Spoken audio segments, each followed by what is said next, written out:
Well, very good morning to those of you who are joining us this weekend for the finals of the Wheelchair Tennis Masters. My name's Louise Hunt-Skelly and I'll be with you across the weekend to take you through the singles and doubles finals. But today, it's doubles action in store all day here on Centre Court. We have 3 doubles finals on the agenda. But to begin with, we're starting off with the women's doubles final. And that's between these two ladies on your screen. On the left-hand side, Jiska Griffian, with her partner on the right there, Dida de Groot. And they are facing Yui Kimiji, just practicing her serve routine there, alongside her partner, Keiji Mojane. Yui Kimiji of Japan and Keiji Mojane of South Africa. Dida and Jiska there on your screens. There are the all-Dutch duo. And we've got an interesting match in store for us, as these two pairings are tied in terms of their head-to-heads. The first time they met was earlier this year at the French Riviera Open. And that was Kimiji and Mojane who came out on top to that one, winning in a third set championship tiebreak. The second time they met at Wimbledon, also this year, de Groot and Griffian clinched that title 6-1, 6-4. There was one other occasion where these two pairings should have met at the US Open just a couple of months ago, but unfortunately the match was unable to be played as Griffian was too unwell to play. So the head-to-heads are tied.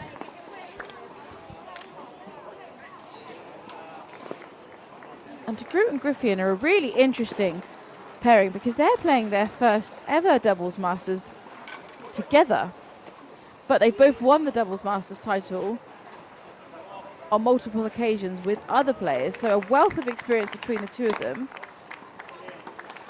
Fellow countryman Nick Banco alongside each of them winning the titles, but yet to have played it and of course then won it together. And here we have Dida de Groot, a real legend of the sport. She's just 26 years of age, Ladies and gentlemen, but what an incredible impact she has had on the sport in such a short space of time.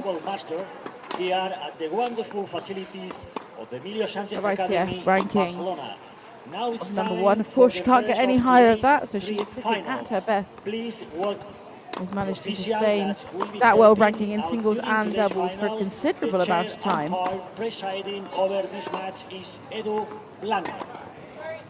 Please also big applause for And of course, Dida de Groot playing alongside finalist.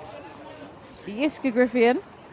Firstly, we have the number 1 seeded duo, Dida de Groot and Jiske Age Griffian 38. of the Netherlands. Another right-hander, current ITF doubles ranking of 4, but she has been number 1. Jiske Griffian is currently number 4 Griffian, in the women's double rankings.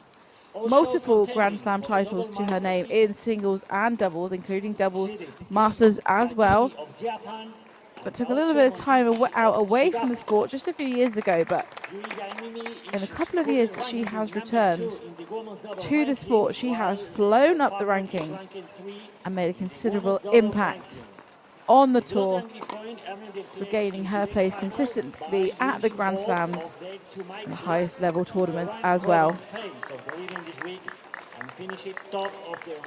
So their opponents, Yui Kimiji of Japan, 29 years of age, current ITF doubles ranking of 2, has been world number 1. Obviously at the moment her opponent, Groot, just holding on to that ranking spot. And an interesting pairing on this side of the court as both players are left-handed. So asks different questions of their opponent. And alongside Kimiji today, her doubles partner, Keiji Mojane from South Africa,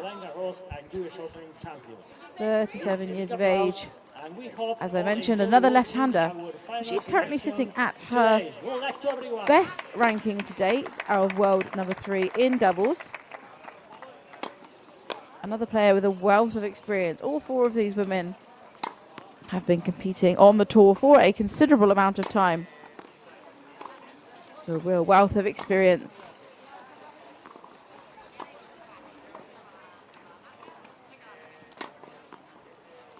Kimiji and Montjane are playing together for the 14th time this week. They've won 6 titles together so far this season. And they're currently the Roland Garros and US Open champions.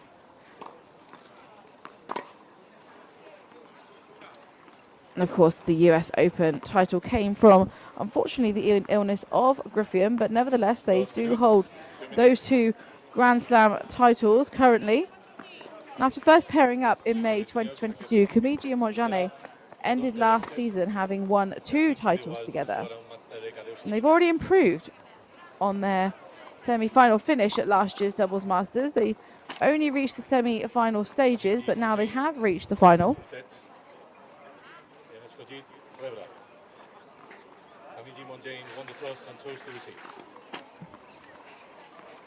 And in amongst all those Dutch successes on the doubles court, Kimiji did win back-to-back Doubles Masters titles in 2013 and 2014 alongside Britain's Jordan Wiley. And it was alongside Wiley that Kimiji also completed the calendar Grand Slam again back in 2014. So Kimiji, really one of the world's best doubles pairings. She's changed her partner in recent years. Jordan Wiley did retire in 2021.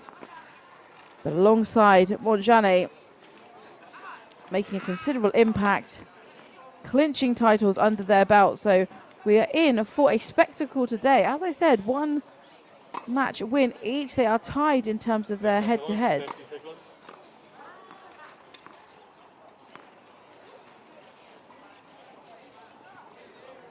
De Groot and Griffian had only actually played together in the World Team Cup competition for the Netherlands until June this year, winning 6 doubles matches at the World Team Cup between 2015 and 2023. But in June they played their first tournament together at the French Riviera Open, where they finished runners-up to their opponents today. And they entered the Doubles Masters this year, seeded at number 2.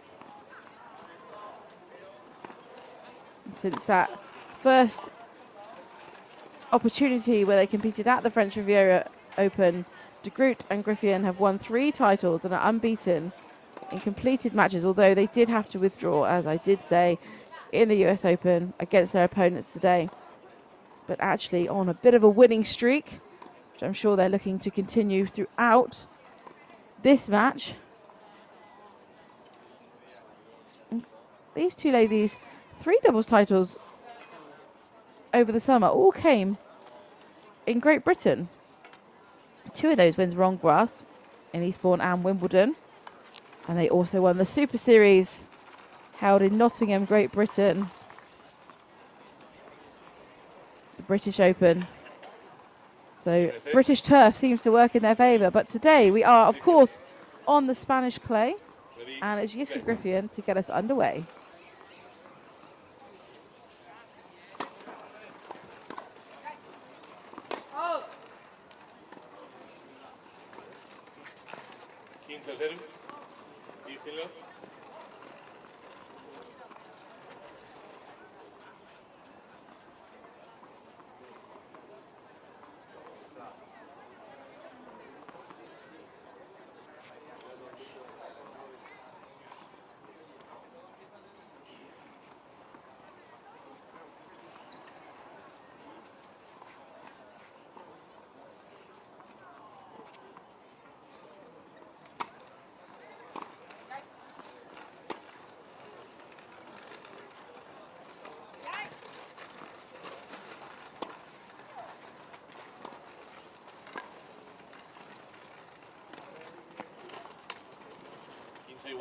Groot there looking to impose herself.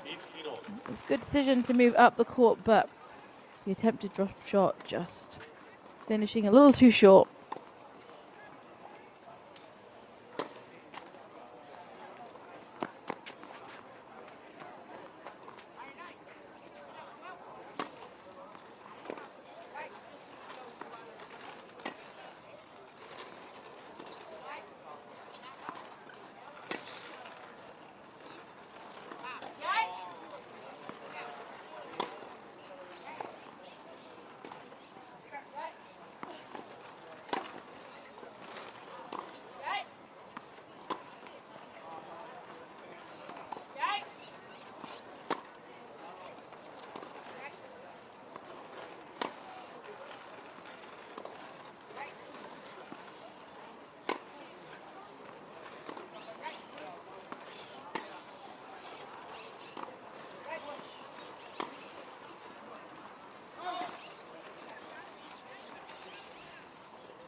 A superb consistency until the end from Yiska Griffian. Kamiji and Montjane seemed to be isolating Griffian. De Groot was poaching in there, desperately trying to become part of the rally, but unsuccessful on this occasion.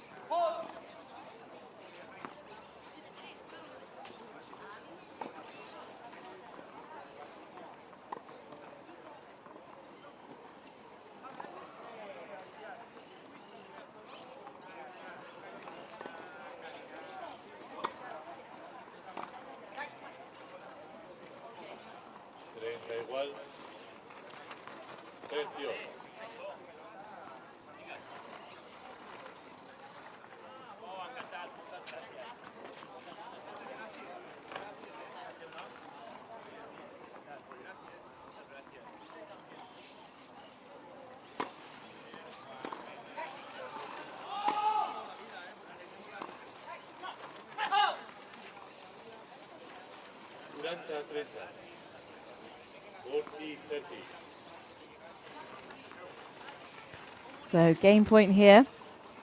Chance to hold serve nice and early in the match.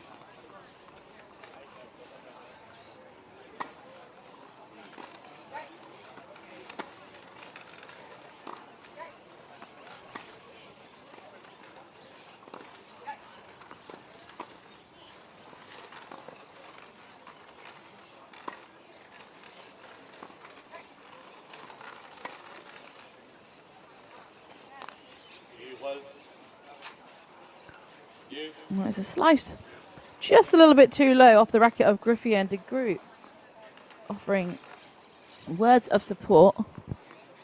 Juice.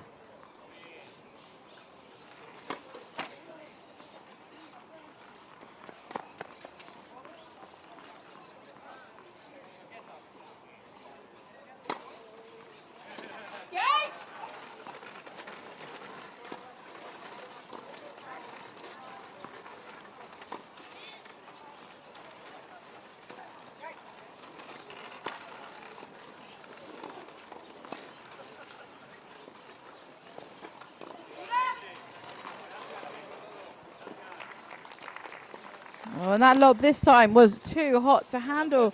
Griffian covering the first lob from Kamiji, but this time it was De Groot unable to make contact with the ball. But a great rally.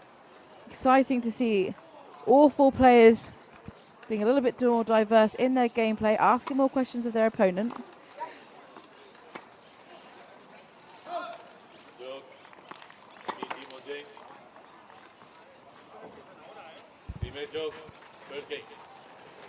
That's the ball beyond the baseline, which means Kamiji and Montjane, even though they were a game point down, have managed to break the number 2 seeds service game in the opening game of the match.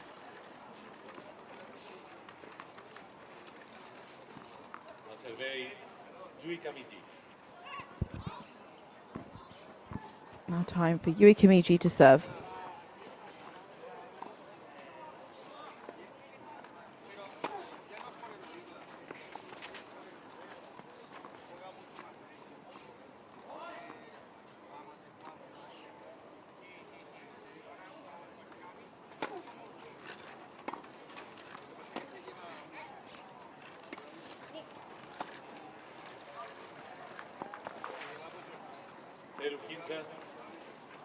Low 15.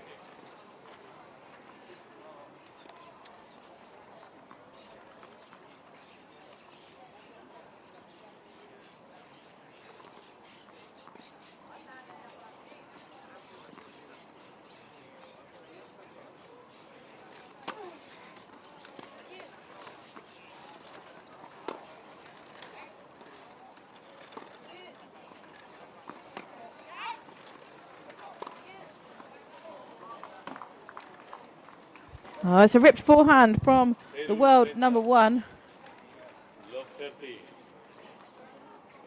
Well, just crossing the tram lines there. She was happy with that one.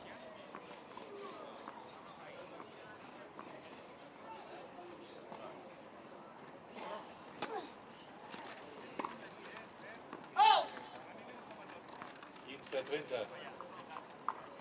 15-30.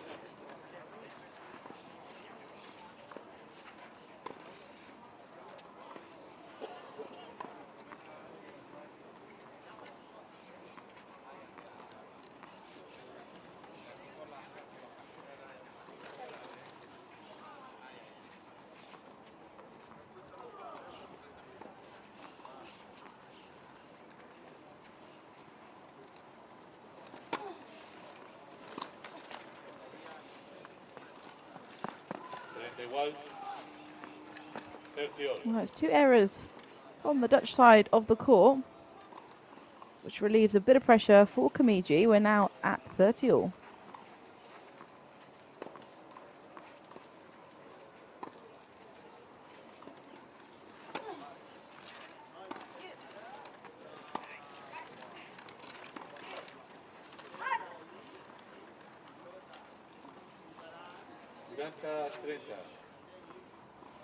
So the opportunity arises to consolidate the prior break of serve, 40-30.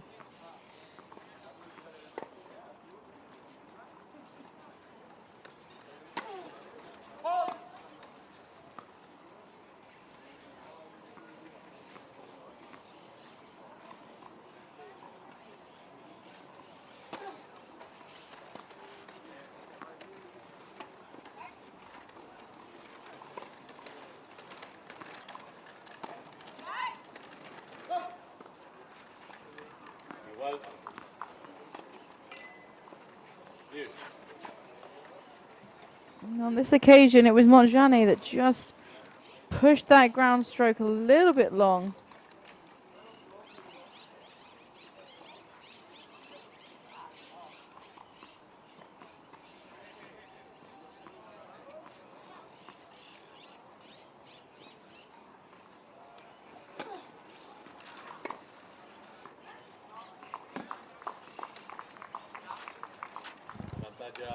It's a convincing return of serve from Griffian. And they gain an opportunity to break back.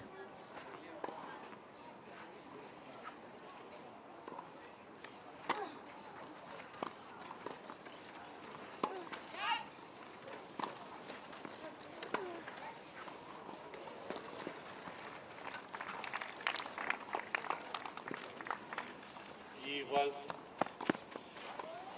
10.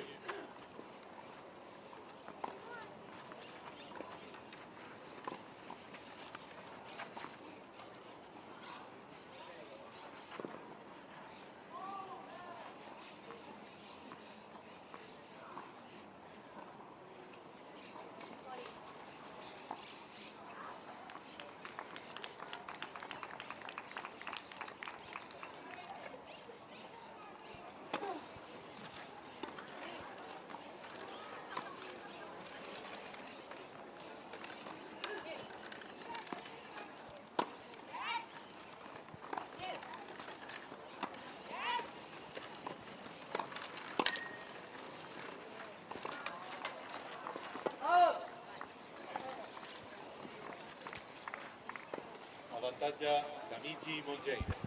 That was creative pattern of play, trying to utilize the spaces. It was a good decision from De Groot, but it just edged a little bit long. And now Kamiji and Montjani with the opportunity to hold serve and extend their lead.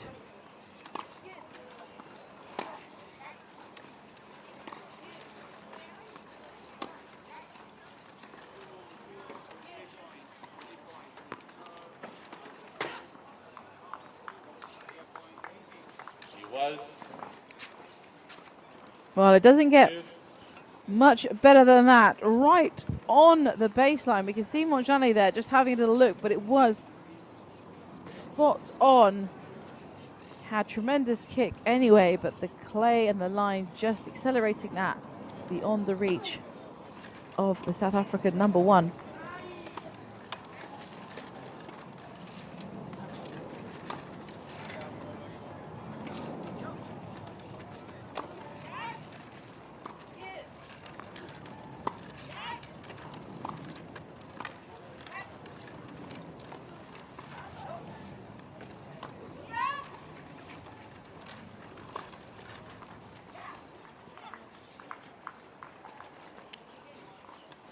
Well executed ball there, right through the middle of her two opponents.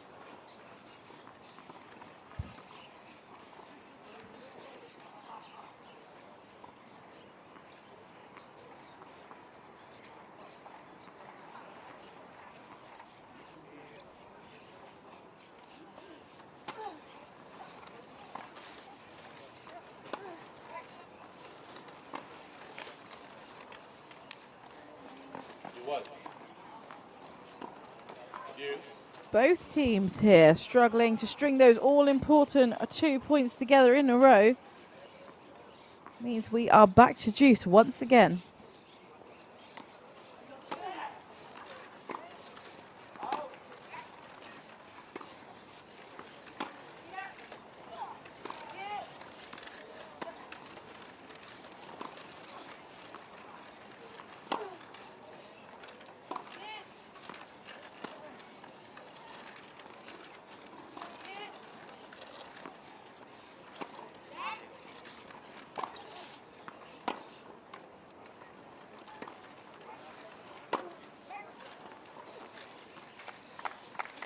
And that was an incredible return from Kamiji. The smile says it all. She took it incredibly early. I don't think it even made contact with the ground. That was it. It was a ripped drive volley. And not only that, it was an exceptional winner.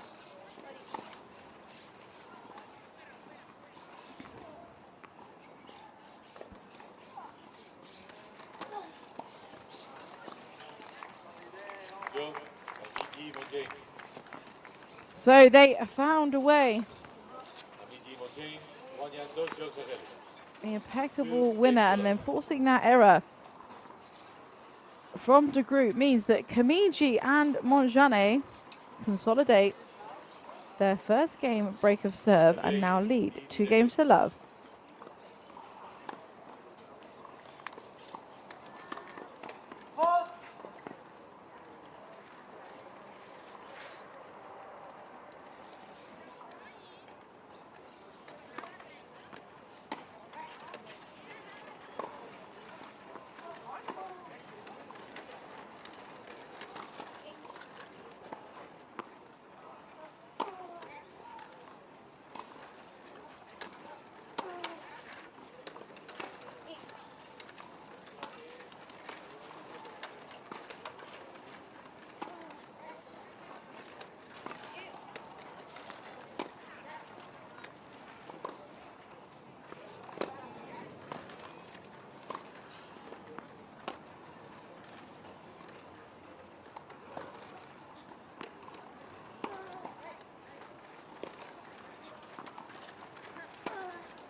KGM Yui really piling on the pressure there, most of which was headed in the direction of Griffion, with ball after ball into Griffion's half of the court, but then those surprise changes of direction in the direction of Dida Group proved to be a successful tactic.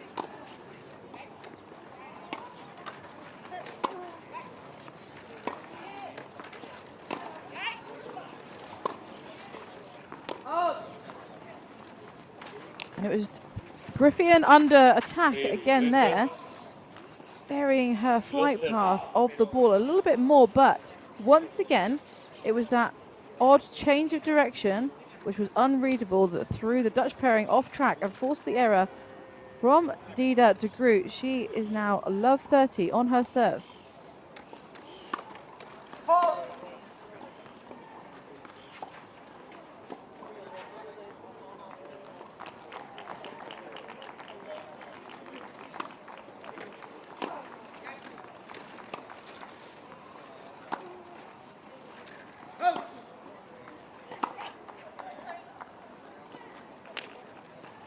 Quince 30, 15 30.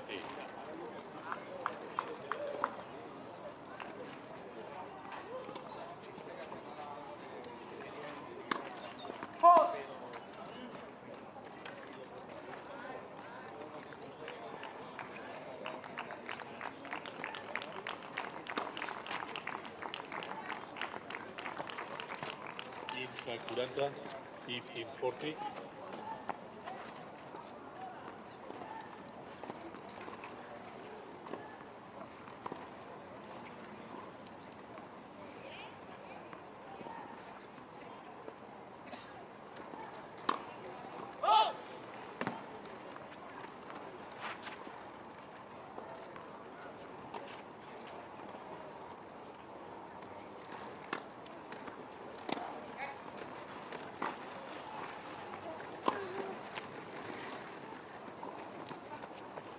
Trenta 40, 30 40.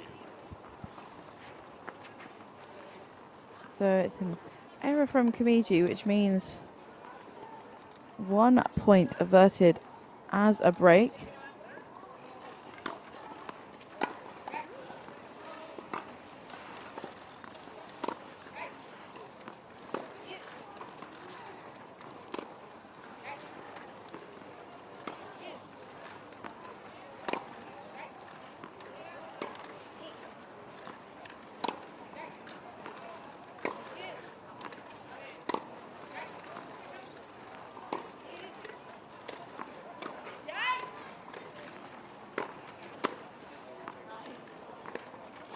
What an incredible blocked volley that was from Monjani. Part there, Yui Kamiji with the smiles. But this was remarkable. She moved into the net to group with that ripped ball right into the body of Monjani, but she could reach up and reacted incredibly well, creating space. And that volley is what has secured their lead of 3-love in this opening set.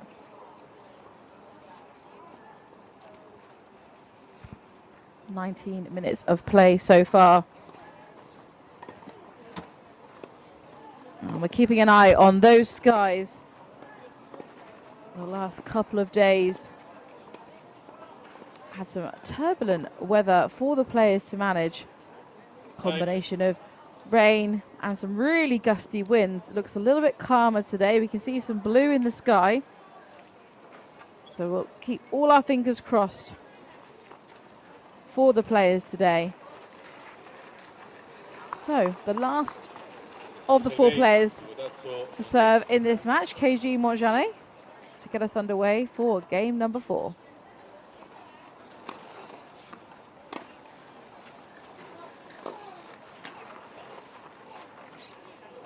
Zero 15, love 15.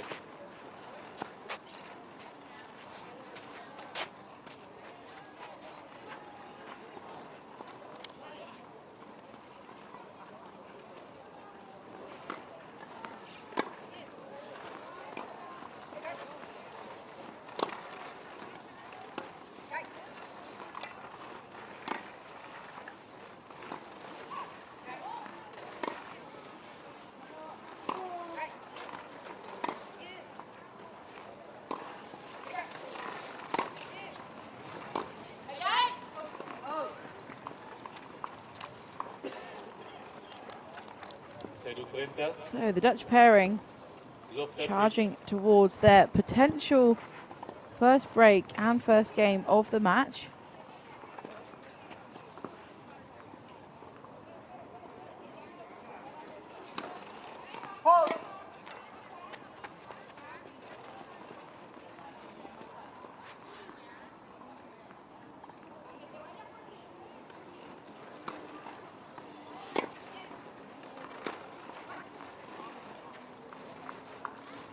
0-40, love 40. So could we see a change in the momentum swing here? De Groot and Griffin with 3 opportunities to break the serve of Montjane.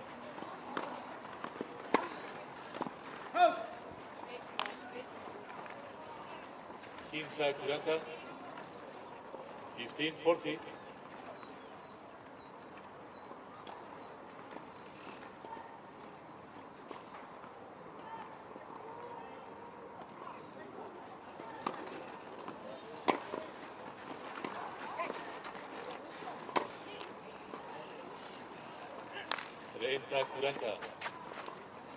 Well, that's 2 defended.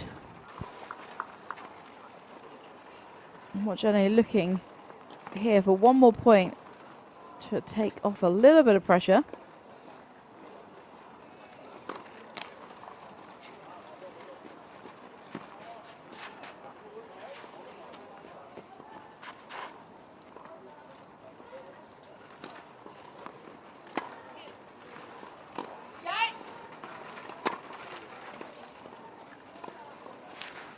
And that's the one they were looking for. The Dutch pairing having won 3 points in a row, have now lost 3 points in a row, which brings us to deuce.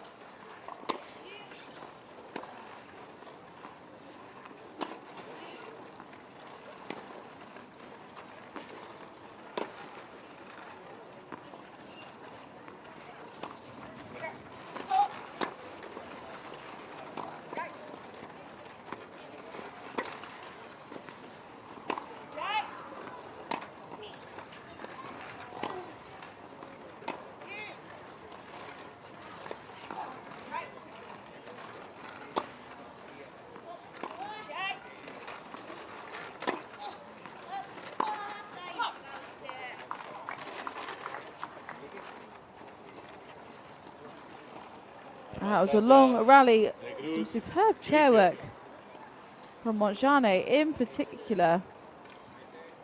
But it was the error from Kamiji, which gives the Dutch pairing their 4th opportunity to break serve.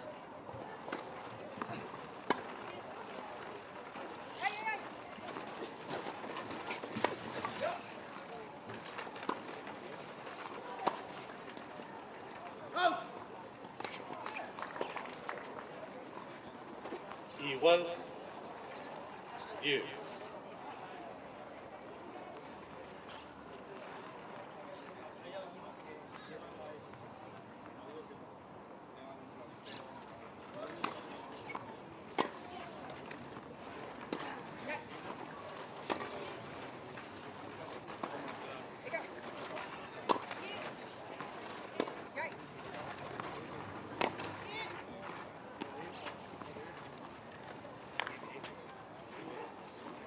Avantaja Kamiji Montjane.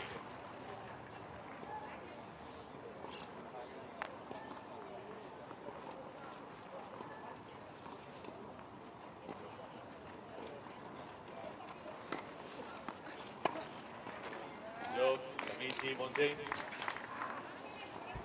Well, they found the way after 4 games to that love. excellent comeback. Montjane, love 40 down on her serve, but clawed it back. Strung those points together really well, and that means they lead 4 games to love. We are back on the serve of Griffin. But you can't help but feel this match is rapidly running away from these two, and they'll be looking to change something. They need to ask more questions of their opponents. Because at the moment, Kamiji and Montjane remaining very dominant.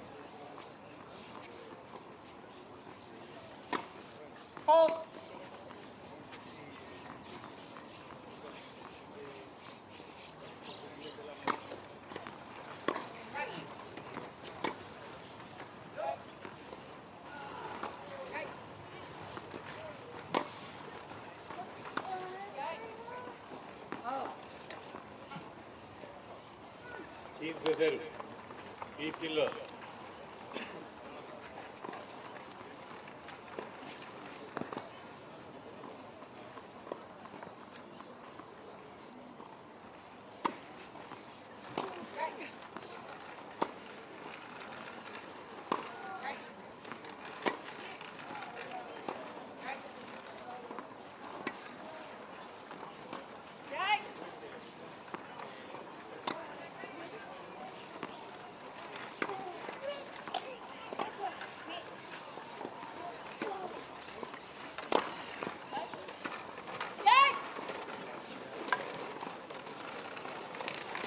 Wow, it was incredible speed from De Groot, doing a stellar job at reaching that ball. It looked like she was in control, but she didn't give it enough. And her attempted slice cross court there, just clipping the tape.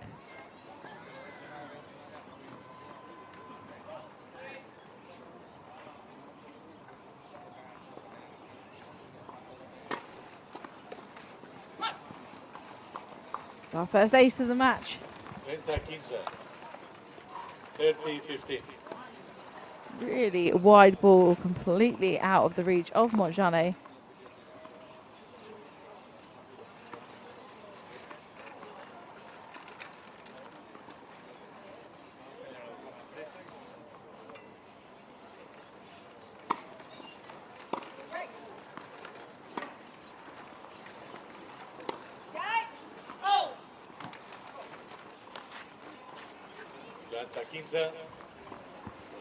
So 2 opportunities here on the serve of Griffin for the number 2 seeds to get their name on the board.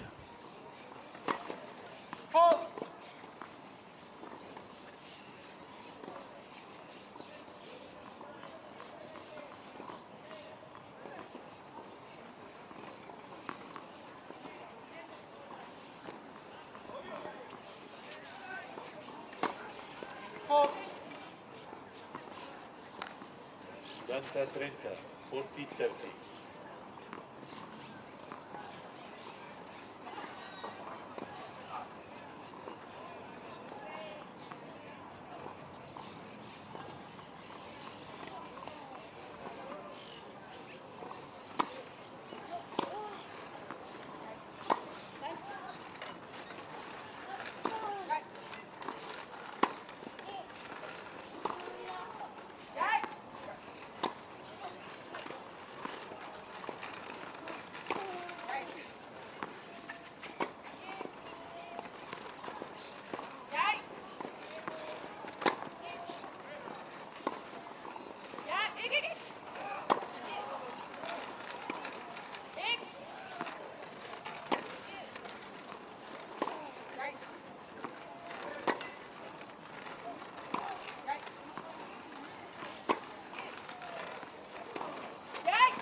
Vantaggio De Groot, Griffin. So they found the way in the end and have managed to secure their first game of the match so far. However, De Groot and Griffin are still trailing behind 1-4 after 30 minutes of play. And De Groot and Griffin, no strangers to being in this event. De Groot is a 5-time doubles masters champion. That's been with 3 different partners, 3 times with Anique Van Cote, once with Marjolaine Baus, and with Britain's Lucy Schuker. Griffin, in fact, holds a slightly higher record of doubles masters titles. She has won 7 masters titles with 2 different partners. Twice with Van Cote again, so Van Cote has won the Masters with both of these players, but 5 of those occasions came alongside Esther Vergeer, author of the Netherlands, the true legend of the sport. Esther Vergeer, with so many records to her name, we wouldn't have time to list them today, but unbeaten for many years, multiple gold medals at Paralympic level, multiple Grand Slams, Griffin and De Groot are two players that certainly have followed in her footsteps. But we bring our attention back to this match, which has been quite an interesting state of affairs. Kimiji here looking to get that winning streak back on track, but they are still leading 4-1.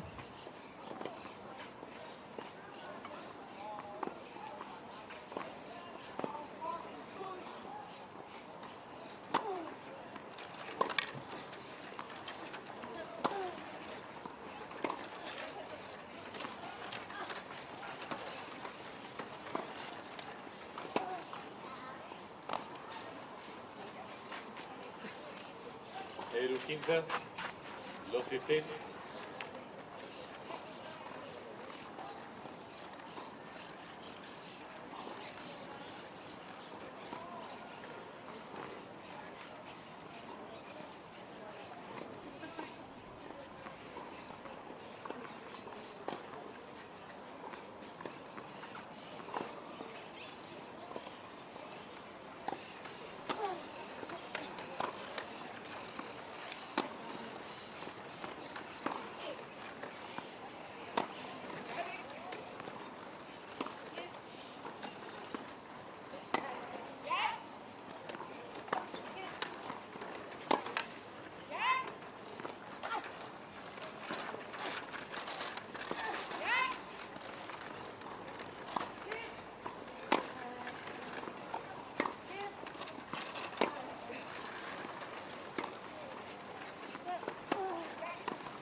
Frustrating miss.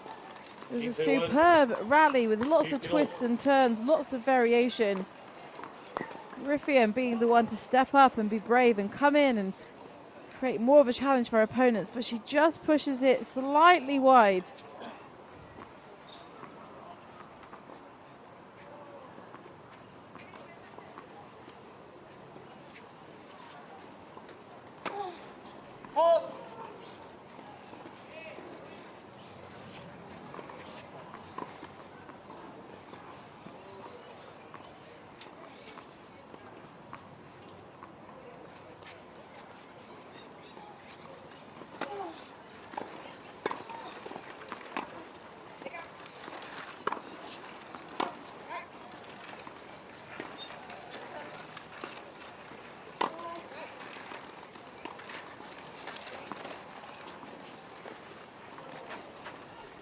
Trenta 15, 30-15.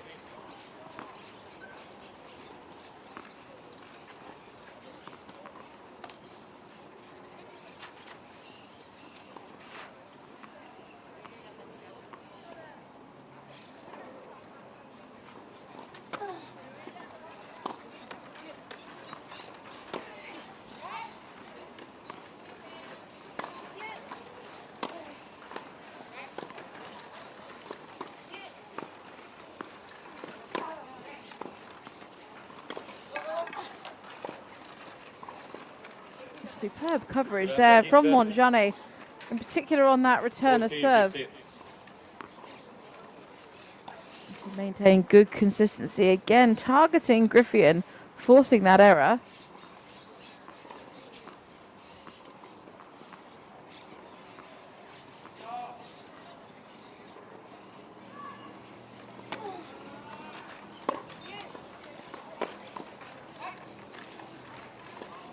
Planta 30, 40-30.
Block. And it was NEC Wheelchair. another one of many Wheelchair long Masters. rallies in this Jokes out. match. All players Unchanged remaining one. deep and far behind the baseline. The pace really only changing when De Groot managed to get a hold of the ball in that rally, but the error did come from De Groot. And that means she now serves 1-5 down in the first set. Some work to do here.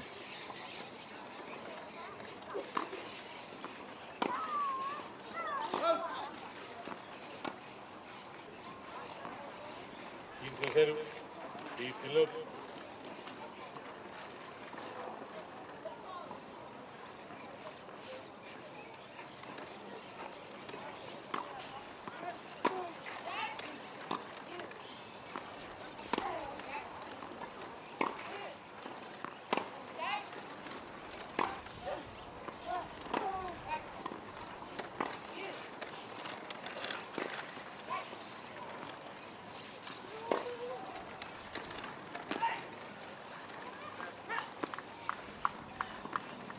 Superb ball there from Griffier, really opening up the court.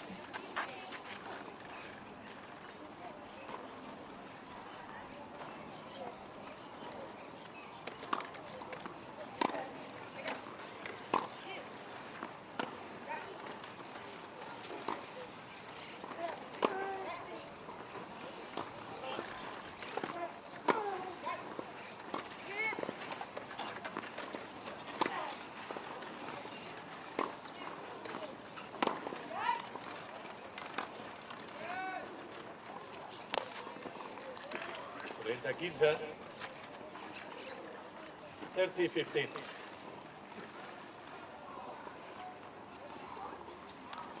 30-15. Yeah, I know.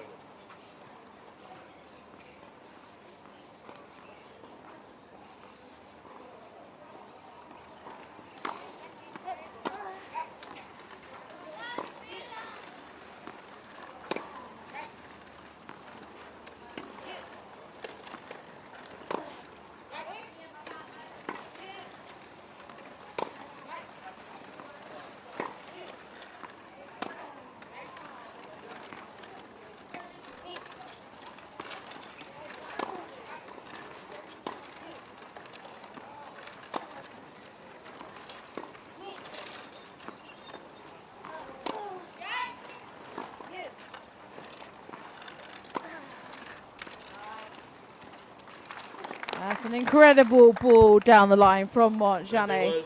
Again, this pairing Thank you. demonstrating superb patience. Their tactic again of isolating Griffian, bringing in De Groot when they're ready, and then they just had that space where they could effortlessly hit into 30 all.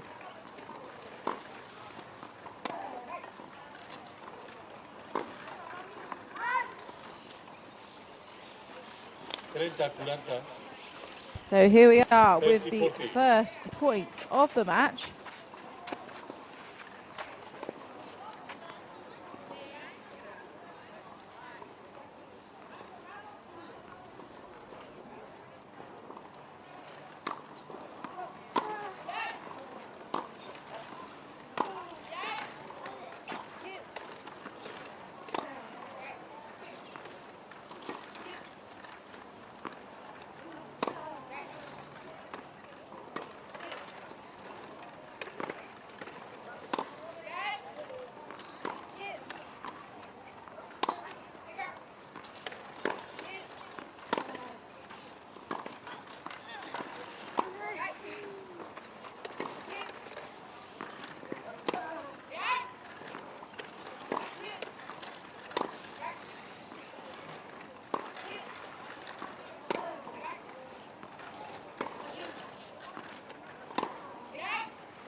Duels. So first set point defended by the Dutch duo. It was a long rally to get there. But it was Kamiji that just pushed that ball long. And it brings us to an even score of juice.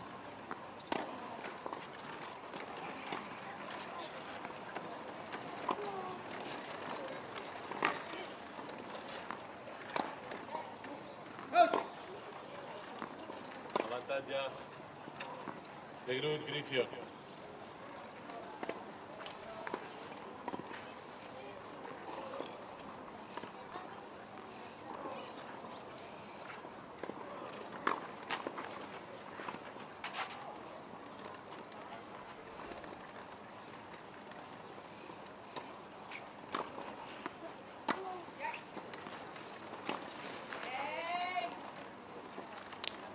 Iguals, you.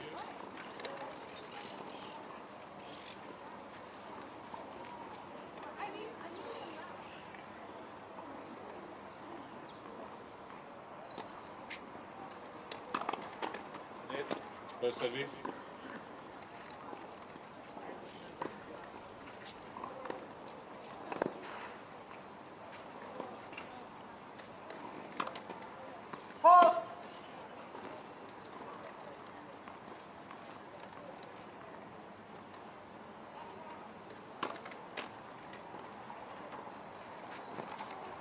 Avantatge. An untimely double fault from the world number one, offering Kimiji and Montjane their second set point.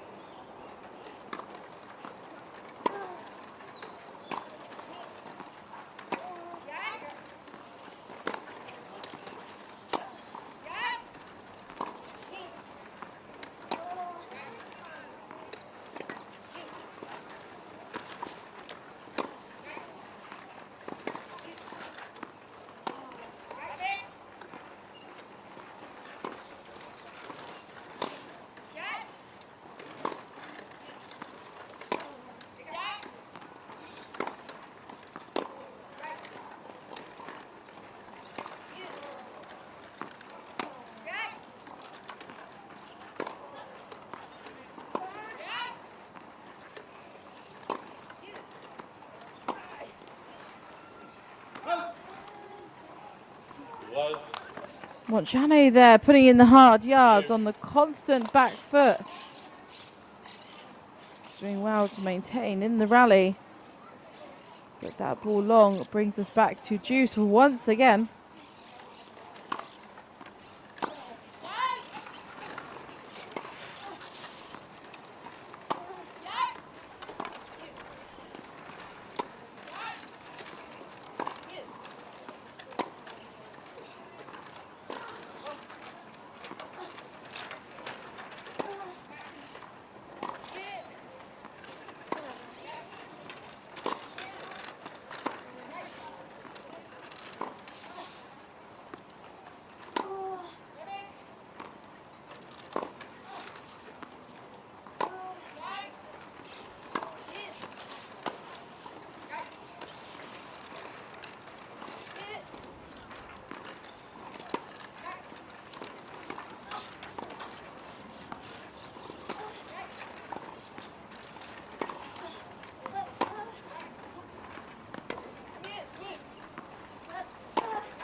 We really see the difference when Kimiji and Montjane allow De Groot into the point. It really changes the scene of affairs, and that means De Groot has the opportunity now to hold her serve, having been set points down.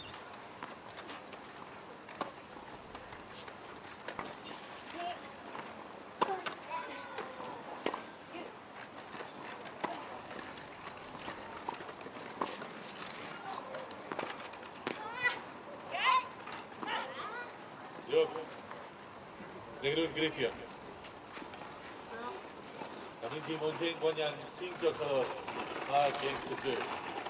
So after a long game of back and forth, it's De Groot and Griffin who find a way to take the 7th game of the match. They've narrowed the gap again. They still trail 2-5. We've had 48 minutes of play here on centre court. Lots of really long rallies. Tactically, it's becoming quite clear of both pairings' intentions. Montjane and Kimiji really trying to remove the group from the rallies. We see a real difference when she gets involved. The pace changes. She brings a different level of intensity, a less defensive ball than the other three so far in this match. Griffian and De Groot at times feels that they're trying to target Montjane a little bit more. We've seen Kimiji move up the court a bit more than her partner, trying to create more variety.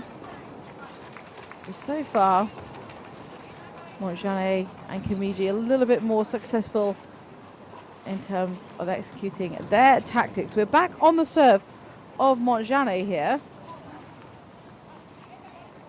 And she begins this game in the lead of 5-2.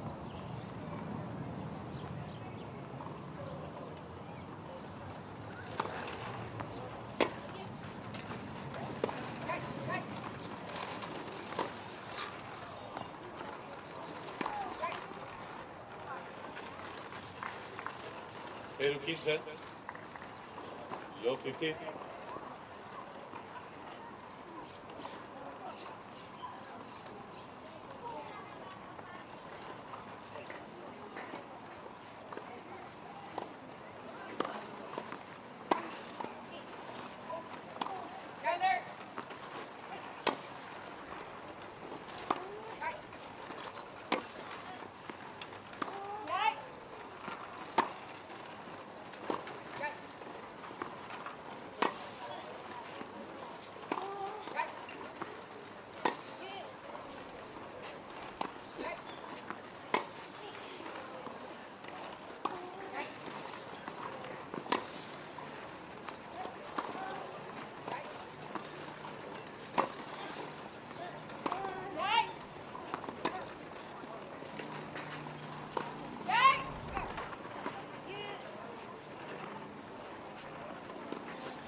That's a long rally once again, but excellent play from Montjane, utilising the spaces on the court. She's effortless in the way that she executes every ball. But it was the final backhand volley down the middle that was the decisive movement of the point. 15 all.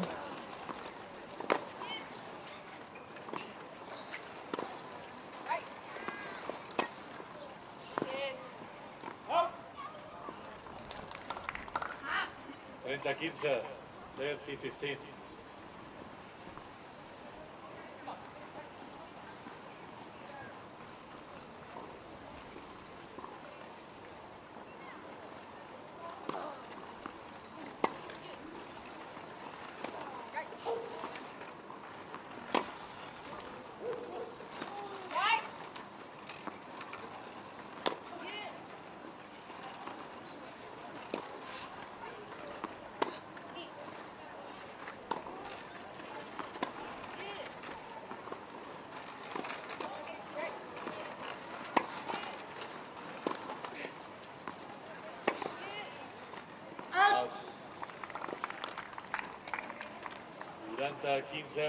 So that moves Kimiji and Montjane back into the position they found themselves in a couple of times in the prior game. It's another set point opportunity.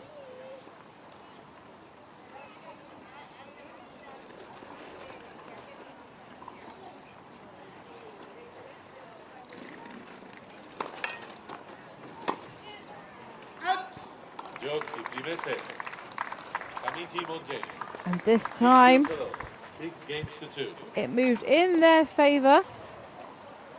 Montjane serve forcing an error from the Dutch side of the court, and they take the first set 6-2.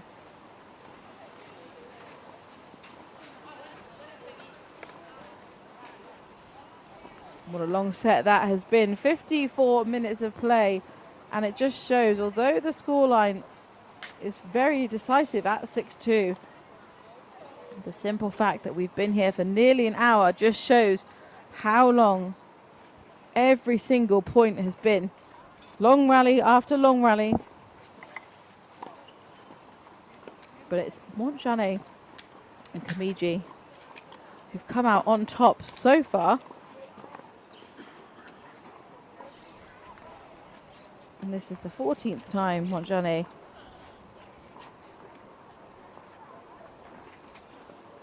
and Kamiji are playing together. And they're looking to add yet another title to their list of achievements.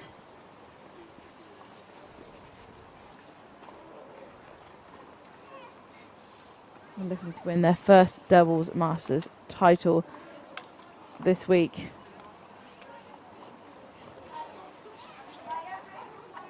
Time. So there's a lot of work here to do for the Dutch duo. I'm sure they'll be looking to change the score line, as that first set was relatively dominant in favour of the Japanese and South African pairing.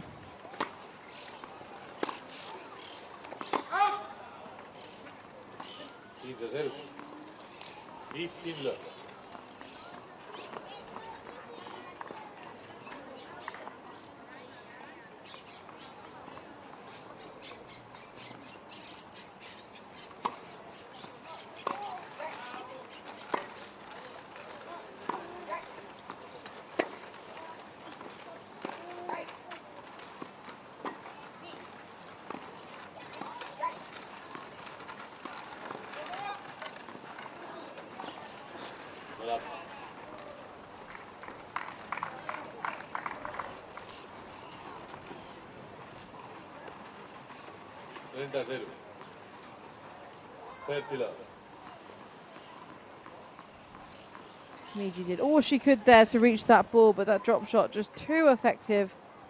The clay aiding that spin.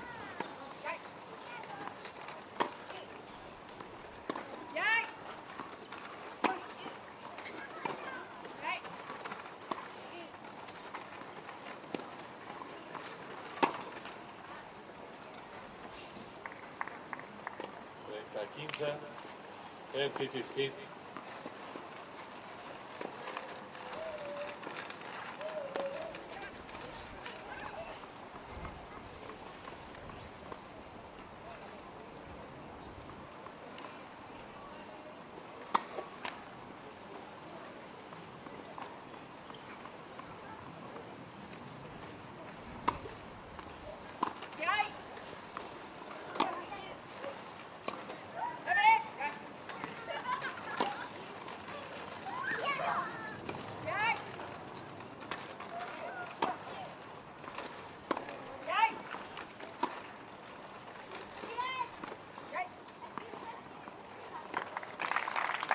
That was a beautifully placed drop shot cross court. Effortless spin.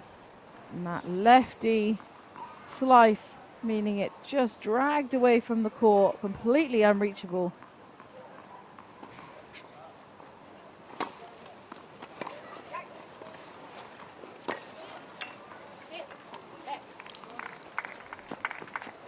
Curata, 30-40.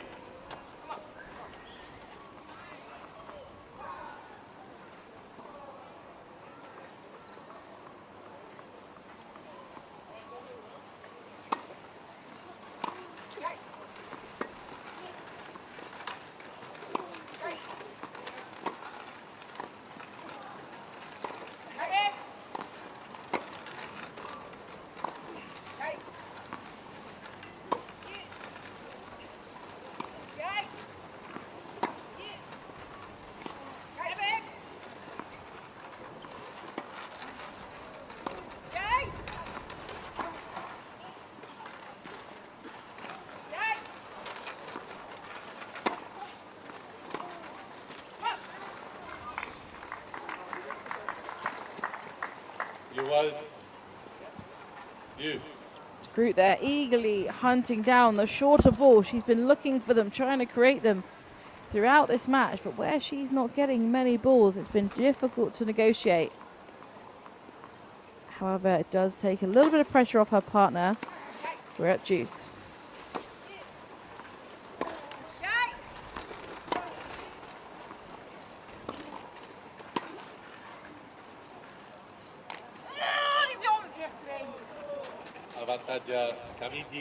Well, I'm not surprised at the frustration. She was in a comfortable position to execute it again. This is what they've been looking for, to create more opportunities.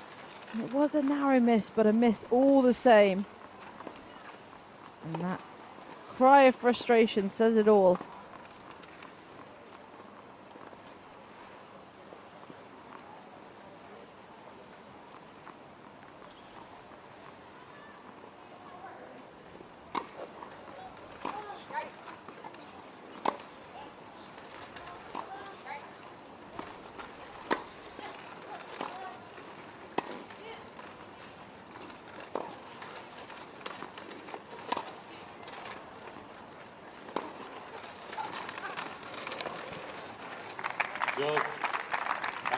And it was a beautifully executed shot from the South African number one. And that means they break the serve of Griffin in the first game of set number 2. But here it is again. Opened up the court beautifully. De Groot, one of the fastest women on tour. Even she's unable to reach that ball.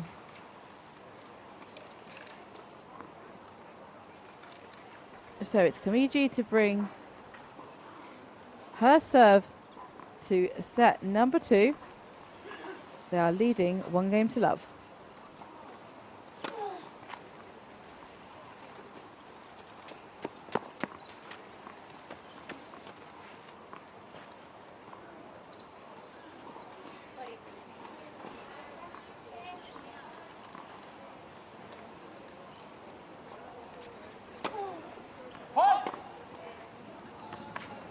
Zero 15, low 15.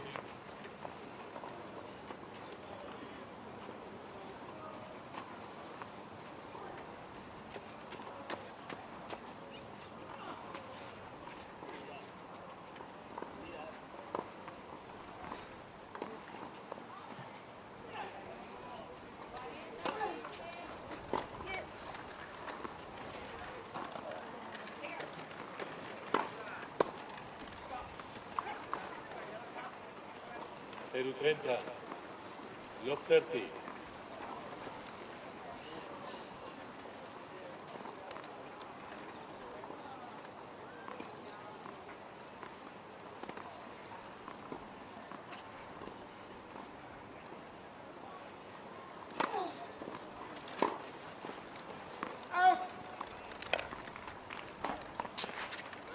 Now, it was an important point there, as De Groot and Griffin had strung together the first 2 points of the game. Kamiji's narrowed their lead, 15-30.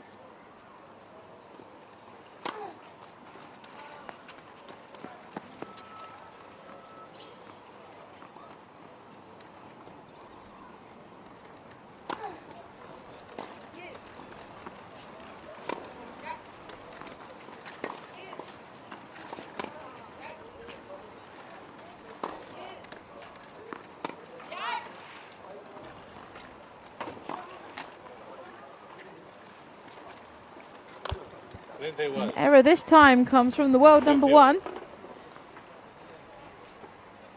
And gives Kamiji and Montjane a more comfortable score of 30 all, but still work to do.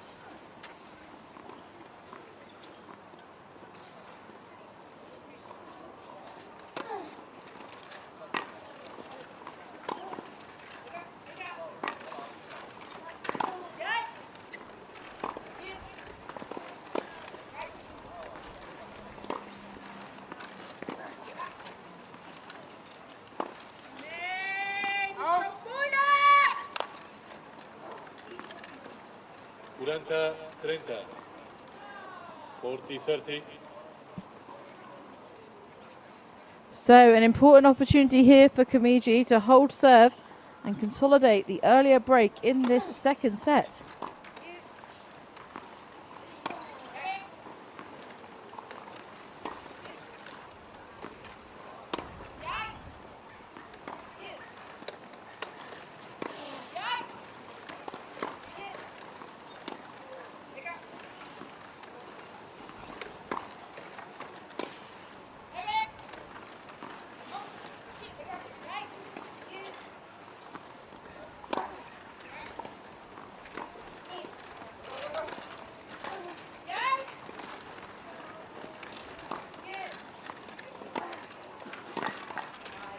Job. Kamiji Monjane. Another missed volley from Griffin. We usually see her dominating at the front of the court, usually one of the strongest parts of her game, but not today it seems. And Komiji and Montjane consolidate the earlier break. They are now leading 2-0, but will be on the receiving end of the world #1 serve, de Groot.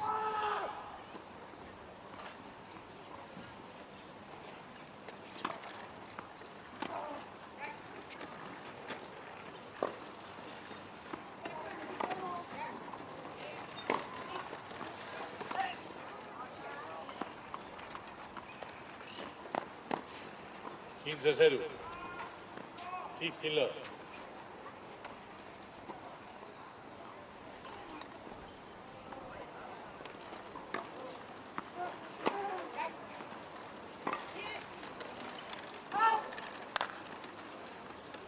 Igual. 15 all.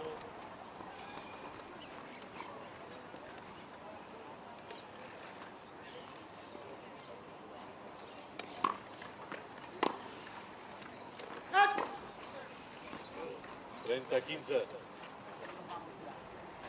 30-15. So Griffin and de Groot progressing slowly in this game, but really looking to get their names on the board and avoid a dominant lead and difficult position like they had in set #1. And that's the way they're going to do it. 40-15. 40-15. Convincing ball from the world #1, completely out of the hitting zone of Montjane. 40-15.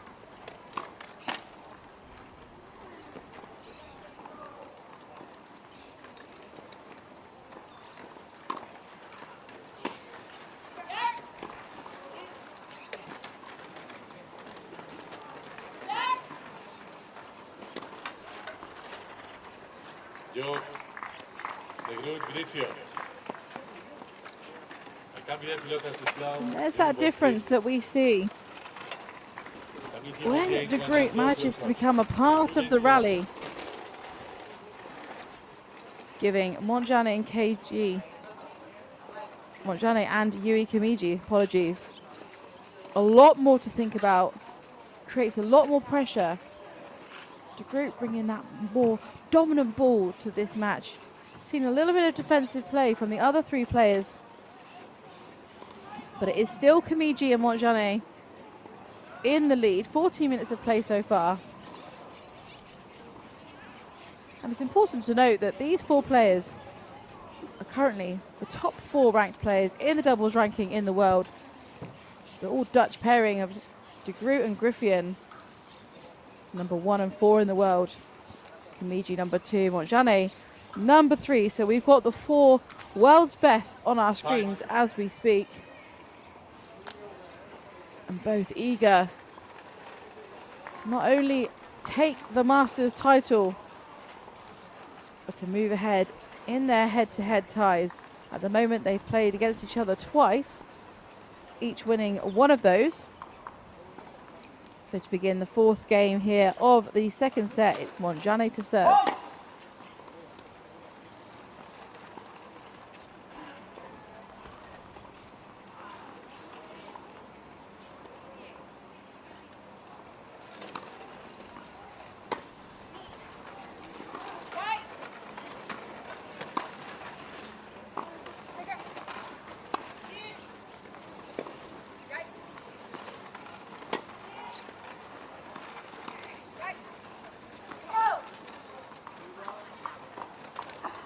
0-15. Low 15.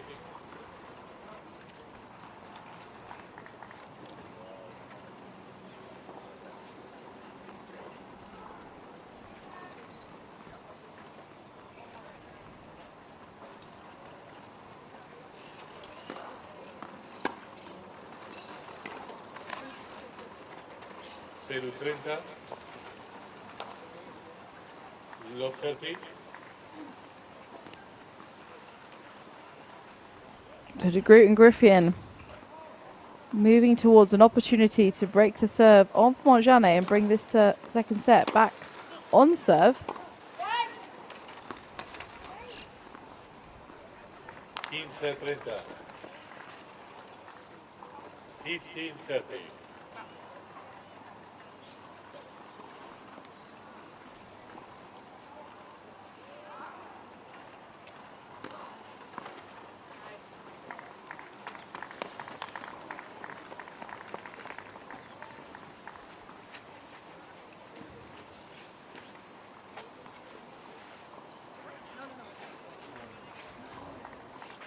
Just checking the mark here. We saw an early hand go up from De Groot. The umpire called it in, but just coming down just to confirm. We've got the flat hand that's confirming that the ball was in fact in. One of the many advantages of the clay court. We may not have Hawkeye, but that ever important mark can really confirm the right call was made. 30 all. 40-30. 40-30. And we've moved rapidly here to a game point.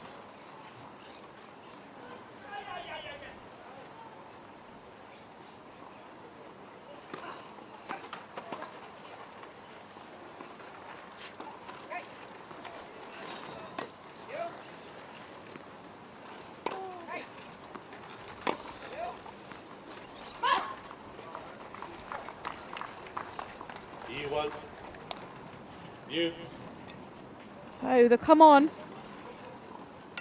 Dutch pairing desperate to find a way to at least even out the score, but find a way to advance past Montjane and Kamiji, who are proving to be difficult opponents today.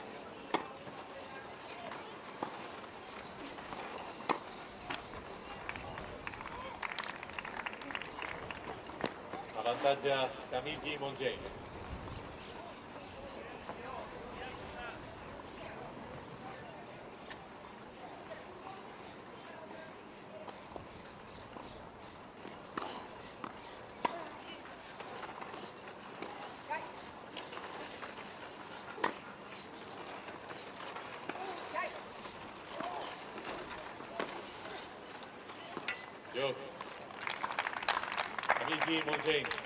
So is Montjane and Kamiji who hold their service game once again, and they advance further in their lead, 3-1. You've got to give respect to these two. Both played well throughout this tournament. Both competing in the singles event as well, of course, the same as the Dutch pairing. All 4 of these athletes have been competing in singles and doubles matches throughout the week. But they've reached the final here in the doubles. But pressure now on the shoulders of the world number 4, Griffin, as she serves her way into the middle of set number 2.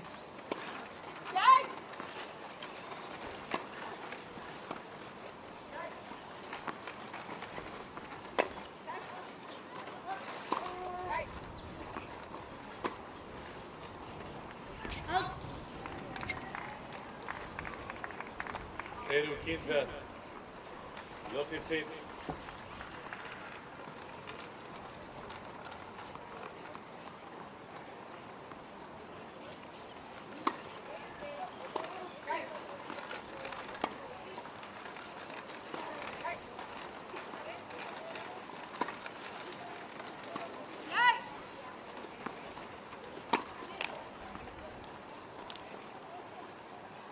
Zero 30. Low 30.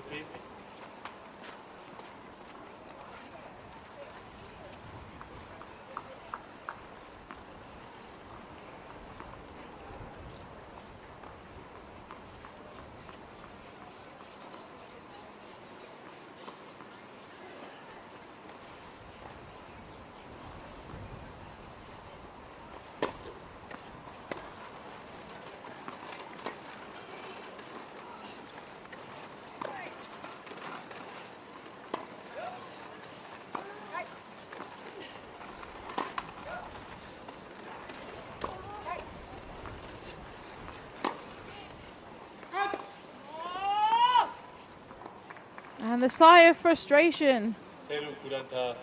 is hardly surprising. We are seeing more errors coming from this side of the court than perhaps we usually expect to.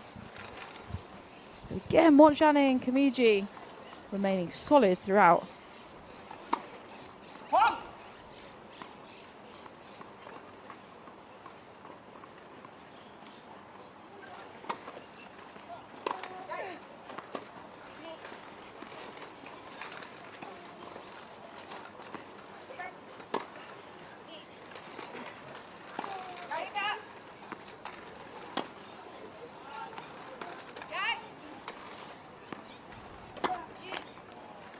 Joke.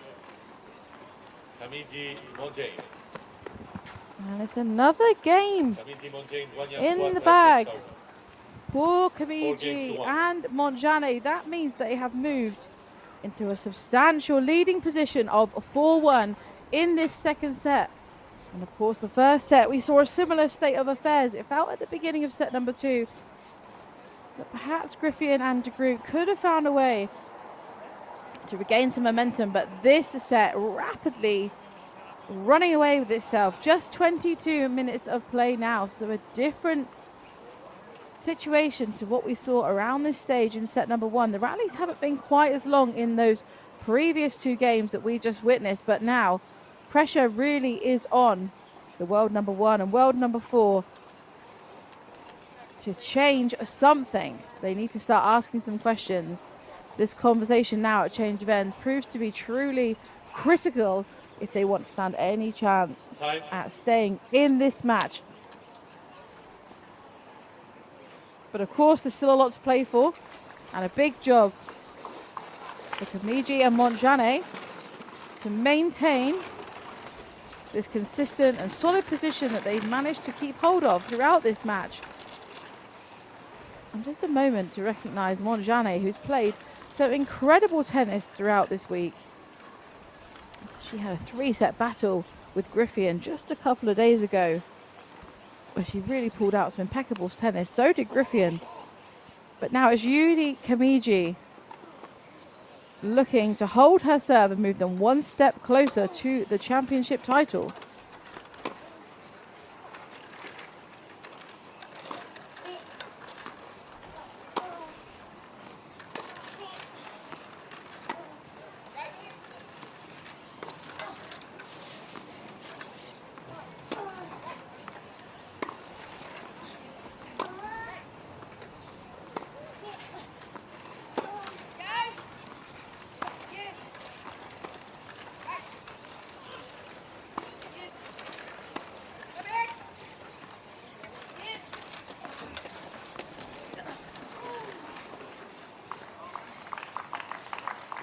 Incredible effort from Montjane, but just not managing to gain enough height to return the ball, but doing a superb job to get a racket to that ball.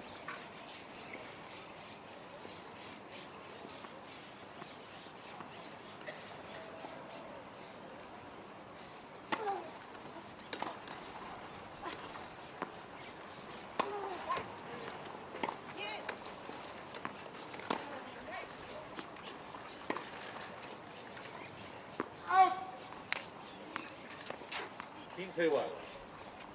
Y si no,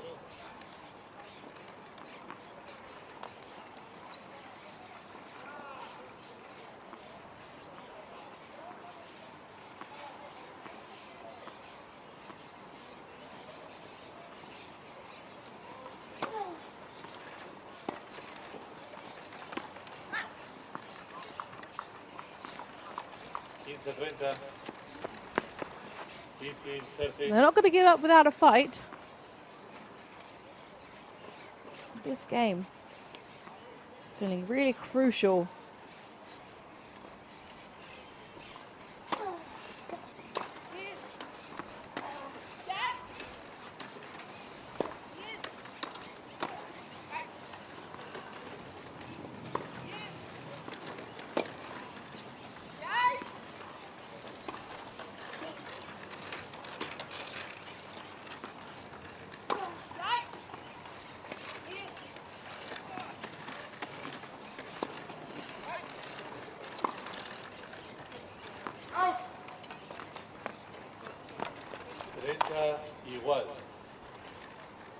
28. This game proving to be a real back and forth. You can certainly tell the players are feeling a bit more tension. 30 all.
There's another long rally with so much back and forth. 30, 40.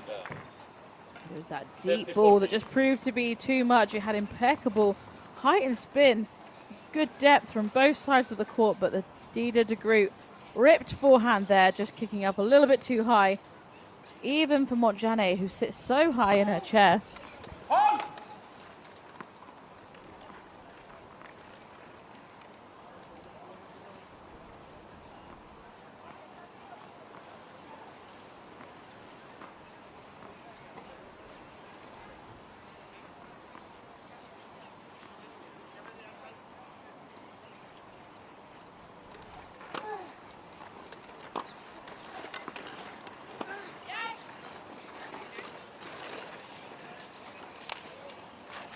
Iguals. 10. So a break point avoided.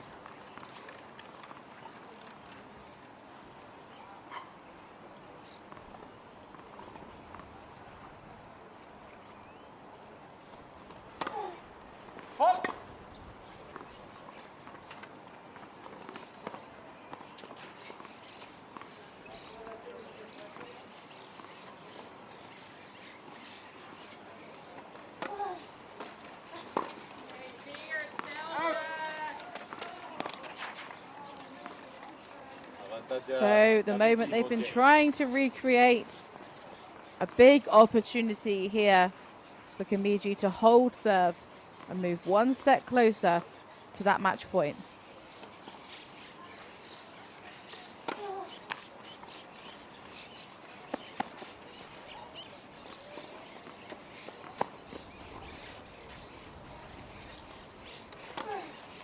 Net. Second service.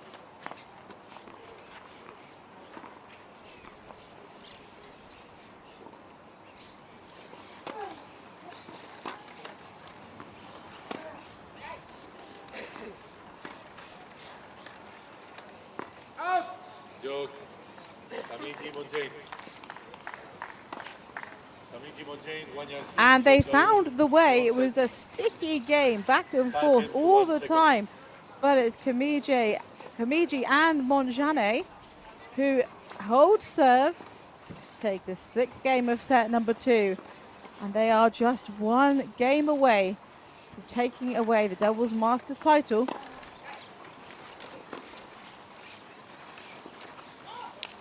Zero 15. Below 15.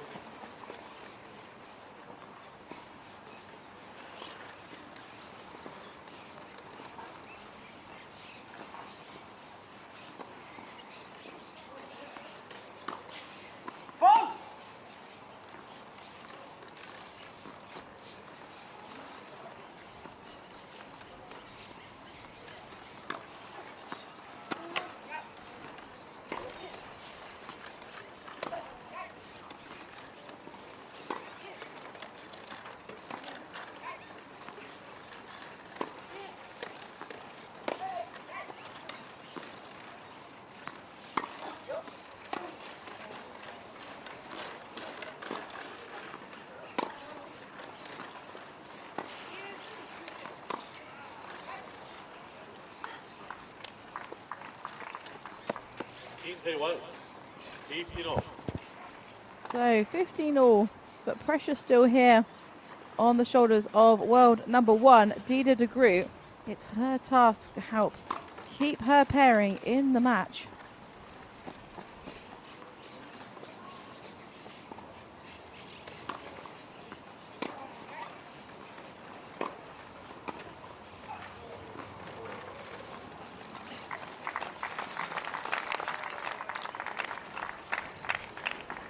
Quince 30.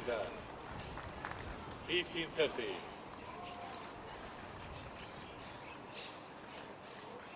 Just 2 points away now.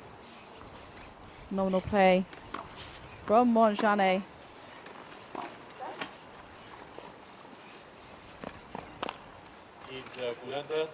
Now it's just 1 point. 1 point away from winning the Doubles Masters title.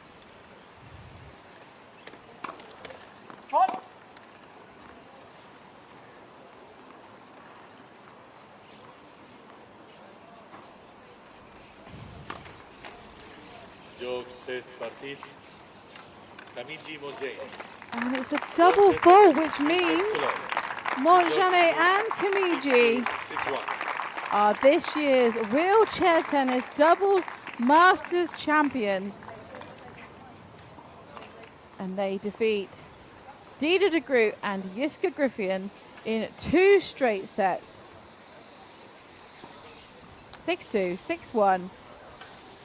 And although it's not the way we want a match to end, they earn every single minute. Throughout that match, they dug deep, they remained consistent, they executed their tactics so well, and they really do deserve this title.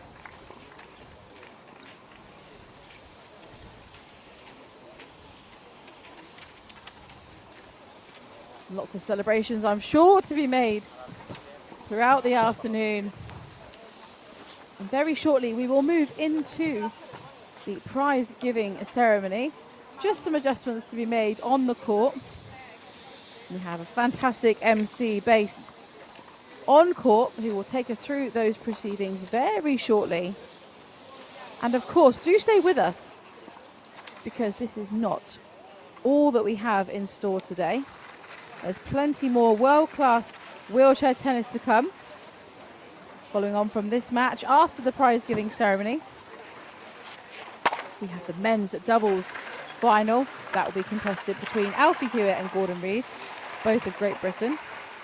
And they will be playing against Martín de la Puente of Spain and Gustavo Fernandez of Argentina.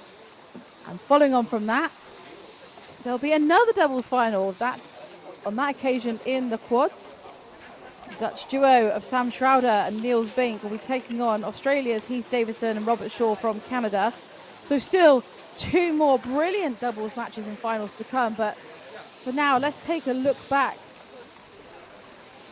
on the spectacle we just had in the women's doubles final, where Kamiji and Montjane came out on top and really, from right at the beginning of the match, found a way to dominate. They remained so consistent.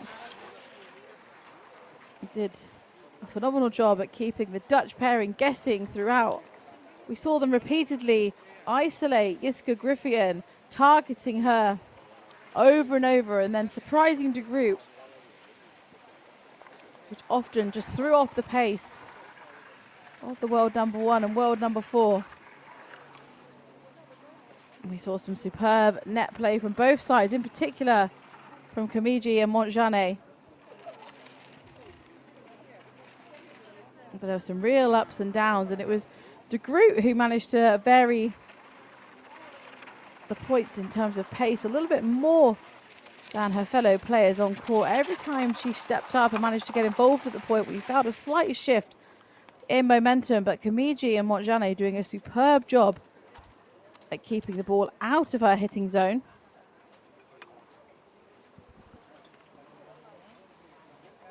And there were so many superb points just like that one. This one unforgettable from Montjane at the net, the instant smile. It says it all. And terrific court coverage as well from all 4 players. On multiple points, they managed to bring part of their partnership into the net, but often managing to create space, lob their opponents, hitting through the middle of the court. Some frustrating misses, in particular for this lady, Yiska Griffin, having a little bit of tough time in that match. We didn't see the consistency that we're used to seeing from her. And in particular, not seeing her quite as aggressive as we've seen in the past. In both singles and doubles, actually, she is able to play an aggressive, assertive game, but perhaps just a reflection on Kamiji and Montjane's superb performance throughout.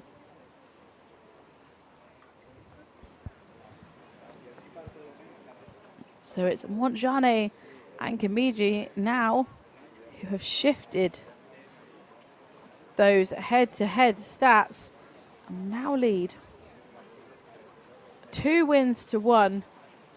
Of course, there was the 1 walkover at the US Open, but if we don't include that one, they have beaten the Dutch pairing twice now. And it was a frustrating end with the double fault, but nevertheless, we can't take away credit from these two. A lovely friendship. Wonderful to see that cuddle at the end to celebrate a phenomenal win. That second set, just 33 minutes of play, a stark contrast to set number 1. It did feel like set number 2 just rapidly moved out of the control of the Dutch pairing, although the first set was 6-2 to Groot. And Griffin had more moments of control, but set number 2, something I'm sure Montjane and Kamiji will be very proud of. And the trophy and plates there just waiting for players to get ready, everyone to get in position. Ellen DeLange, a former tennis player, crucial member of the ITF and organising committee there, helping get proceedings underway.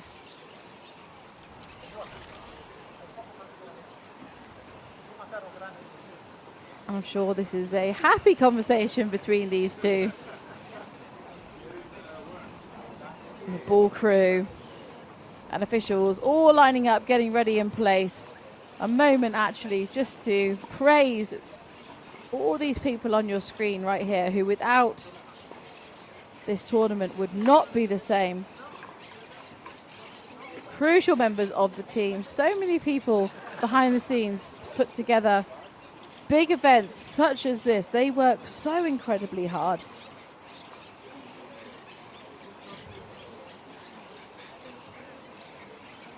Players just waiting patiently for proceedings to get underway.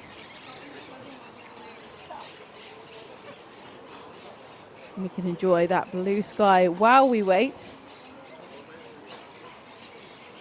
I'm sure everybody involved in the tournament is relieved to see this weather today. Yesterday and the day before, particularly tricky. Today it seems to be holding out for us. I shouldn't mention it too many times. I don't want to jinx it, so we'll go back to focusing on the players. Yui and KG here, just moving around as it looks like the ceremony's happening this side of the court.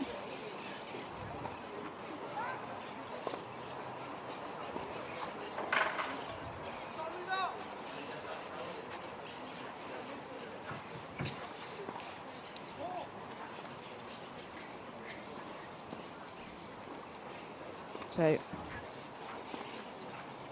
final preparations then, ensuring everything is set up. Few final checks. And I will now hand you over to the centre's MC,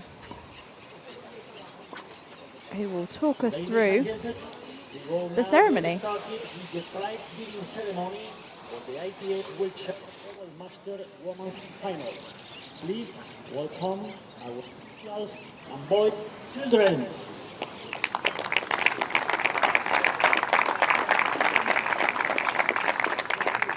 May I now introduce on court our special guest who will be presented our finalists with this just reward. Here with us today we have Mr. Emilio Sanchez Vicario, founder of Emilio Sanchez Academy, Mr. Alistair Williams, head of the wheelchair tennis of the IPS, and also in representation of the Catalan Tennis Federation in charge of the wheelchair, Francesc. Big applause.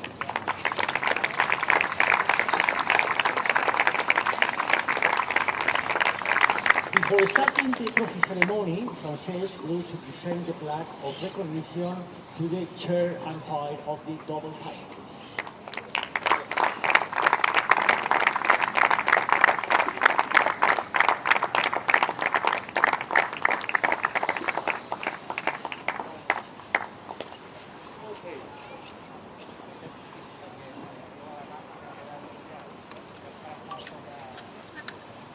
Now for the players, please your four hands together. Por favor, gran aplauso para campeones y finalistas, for winners and runner-up.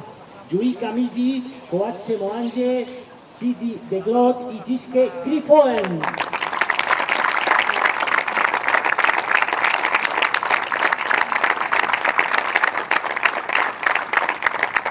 First of all, we go with the runner-up. Please, big applause for Piti de Glot and Tiske Grifoen. The trophies from Francesc.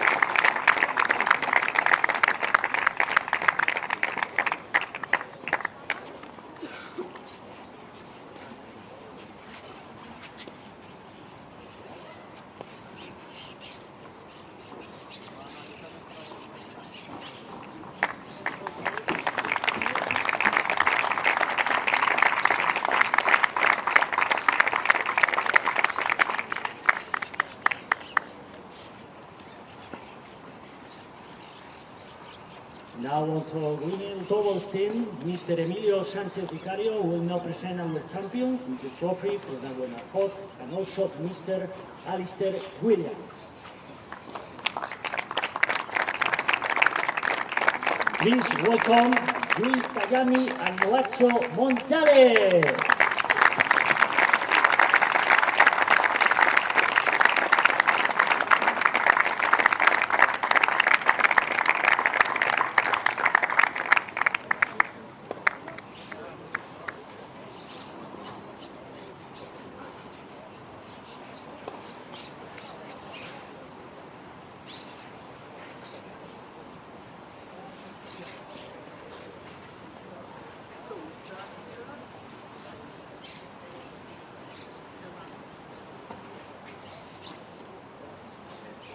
Please, one last round of applause. Por favor, un último aplauso para los finalistas.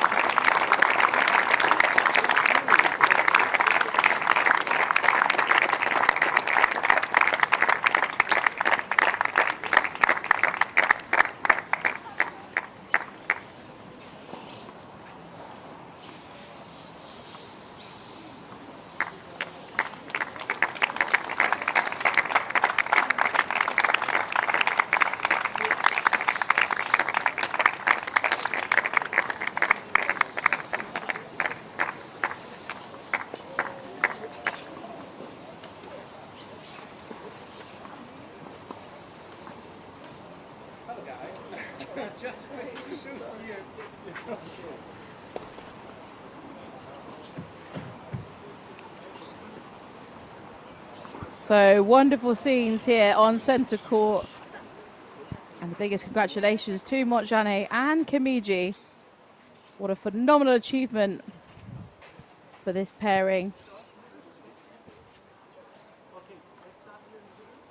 Nice to see a good turnout in the stands. Lots of support for both pairs.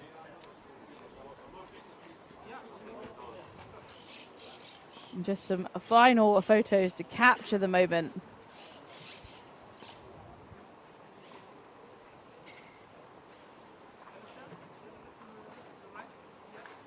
So that concludes the women's doubles match here on centre court, but stay with us because very shortly we are going to see the men's doubles finals here at the Wheelchair Tennis Masters. So don't go away and we'll be back soon. Start the men's double final.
Welcome to the ITF Wheelchair Doubles Master Men's Final. Please welcome on court the officials that will be helping out during today's final.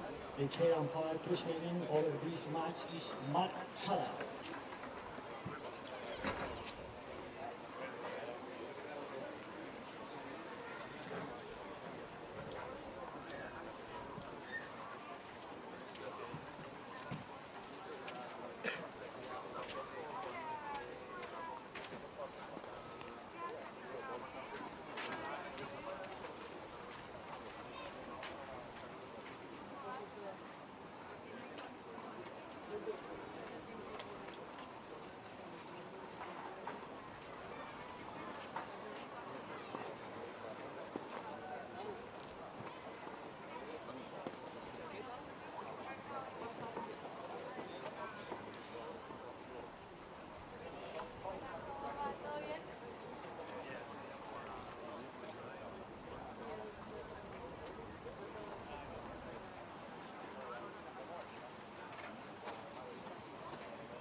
Welcome to the ITF World Doubles Master Men Finals. Please welcome on court Martín de la Fuente, Gustavo Fernández.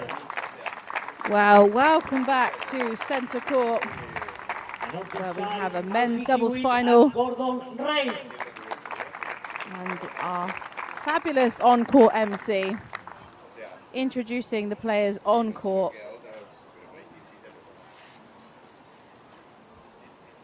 Gustavo Fernandez there, ready and raring to go, just awaiting a couple more players to get ready to begin the match. And this will be a very exciting one indeed, as we have the top 4 players in the world in the doubles rankings. Gordon Reid on your screen there, world number 2. His partner Alfie Hewitt, world number 1.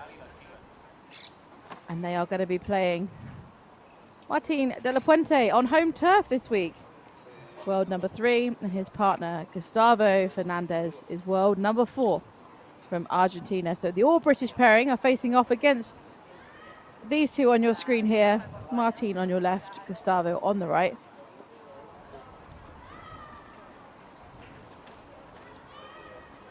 And these two pairings have faced each other 8 times, 8 different occasions. They have come across each other. However, De La Puente and Fernandez yet to clinch one of those matches in their favour. All 8 of those occasions have come in the last 3 years. The first one back in 2020 at the French Riviera Open. That was the semi-finals on clay. Well, there's been 7 more since then. The most recent meeting at the British Open, and that's based in Nottingham on hard court. And that, in fact, was their closest meeting to date. Hewitt and Reid coming out on top, but it was 4-6, 6-2 and 11-9 in the third set. Championship tiebreak. And they've met on hard, clay and grass courts. But as I said, Hewitt and Reid leading those head-to-heads 8-love at the moment.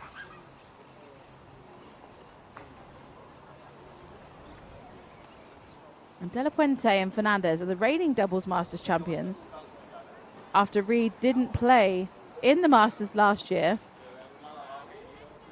It was interrupted by a wrist injury, so he was unable to compete in the year-end championships.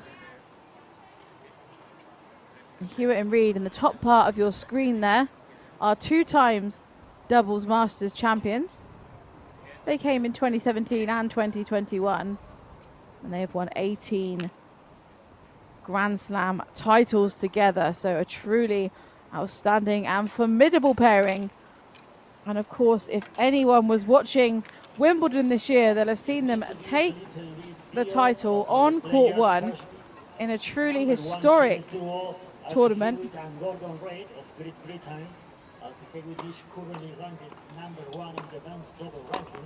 We saw them play against in front of 2 million viewers, and court 1 was full at Wimbledon. So they are really making history and changing the waves and view of disability sport in the UK.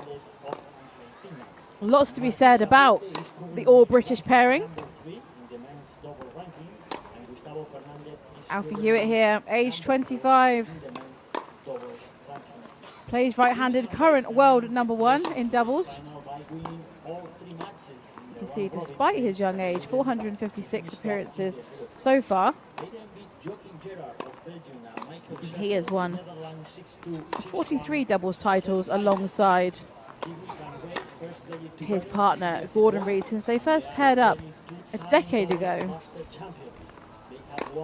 And of course, Alfie alongside Gordon completed the calendar Grand Slam in the men's doubles, and they're the only pair at the moment to do that in the men's division.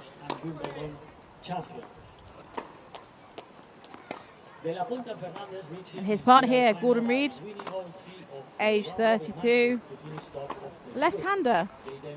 His current ranking number 2, because of course his doubles partner Alfie Hewitt is sitting at number 1. So the top doubles pairing in the world. A few more appearances than his partner there, 659 appearances. Win-to-loss ratio of 491 to 168. Very experienced player, and of course has won 2 silver medals at the Paralympics in men's doubles alongside his partner today. Those 2 silver medals came in the Rio and Tokyo Paralympic Games.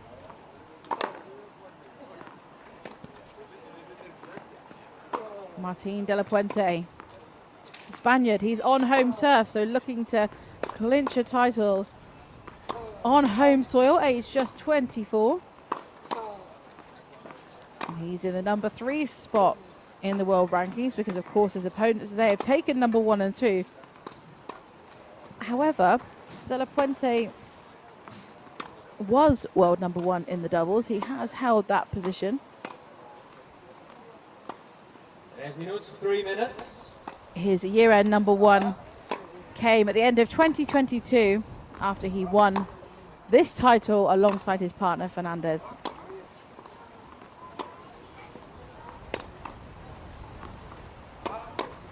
Gustavo Fernandez from Argentina, aged 29 years of age. And the right-hander on the court, current ITF doubles ranking of 4 in the world, has been as high as number 2. But of course, he concludes our top 4 doubles players here in the world.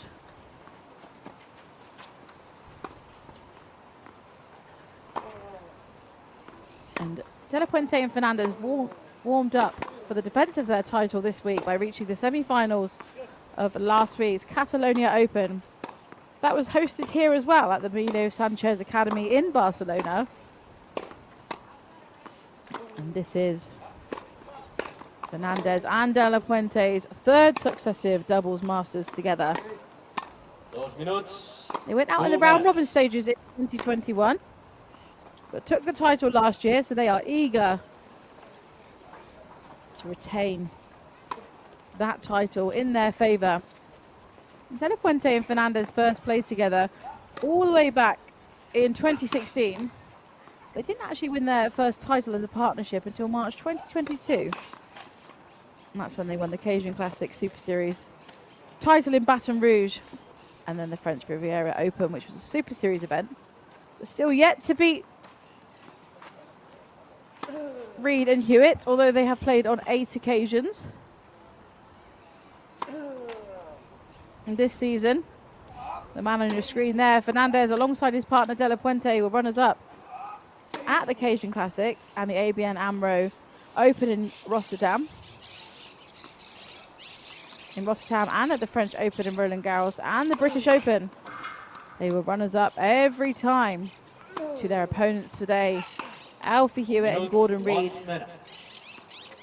They have won TF1 titles this season, and they've won both of those on clay. It was the Swiss Open and Belgian Open. So although the head-to-head stats aren't necessarily in their favour, perhaps the surface will be the missing ingredient.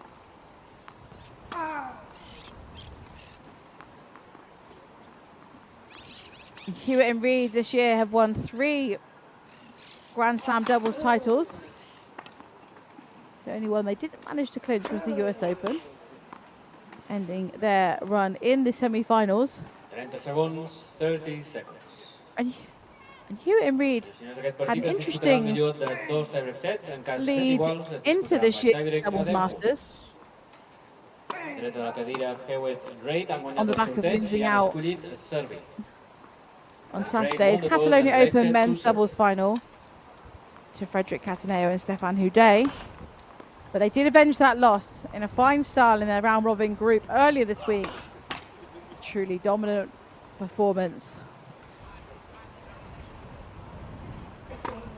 And of course, the man on your screen here, Gustavo Fernandez, will be facing off against his opponent, Alfie Hewitt, tomorrow. They'll be opposite sides of the net once again for the men's singles final. Gordon Reed doing well just to dodge a practice serve there from Fernandez. We saw the hand go up in apology. Good for Reed to test out his reactions before the match gets going.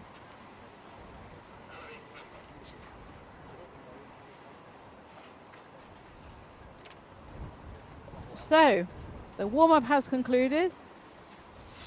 Players are ready and raring to go.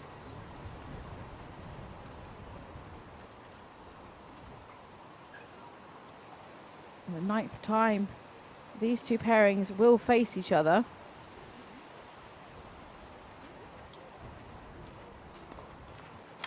Alfie Hewitt just taking on a few more sips of fuel there. But Reed first away from the bench.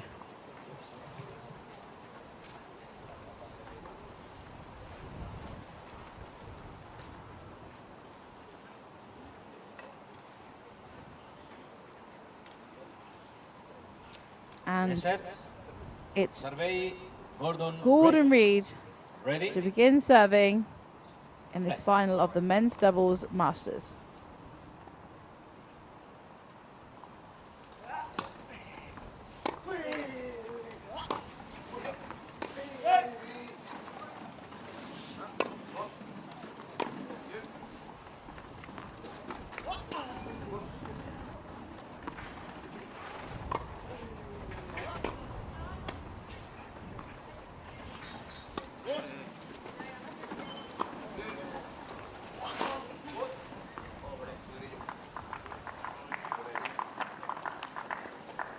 Kinza 0.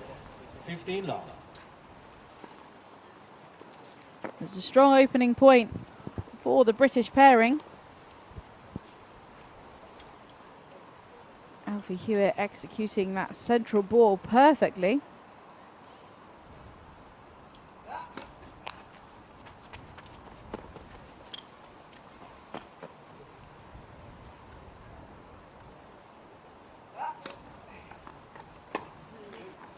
And 0, 30 love.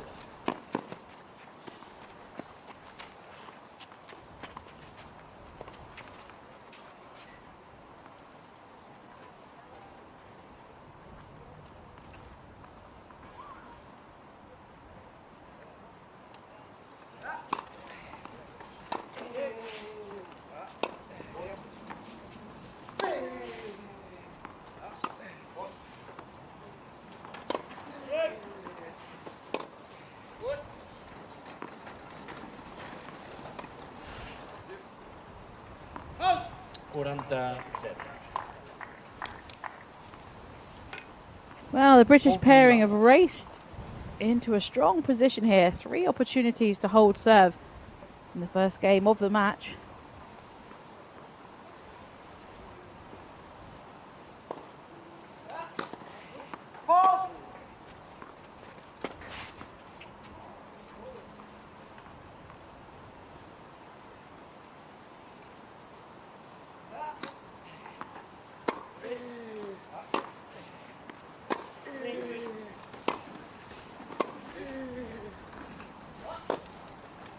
Cambia.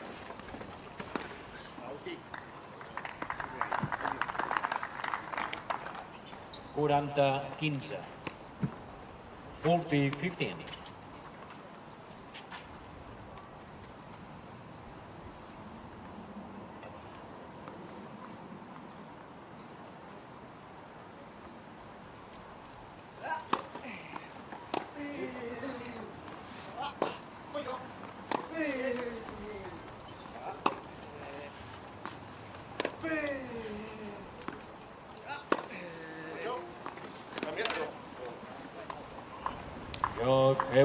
Right. So it's the first game to Hewitt and Reed, and they hold serve on the first opportunity of this match. And the British cohort there supporting the players. Again, all these teams that are behind every single player you see on court, they put in the hard yards behind the scenes. And of course, support throughout every single match.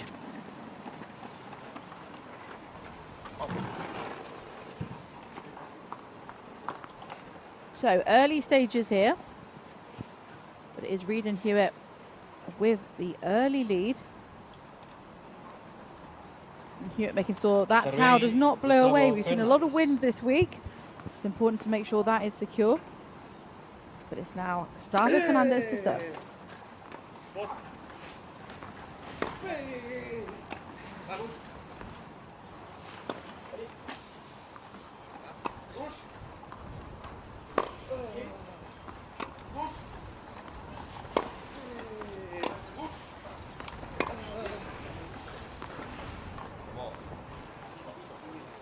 Ginza 0. 15 love.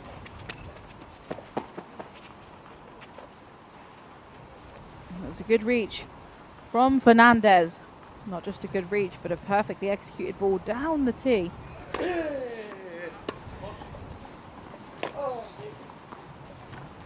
Ginza iguales. 15 all.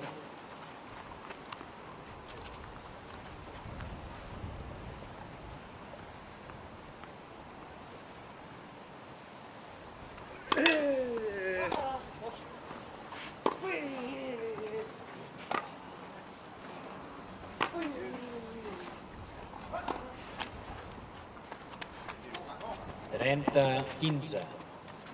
30-15.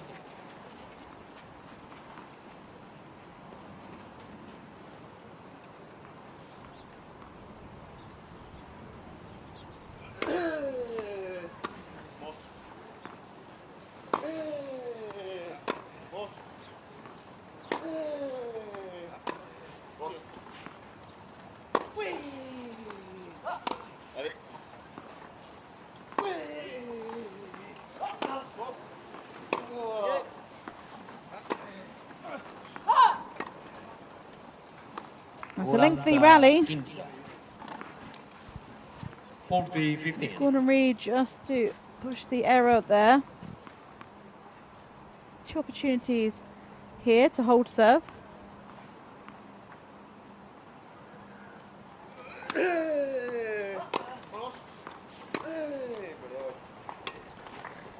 Oranta 30. 40-30.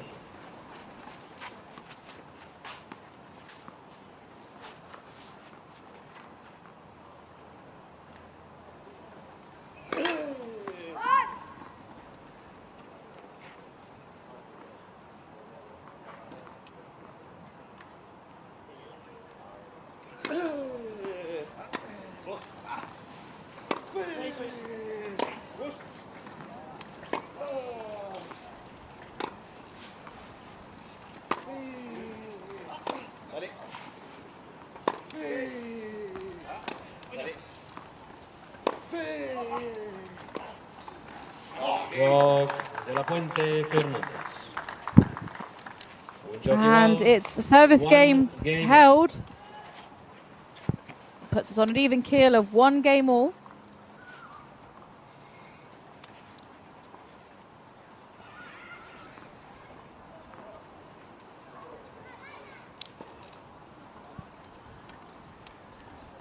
So time now for the serve of Alfie Hewitt.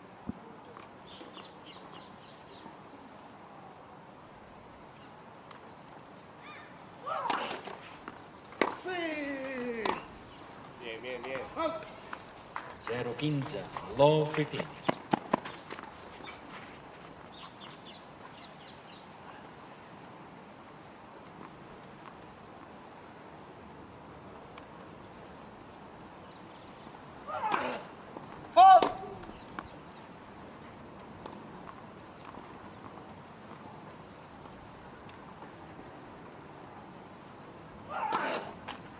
Zero 30. Low 30. Early double fault from Alfie Hewitt there. Not quite what he was looking for. Applies a little bit of pressure to his shoulders. Love 30.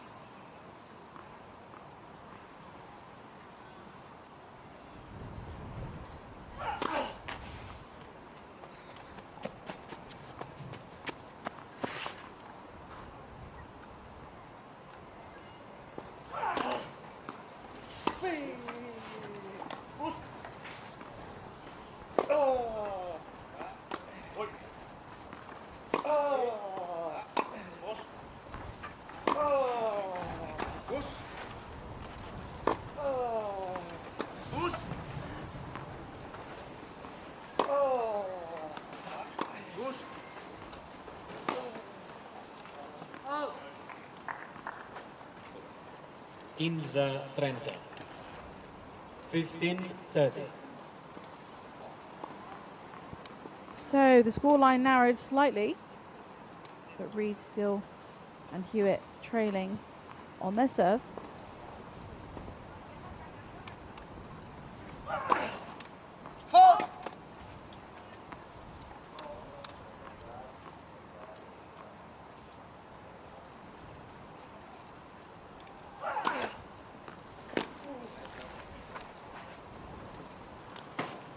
30 Strung igual, those 2 points 30 all. together in a row, which brings him to a more comfortable position score-wise of 30 all.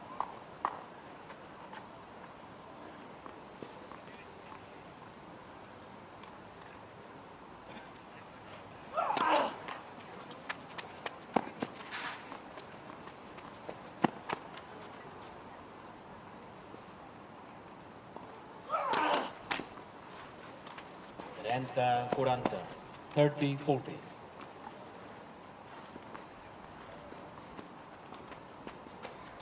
So an early break point opportunity here for De La Puente and Fernandez.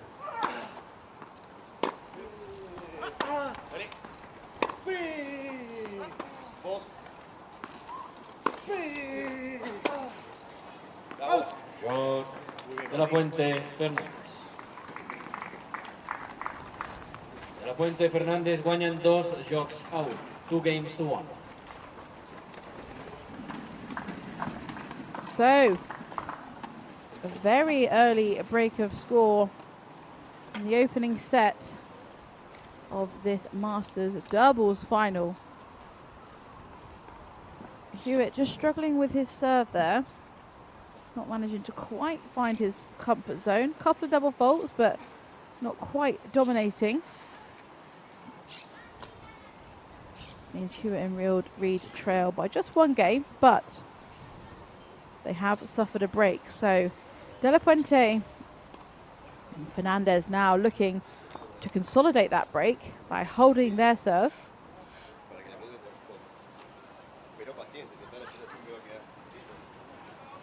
And the second seeds are the ones that are out of the starting blocks first, choosing not to use the full amount of time at change of ends. But I'm sure eager to maintain their momentum. Servei Martín de la Puente. So now it's the turn of the home favourite, Martín de la Puente, to serve.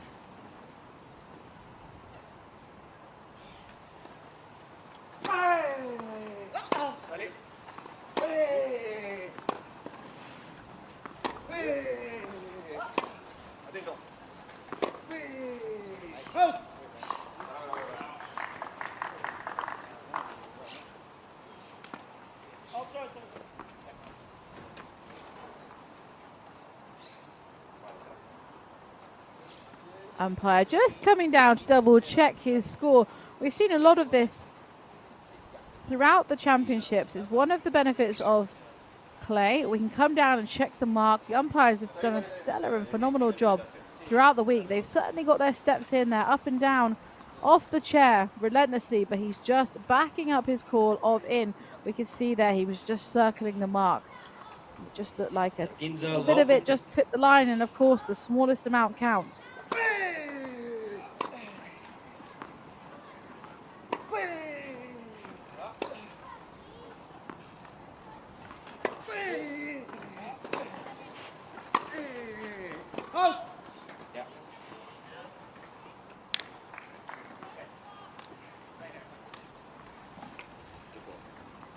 It's a long ball from Martín de la Puente, putting in his usual hard graft of working hard to create the ball he's after. Usually very effective at the net, but this time just slightly too long.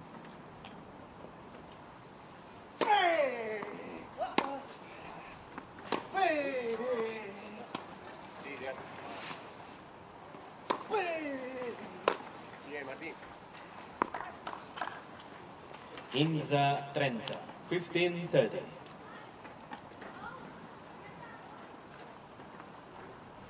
On this occasion, the error was from Gordon Reid, his frame getting a little too involved there. However, they are still up. The score's 15-30.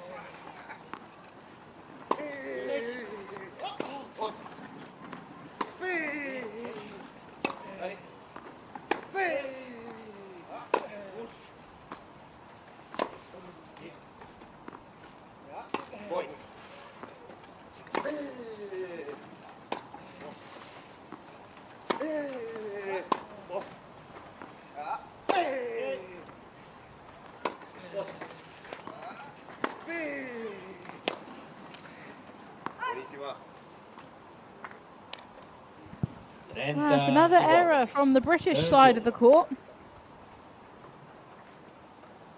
Not quite what they were looking for after their race of a lead of love 30, but those two errors means we're on an even kill. It's 30 all.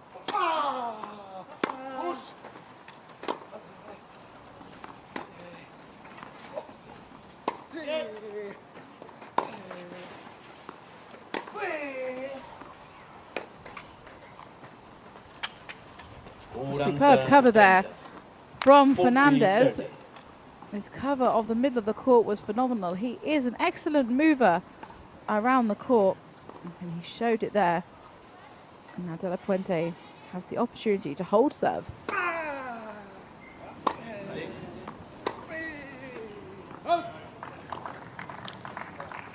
Iguals deuce.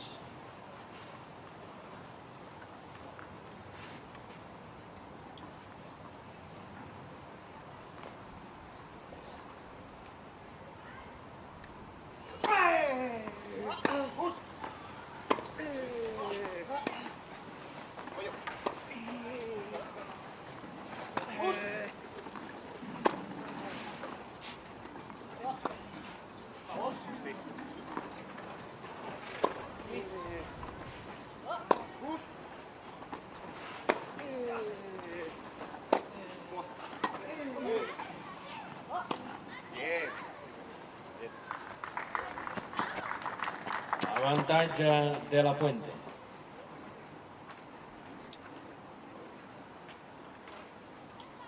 So Fernandez and De La Puente back with an opportunity to hold serve.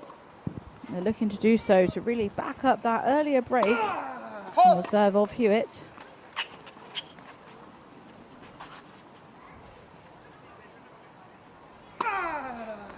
Iguals deuce.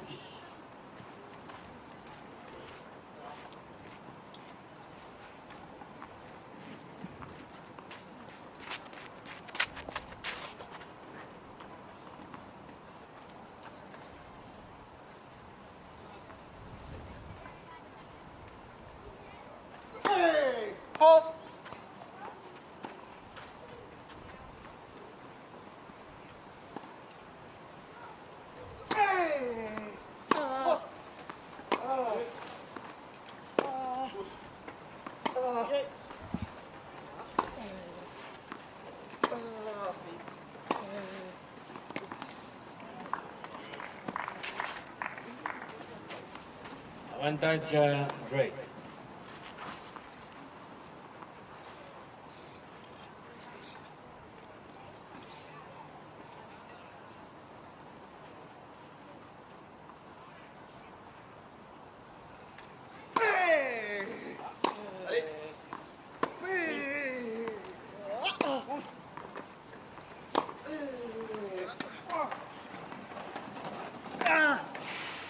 George Hewitt Drake. Those jokes And Hewitt and Reed 2 games over. doing an incredibly good job there and managing to stay in that game. They were in danger on a couple of occasions.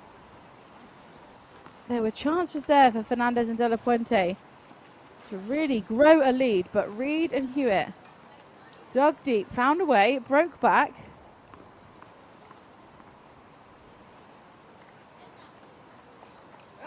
And that means we are at 2-all.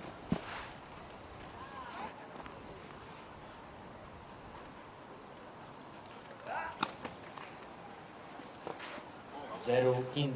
Low 15.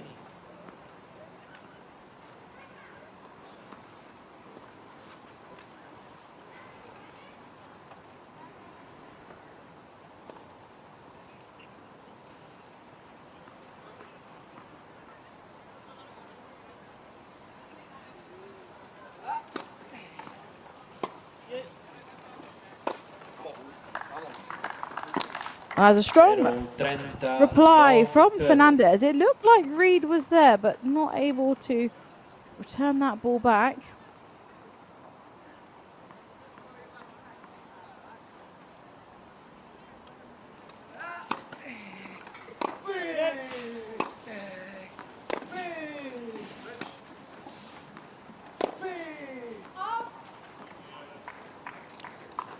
15-30. 15-30.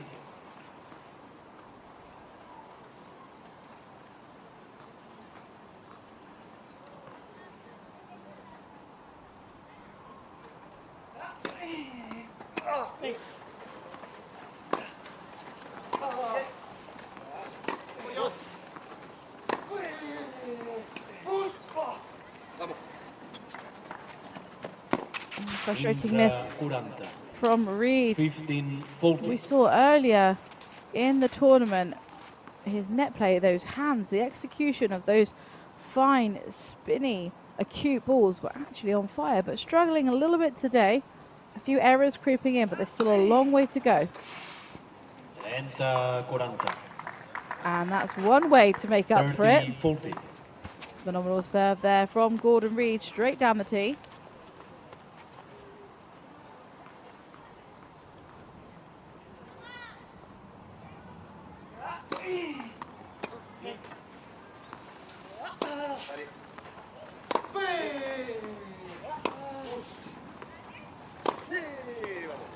Joc de la Puente Fernández. Wow, what a shot there. Puente Fernández guanyen per From 3 Fernandez.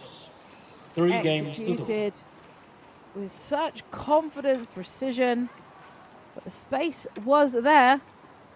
He had the opportunity, he just ripped it through the tram. Hewitt not even attempting to go for it, he knew it was that good.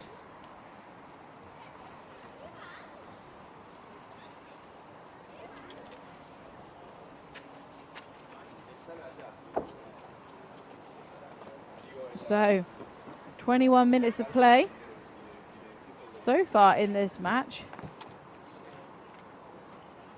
And De La Puente and Fernandez currently leading 3 games to 2.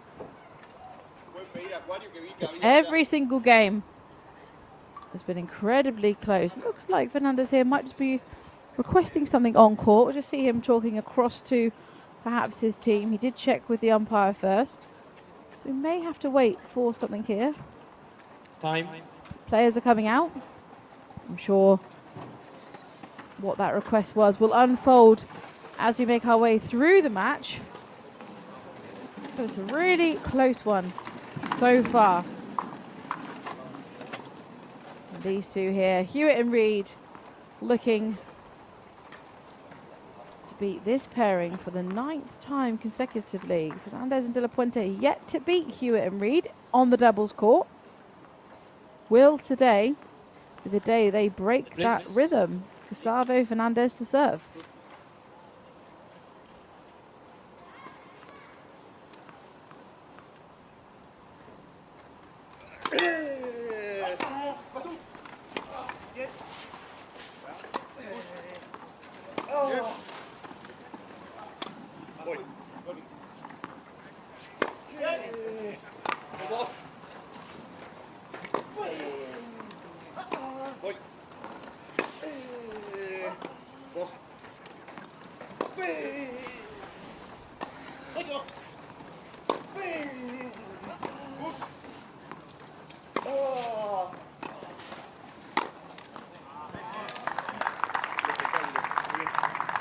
Ginza 0. 15 love.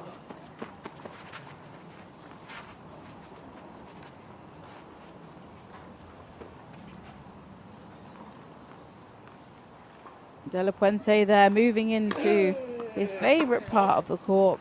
I hope to see more of that as the match unfolds.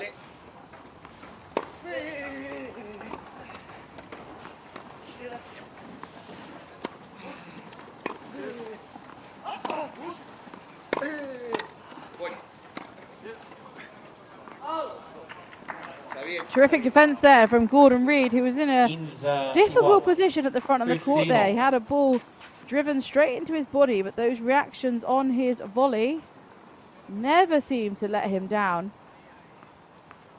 De La Puente just pushing the ball long, but Hewitt was there. Good movement from this pairing, covering all areas of the court.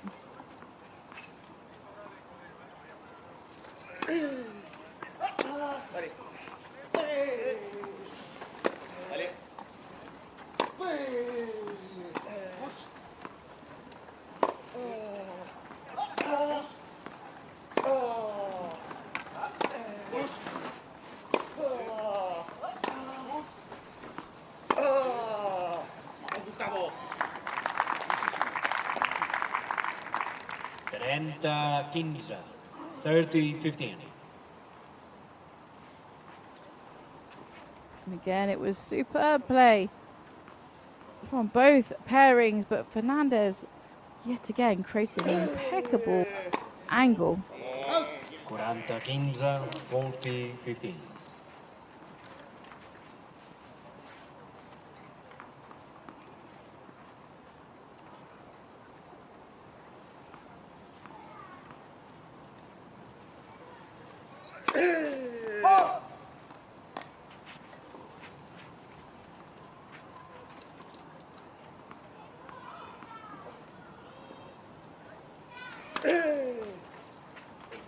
Curanta 30. 40-30. So big opportunity here.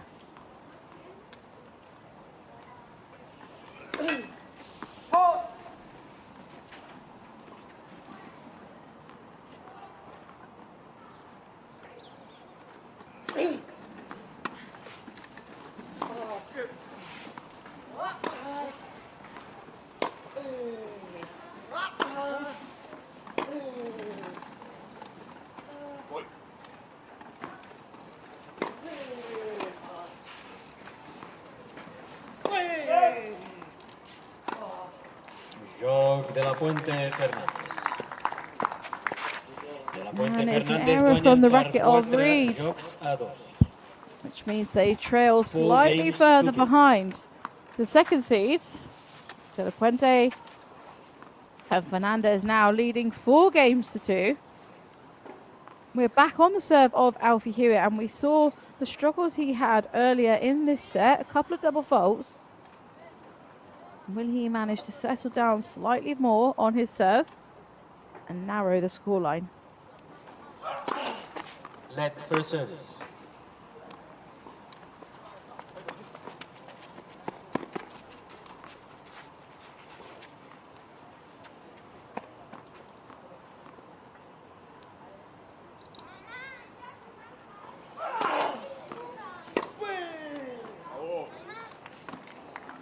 Zero 15.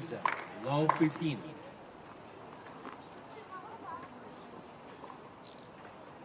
And it was a serve in for Hewitt, but straight into the comfort zone of De La Puente, creating an angle with ease.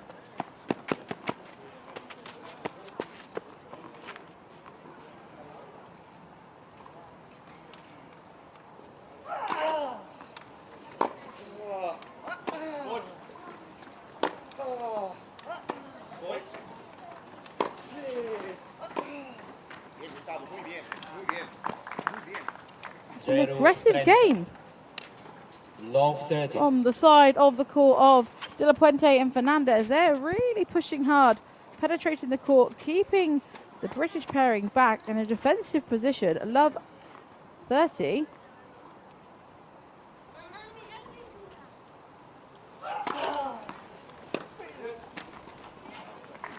Quinze 30.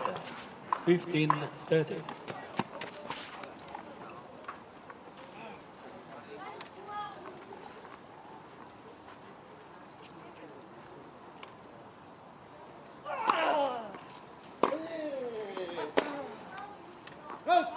Quinze 40. 15-40. It's an error long from Hewitt, meaning he has 2-point break against him.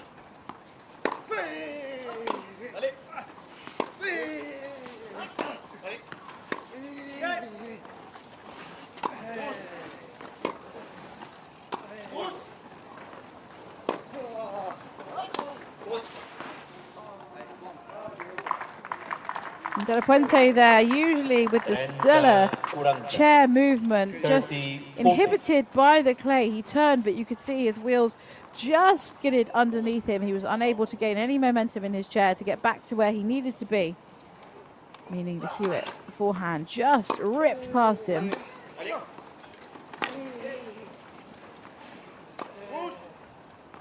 Joc de la Puente Fernández. La Puente Fernández guanyen per 5 jocs a 2. 5 games So to 5-2 in favour of the number 2 seeds. What an interesting match this is unfolding and turning out to be. 29 minutes of play so far. And will this be the first occasion that we see De La Puente and Fernandez overcome and beat the British pair? And there's a lot of tennis still to be played. Of course, we're only in the first set, but at the moment, it certainly feels dominant a lot more on the side of De La Puente and Fernandez. They're looking to end their 8 matches in a row loss against the all-British duo. The last match and the last time they faced each other in the summer at the British Open was the closest they've ever got. That went to a 3rd set championship tiebreak. And a nail biter that was. Hewitt and Reed just clinching it 11-9 in the 3rd. You wonder if that is on their minds. So Martin De La Puente here, serving for the first set.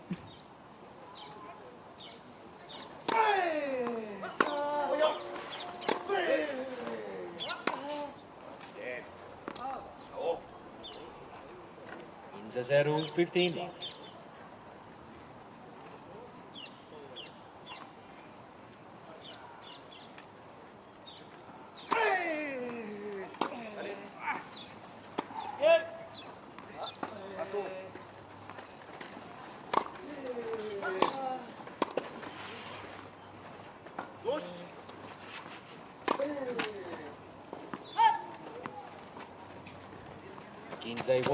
The net can sometimes be your friend and sometimes it's your enemy, and on this occasion it wasn't the friend of Gustavo Fernandez. The net just clipping that ball wide. 15-all.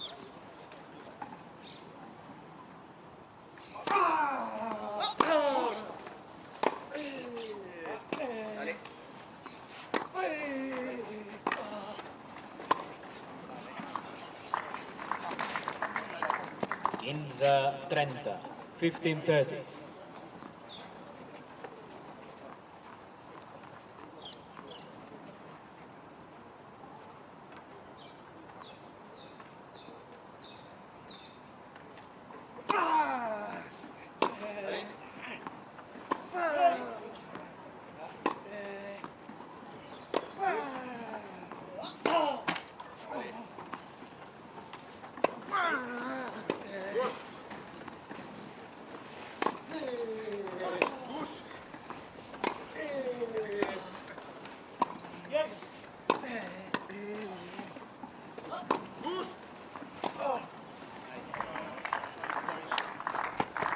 Well executed ball there through the centre of the court.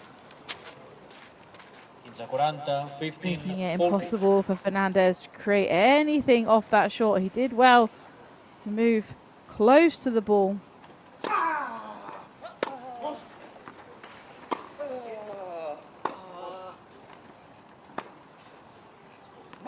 Jog, Hewitt and Reed. Strong game there for Hewitt and Reed. 5 games And a much needed one too.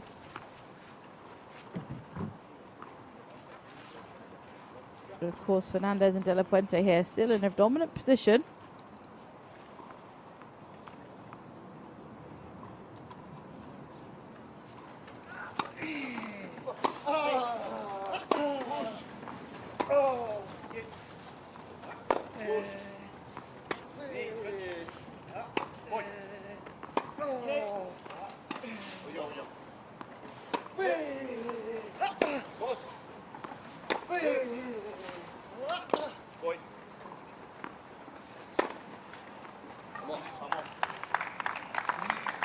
That's an incredibly well disguised inside-out forehand from Gustavo Fernandez. He opens up the court across that ad side, kissing the outside tram line.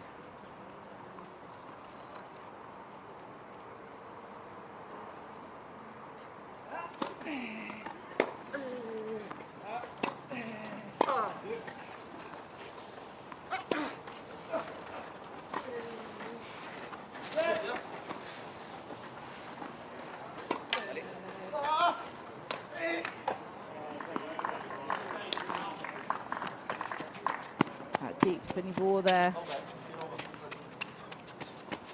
He was 15 all. Just pushing him right to the back of the court. Really difficult to negotiate. 15 all.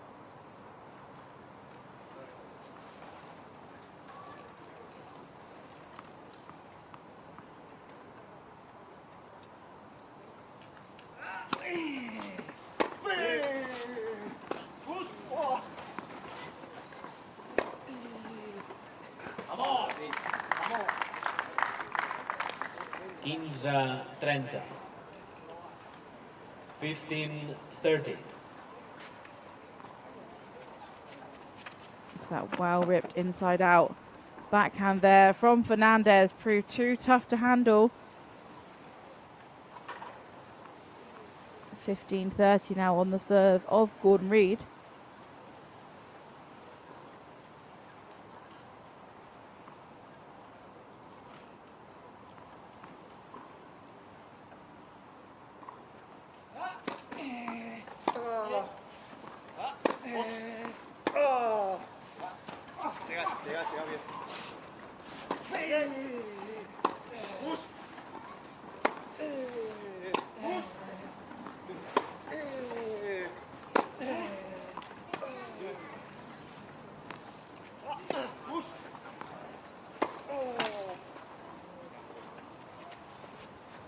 Wow, pressure was certainly applied 40. on Gustavo Fernandez. 15 Every ball 40. deep, spinny, pushing him further and further back. But his defense was superb. But eventually the net aided him, just clipping that ball out. But we saw the hand go up immediately in apology. But that does bring them their first set point.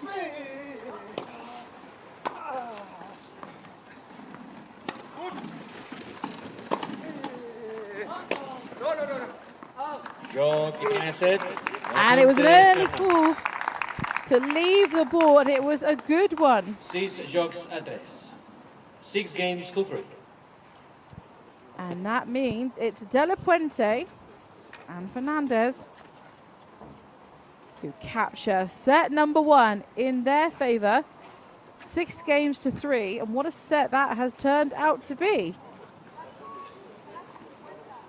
37 minutes of play here so far. Brilliant contest here between the world's top 4 doubles players. Hewitt and Reid, number 1 and 2 in the world. De La Puente and Fernandez, 3 and 4. De La Puente and Fernandez looking to keep hold of their doubles masters title. They, of course, won this event last year.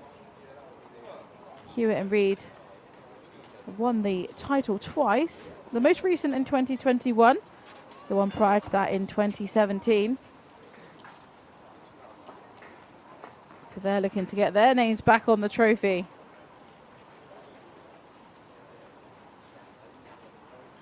Quick changeover here of officials. Ready to commence set number 2.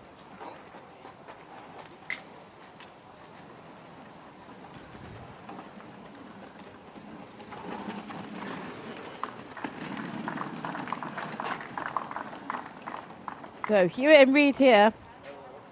Got a bit of work to do. Bit of a rethink of how they're going to ensure that set number 2 doesn't go in the same direction as the first set. And Gustavo Fernandez is going to get proceedings underway for the second set. 15-0, 15 love.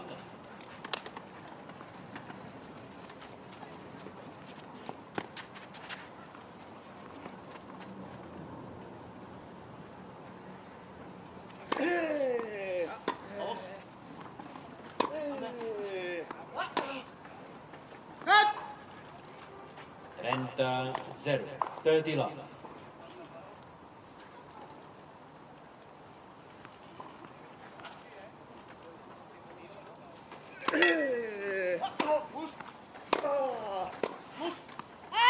Quaranta 0. 40 love.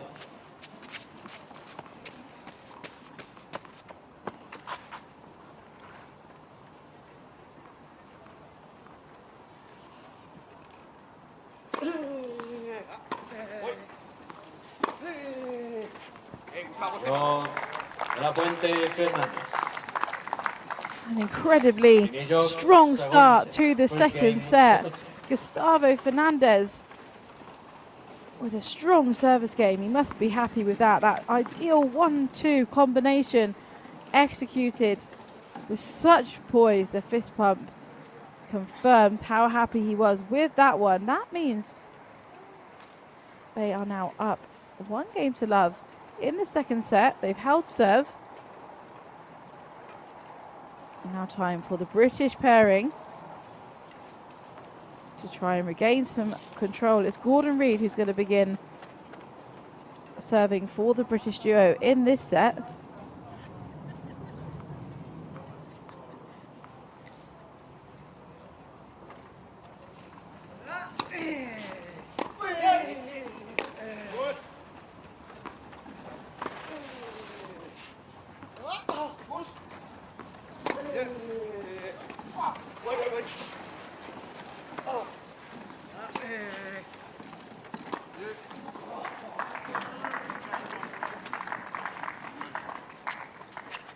Ginza 0, 15 love.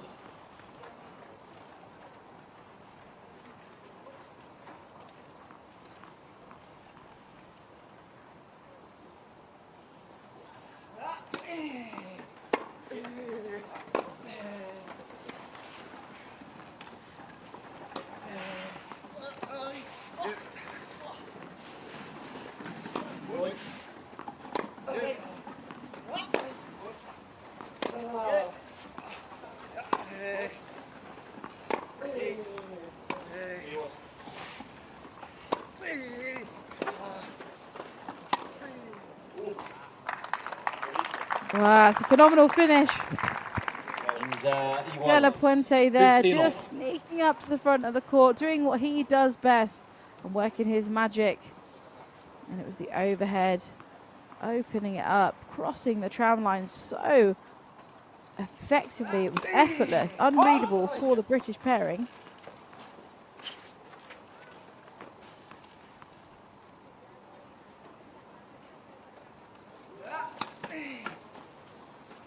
Ginza 30, 15-30.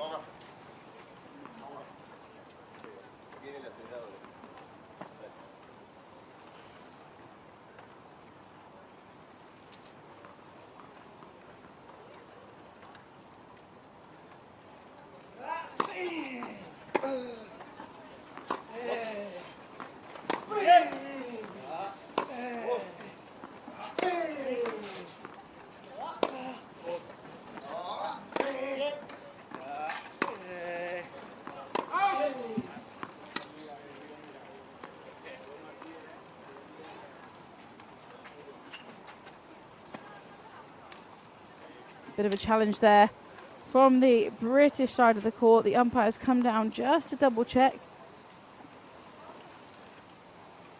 Ginza 40, 15 Standing 40. by his original call. And now 2 break points available for De La Puente and Fernandez.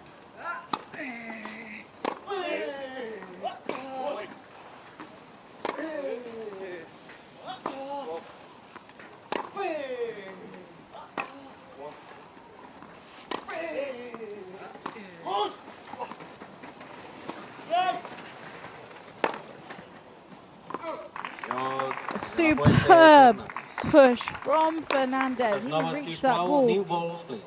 plenty of time to create what he was looking to do. Puente Fernández Gordon Reid guanyan per with the dos right jocs choice of a zero. shot, but just 2 pushing games it to too long. The lob was not executed as he aimed to do, and that now means that Hewitt and Reid are trailing in this set by 2 games.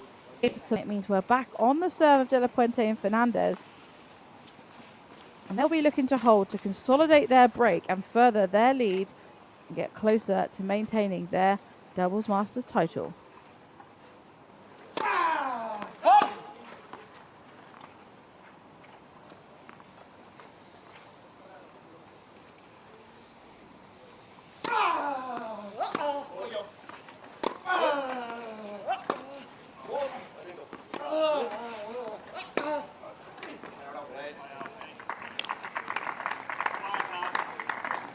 0-15, low 15.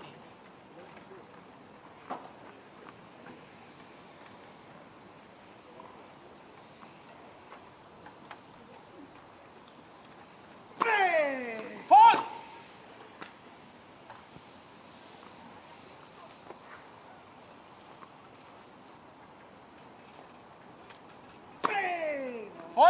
0-30, low 30.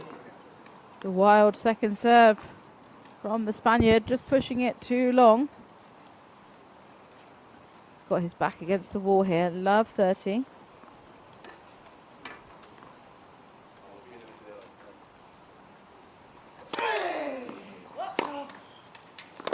Inza 30. 15-30.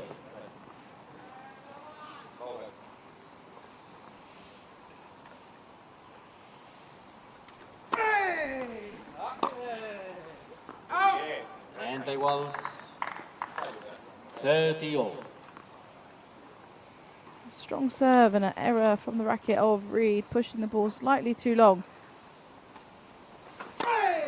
Fall it.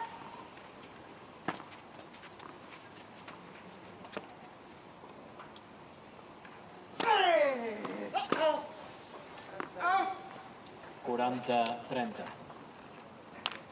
And this is the moment they were looking for. It's game point.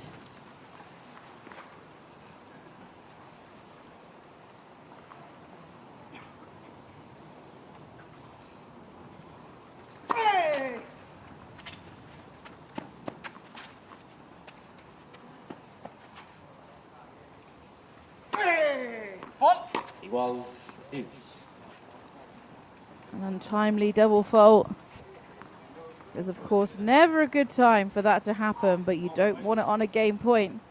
This gives Reed and Hewitt an opportunity here.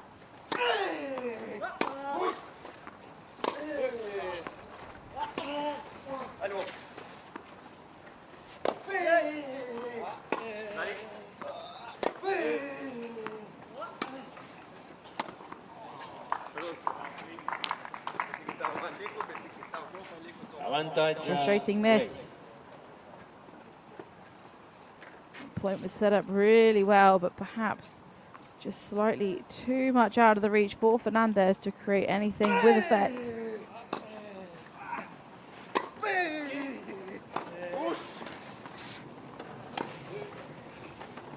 Go with Reed. So Hewitt and Reed find a way. Per 2 jocs out. 2 games to 1. They were in a sticky position with game points against them. There was a real risk of them trailing 3 games to love, but they managed to turn that game around, and now they only trail by 1 game. And after 11 minutes of play, De La Puente and Fernandez lead by 2 games to 1, and of course 1 set to love.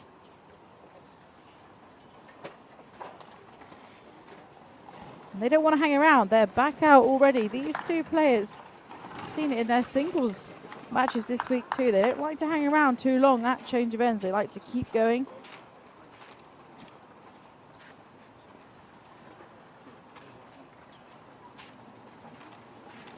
But Reed and Hewitt here in a very different position to what could have been just a few minutes ago. They did incredibly well to break the serve of De La Puente and get their names on the board in set number 2. And now it's time for Alfie Hewitt's serve. An important game here.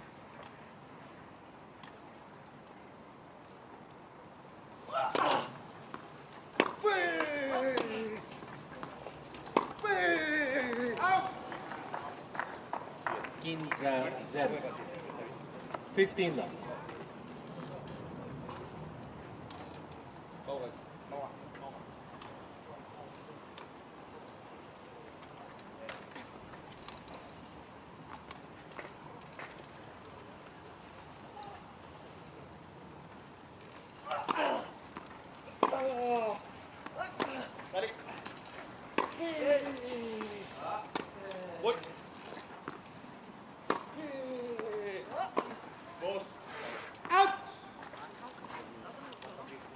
iguales. That pause 15 all. after he hit the ball from Alfie Hewitt. He knew it was going to go long.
Well, it was incredible defence from Alfie Hewitt in particular, who was just being peppered over and over again. 30, Every 15. ball going back to that same juice side. He did a really good job at just hanging in there, biding his time. And it was Fernandez with the error in the end.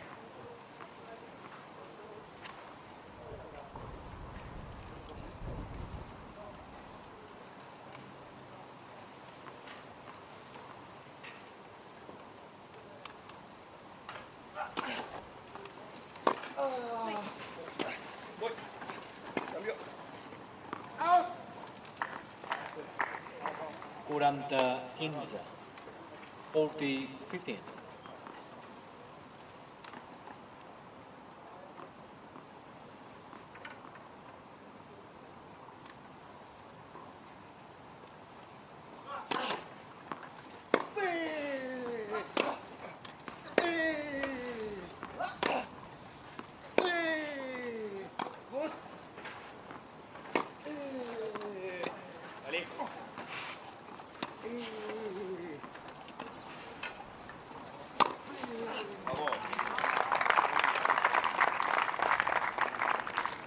Kuranta 30.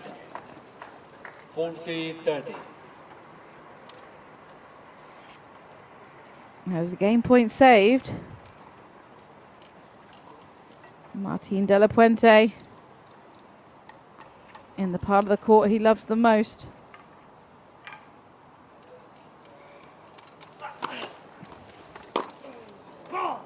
Jog Hewitt breaks. Dos jogs iguales. 2 games. Hewitt and Reed have found a way, and they have won 2 consecutive games in a row now and leveled out that scoreline and brought set number 2 back on serve.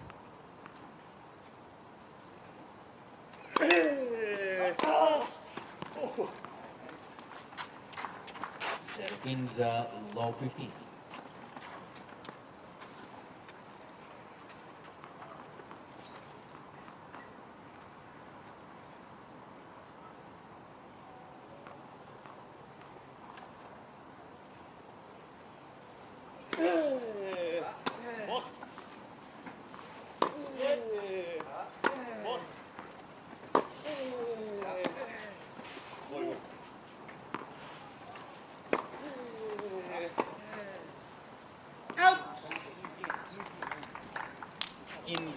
Iguales. 15 all.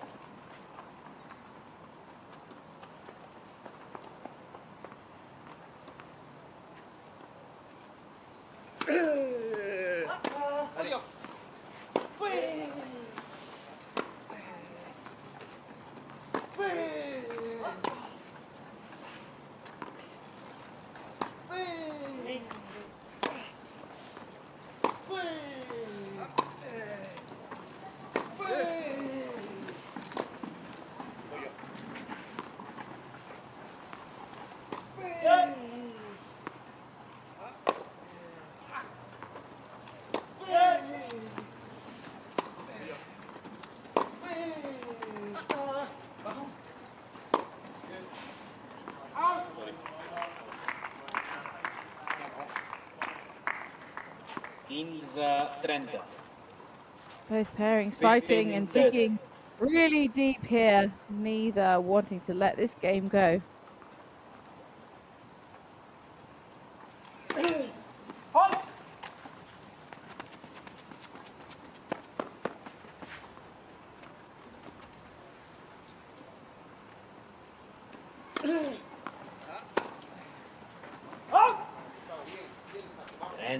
Igual. It's a wide return 30 all.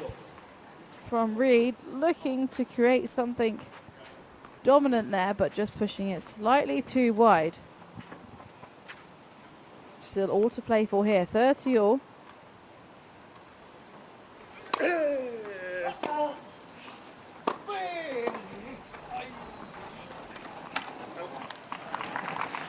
Oh, that is impeccable hands from Alfie Hewitt.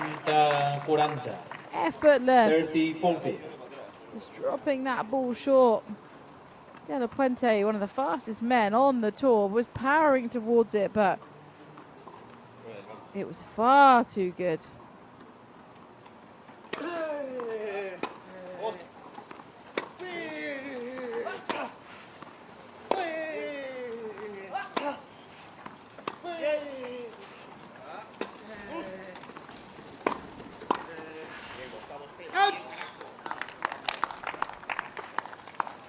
Equals deuce.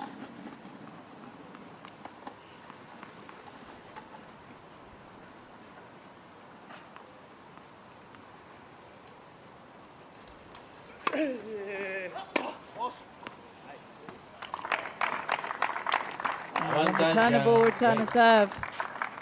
Fernandez is going to have to do a little bit more than that on his serve if he wants to secure his service game.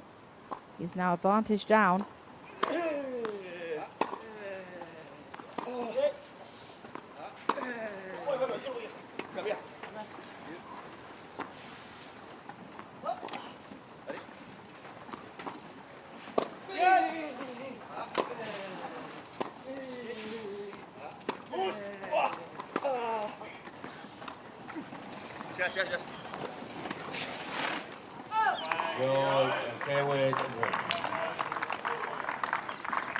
And it was a superb push once again from De La Puente. This time he managed to reach that short spinny ball, but unable to produce the goods.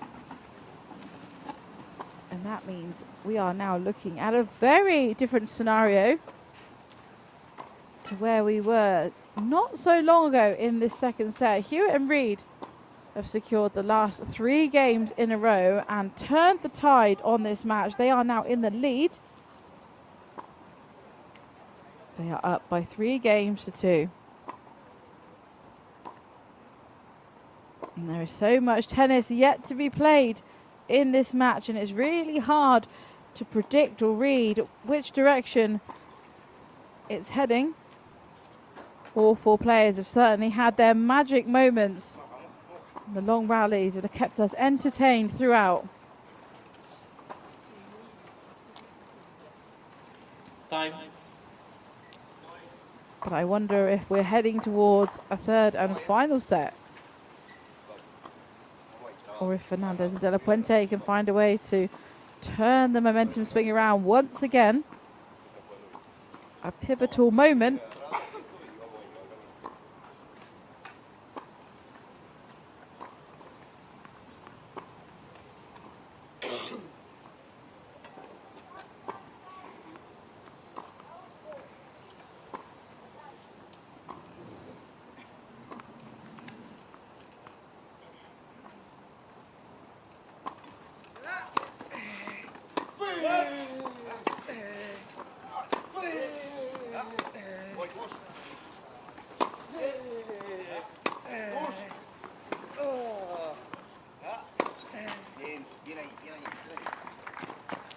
Zero 15. Love 15.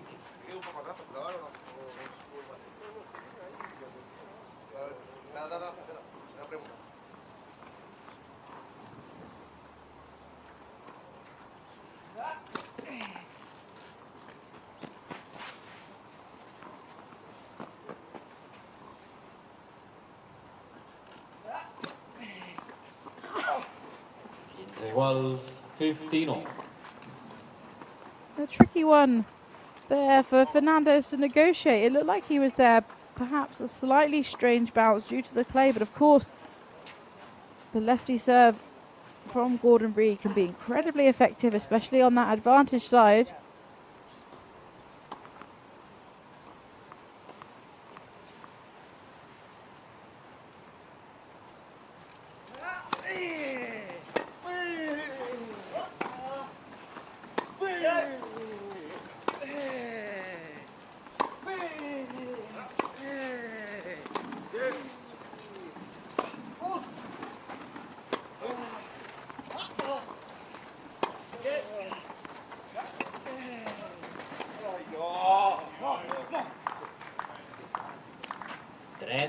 Kingsa. 30. Gustavo there, perhaps a little bit too eager.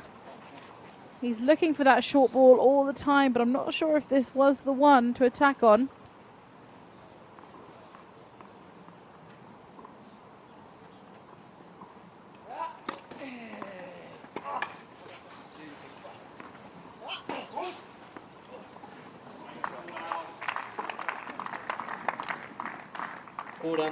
Kingsa.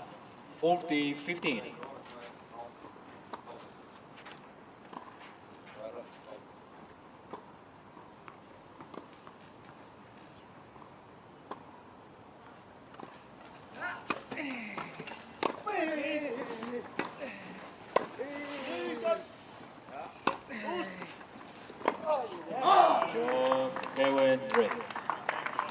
There's a big come on from the British side of the court.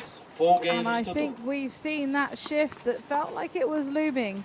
The momentum felt like it was gradually moving across to more in the British team's favour.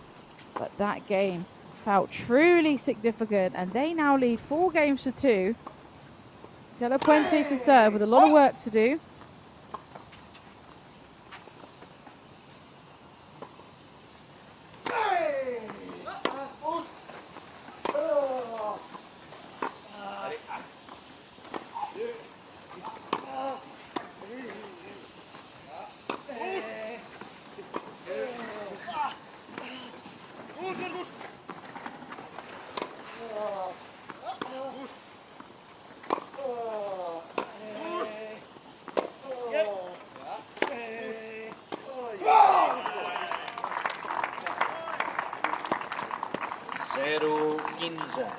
Low 15.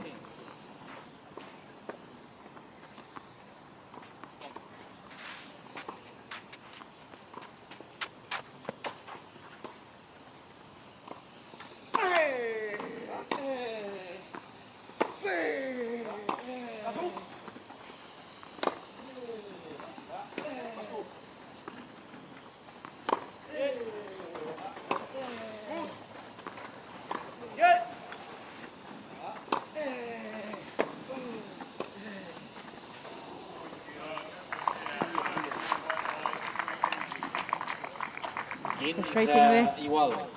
15-all. Gordon Reid with the impeccable approach shot, but not quite managing to execute that final ball. He set it up really well.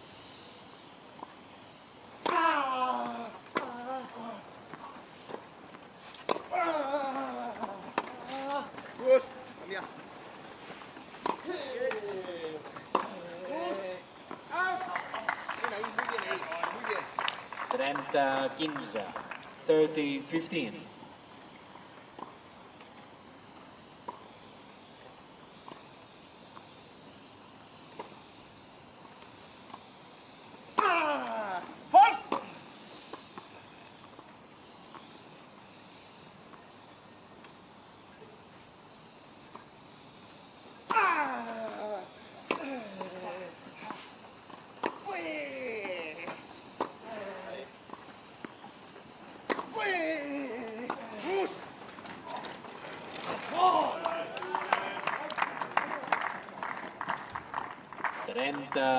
Well, they liked that one. 30-all. We're certainly hearing the volume a little bit more from the British team, more and more, but that incredible spin, aided by the clay, made it unreturnable for Fernandez.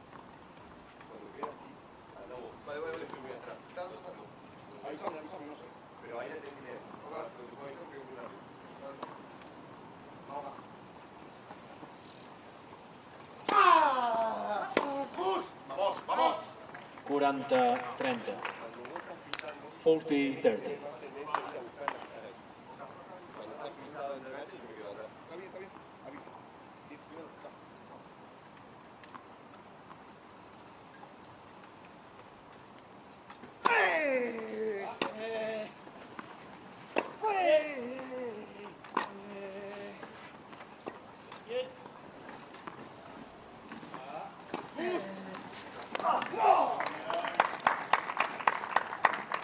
Another come on from Gordon Reed. Happy to have defended that point, because that means they are back to an even scoreline of juice, giving them an opportunity to extend their lead further if they can just string those all-important 2 points together.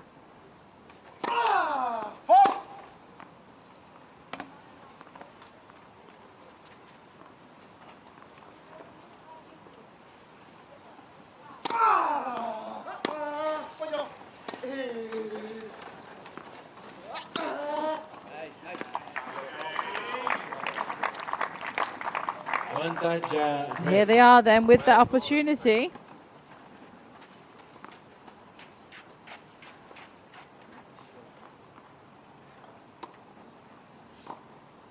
Certainly feels we're feeling a lot more intensity and commitment from the balls coming from the end of the British team.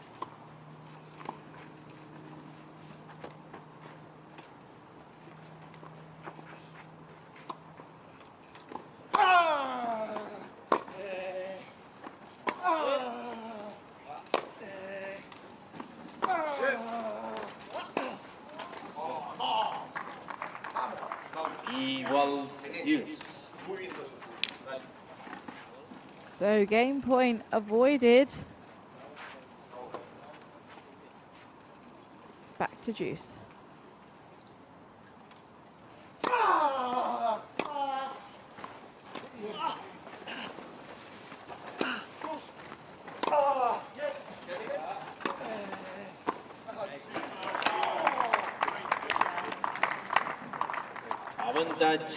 Red. So we're back to where we were. Will Reed and Hewitt take this game to extend their lead. We've been here once before. They're eager to get this game under their belt.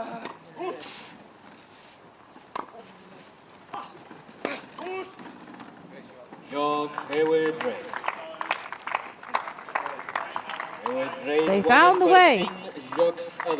5 games to 2. And they have increased their lead 1 game further. That is now 5 games in a row that the British pairing have managed to win. They have shifted the momentum dramatically in this match. Fernandez and De La Puente taking that first set, winning the first 2 games of set number 2. But in just 31 minutes, Reed and Hewitt have turned the tide, and they now lead 5 games to 2. They're 1 game away from taking this men's doubles Masters final to a 3rd set.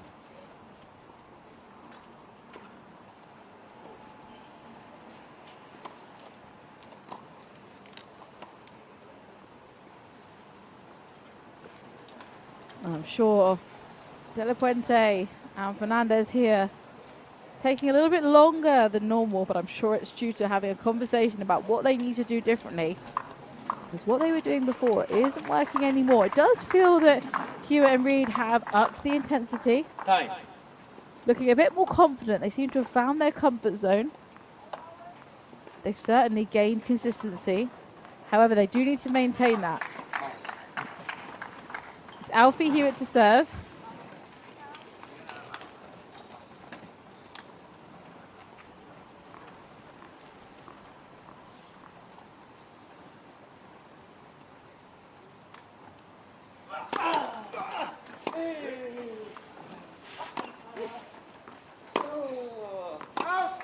Zazen.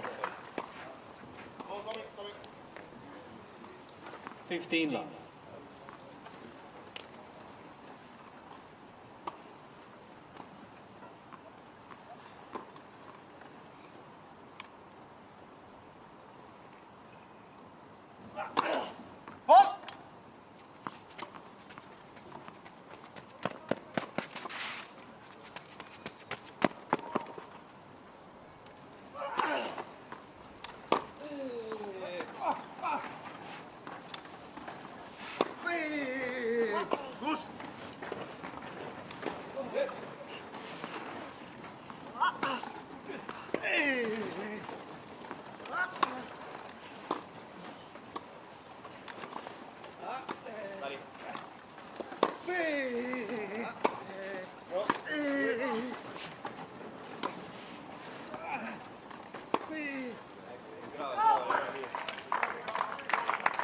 a wild miss wide Tenenta from the Spanish serve, number 1. 30 love.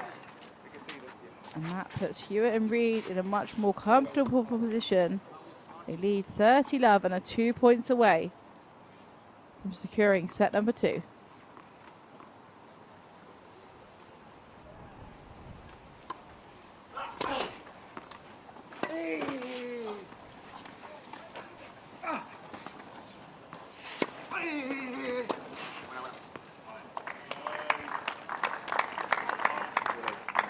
And now it's just 40 love.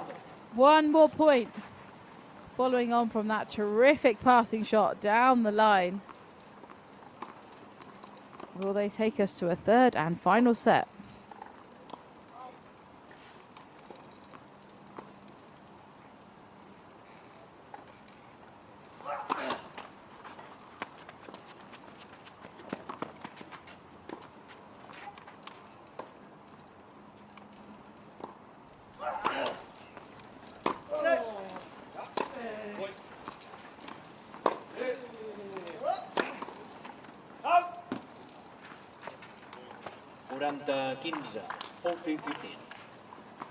First set point saved. But Hewitt and Reed here with 2 more opportunities.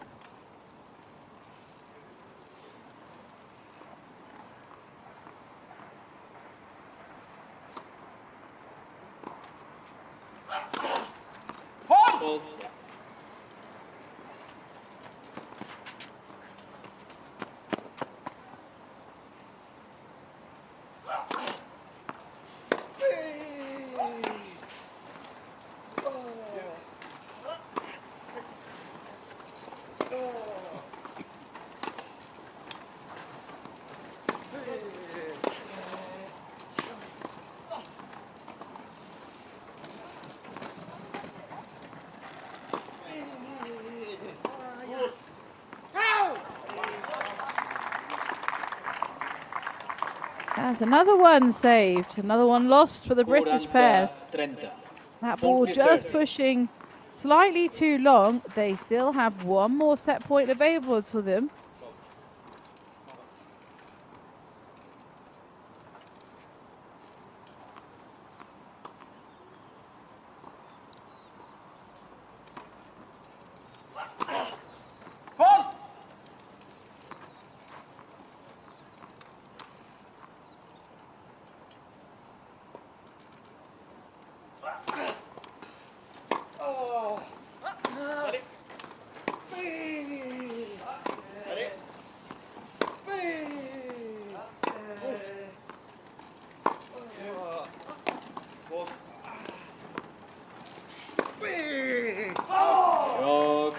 Set, Hewitt, Reed. And they've done it. Set igual. Took a bit of time together, having flown to a game point in that previous game. 2 set points saved by De La Puente and Fernandez. However, Reed and Hewitt took the third opportunity. Both sets, 37 minutes apiece. But that means we are definitely moving into a third set here on centre court at the Doubles Masters. And their last match, of course, when these two faced each other back in the summer at the British Open.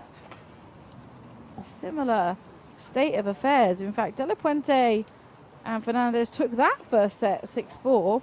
It was then Reed and Hewitt which took the second 6-2. And it was Reed and Hewitt who came out on top in the third set. Championship tiebreak 11-9. So it'll be really interesting to see here how this unfolds. Up until that last meeting, all these matches have been won by Hewitt and Reed in 2 sets. A lot of those sets very close, but the first time they were taken to 3 was in the summer at the British Open.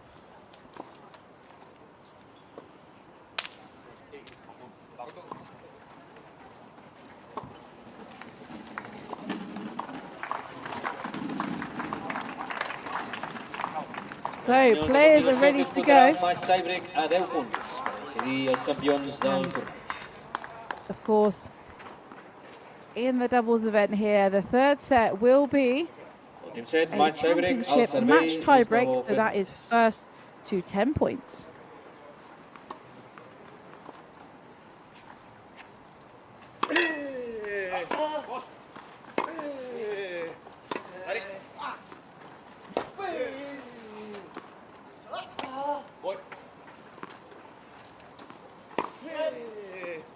Bien, Gustavo, bien, Gustavo.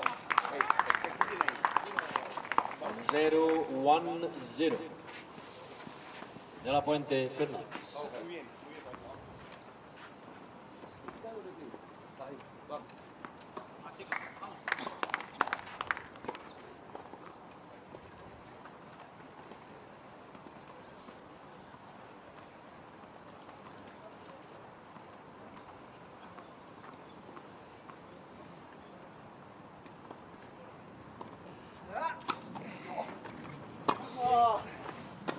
Dale. Voy yo. Dale, dale.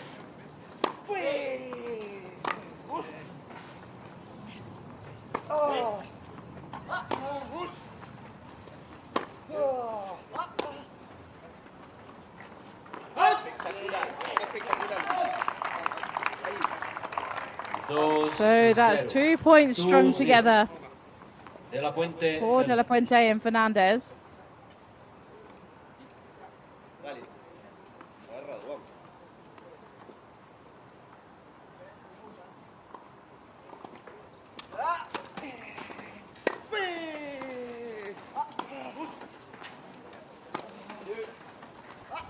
Dale.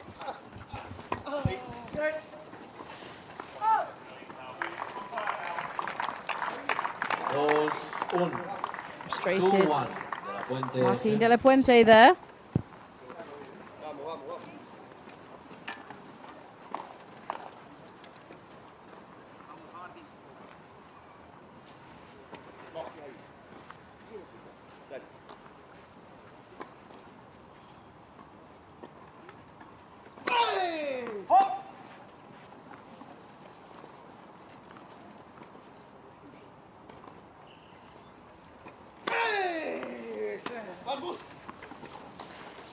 Dale. Vamos. 2 igual. 2-all. So 2-all. It's back and forth all the time here.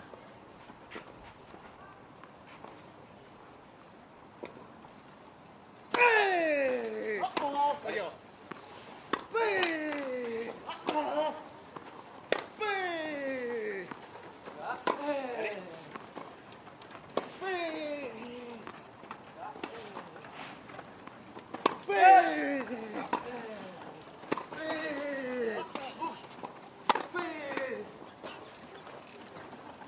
¡Vamos, hombre! ¡Vamos!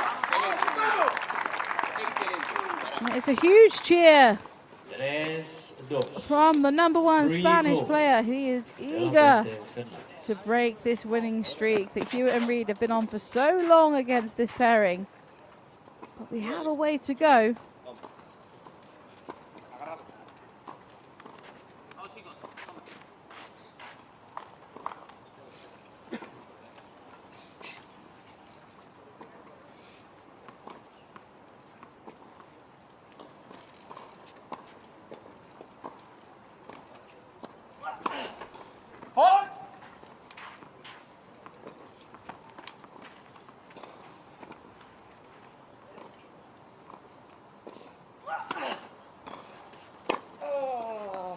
Voy. Voy.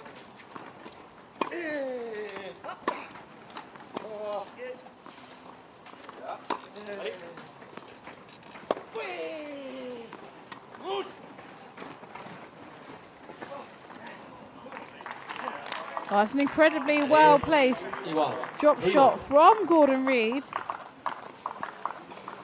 That brings us to a 3-all tie in the score.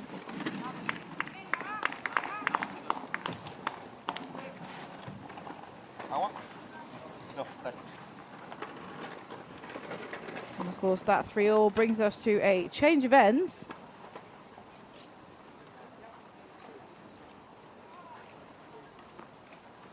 Vamos bien. Vamos. Vamos ahí. Dale, dale, dale. Ahí. Vamos. Quizás no lo veo. Vamos.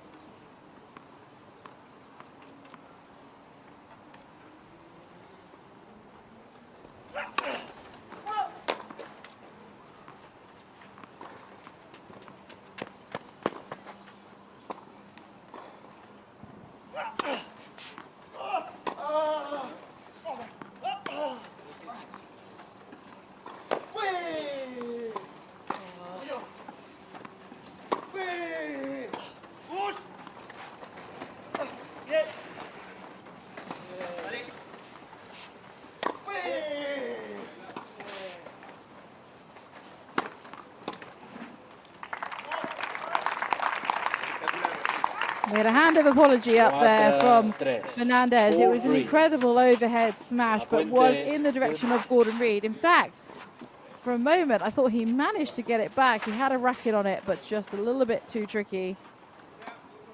And it was a well-executed overhead from Fernandez.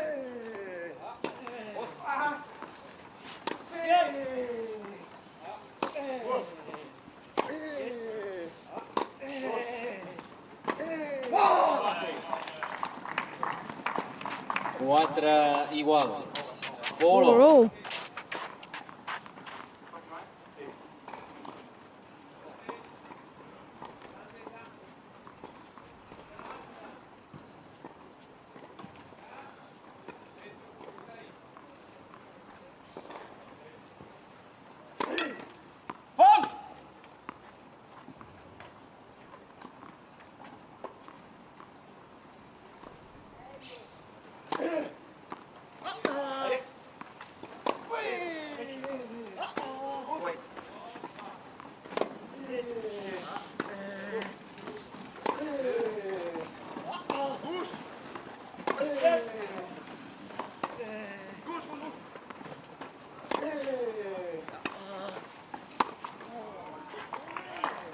He waited so patiently for it. 5-4.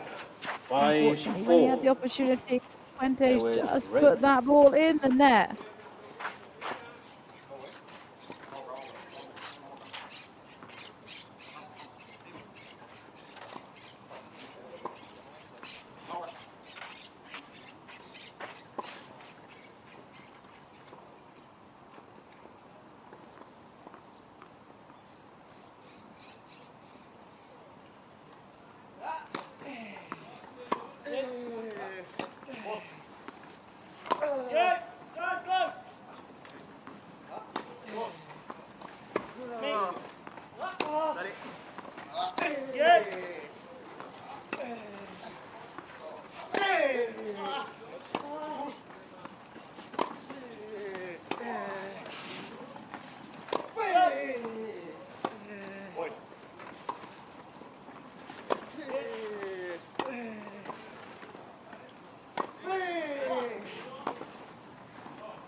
That was an incredible drop shot.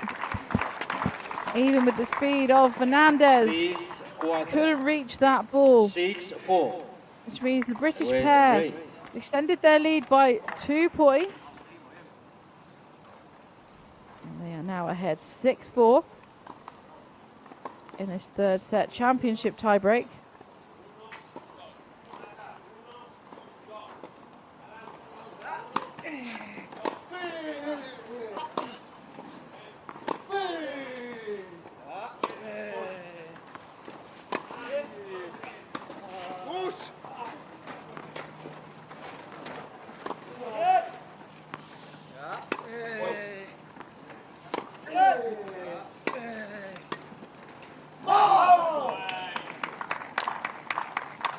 Set 4. Frustrating miss. 7-4. Slice, a volley, They were backhand ready. just creeping wide.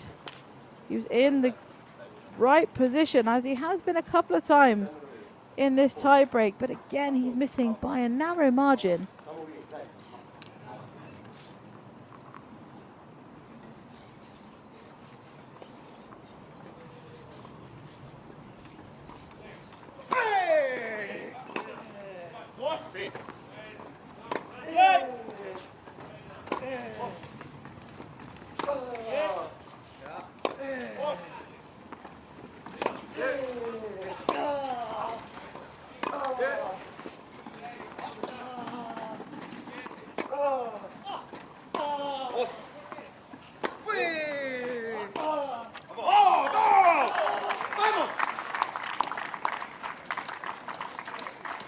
It's certainly not over.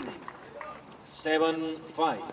De La Puente, Fernandez digging deep like we know they can do so well. Frustrating miss for Hewitt, but perhaps a slight confidence boost for this pair here. They were utilizing the opportunity to have a break. And they now trail just by 2 points. So much still to come in this match, which is truly neck and neck.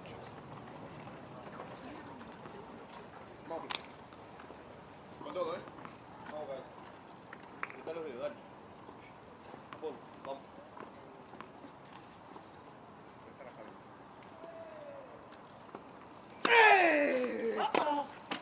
Voy, voy, voy.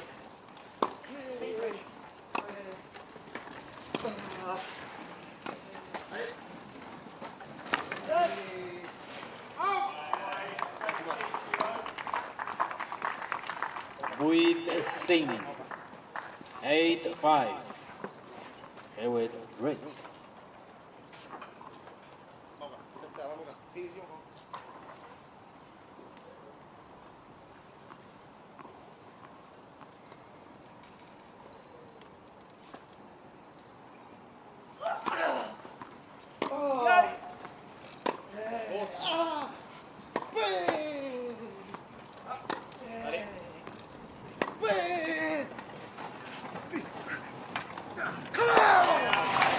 He pushed again so hard.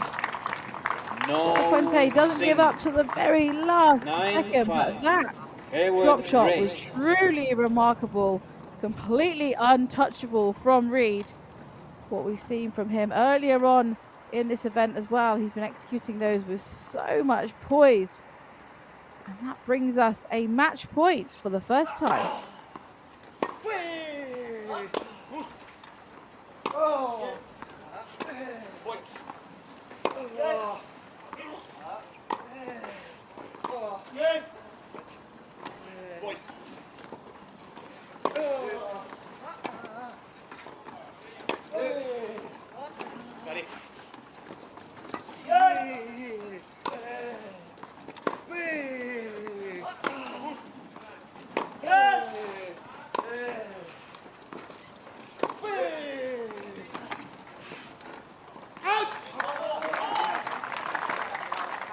That's the first match point defended.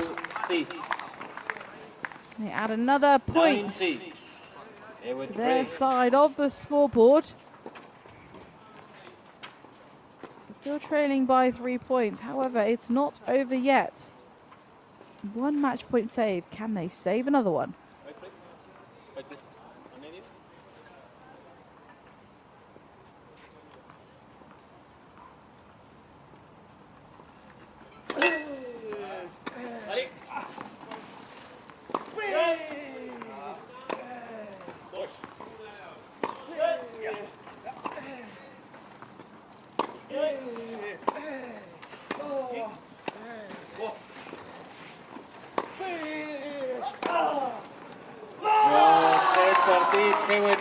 And that's done it. 2-1, 3-6, 6-2 y 10-6.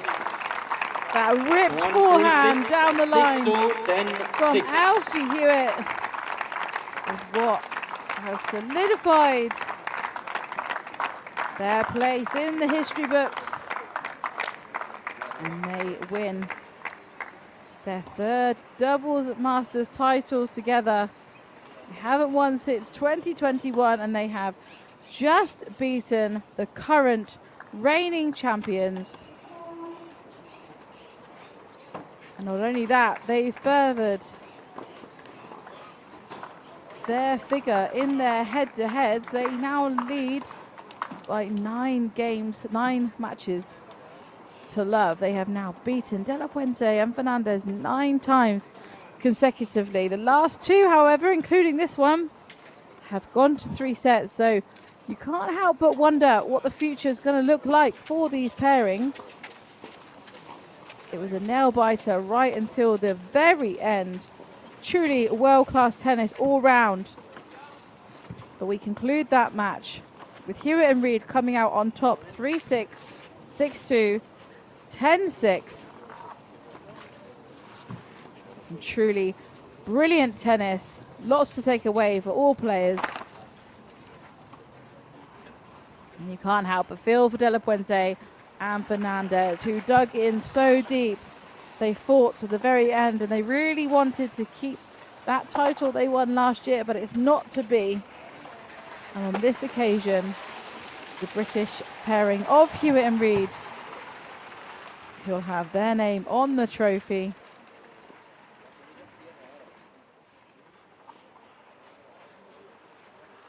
We can replay some of the best moments of this match now. Plenty to choose on. Lots of brilliant, world-class magic moments. Again, from all 4 players. Gordon Reid at the net so often, creating incredible angles, touch and spin. De La Puente moving up to cover the front of the court. Also Fernandez. And Alfie Hewitt doing a stellar job at keeping his pair within the points. Those deep rallies and the spaces Hewitt was creating, especially on match point. Opening up the court, creating passing shots. Truly remarkable tennis.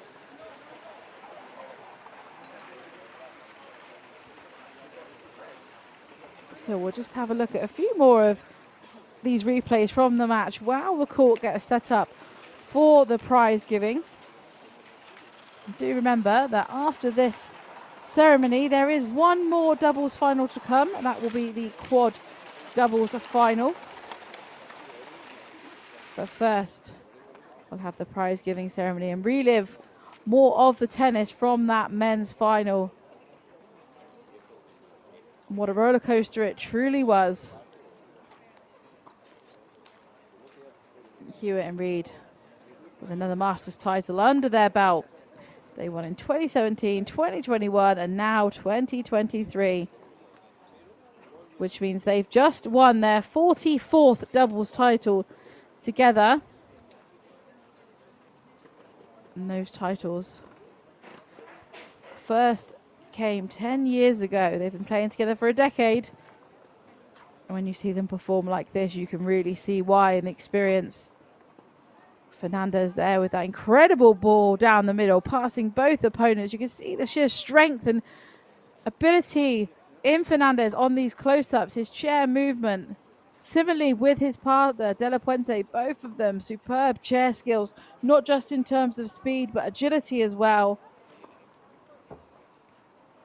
But actually, regardless of their speed, Gordon Reid so often with those crafty balls at the net that were completely unreachable for the Spanish-Argentinian pairing. And there was that incredible match point from Hewitt, ripped down the line. The smiles tell the story. What a way to finish the match. Credit must go to all players. I will now hand you over to our brilliant MC to take us through the ceremony proceedings. We have on court the officials and also the ball boys and girls. So may I now introduce on court our special guest, who will be presented our finalists with their just reward. Here with us, Mr. Emilio Sanchez Vicario, founder Emilio Sanchez Academy. Mr. Alistair Williams, head of wheelchair tennis of the ITF. Mr. Francesc Prat, also head of the wheelchair tennis of the Catalan Tennis Federation. And now for the players, please, ahora para los jugadores, please, you put hands together for our champions, Alfie Hewitt, Gordon Wren, and runner-up, Gustavo Fernández y Martín de la Puente. Por favor, también para campeones y finalistas, fuerte aplauso para ellos.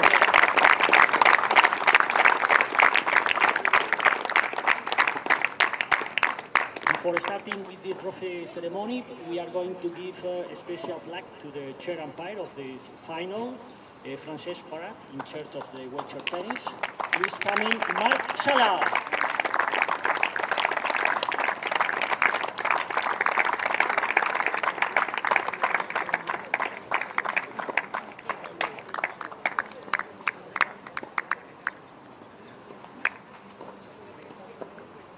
Francesc also will present the runner-up of the trophy, so big applause, por favor, fuerte aplauso para los finalistas. Runner-up, Gustavo Fernández, Martín de la Puente.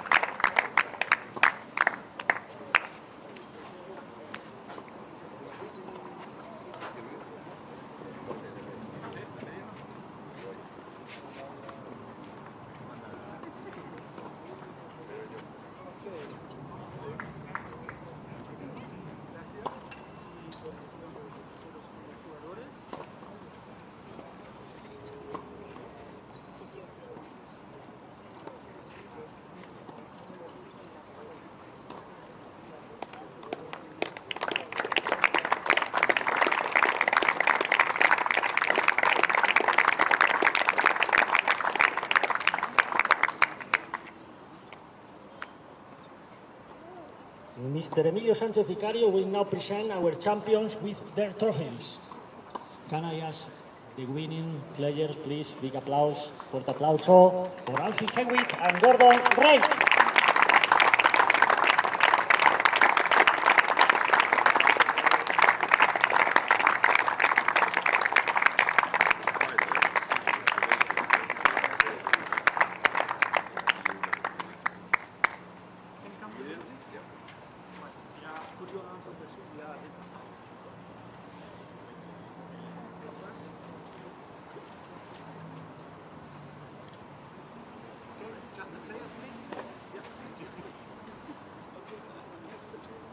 Mr. Alistair Williams will now present the ITF Wheelchair Doubles Master Perpetual Trophy.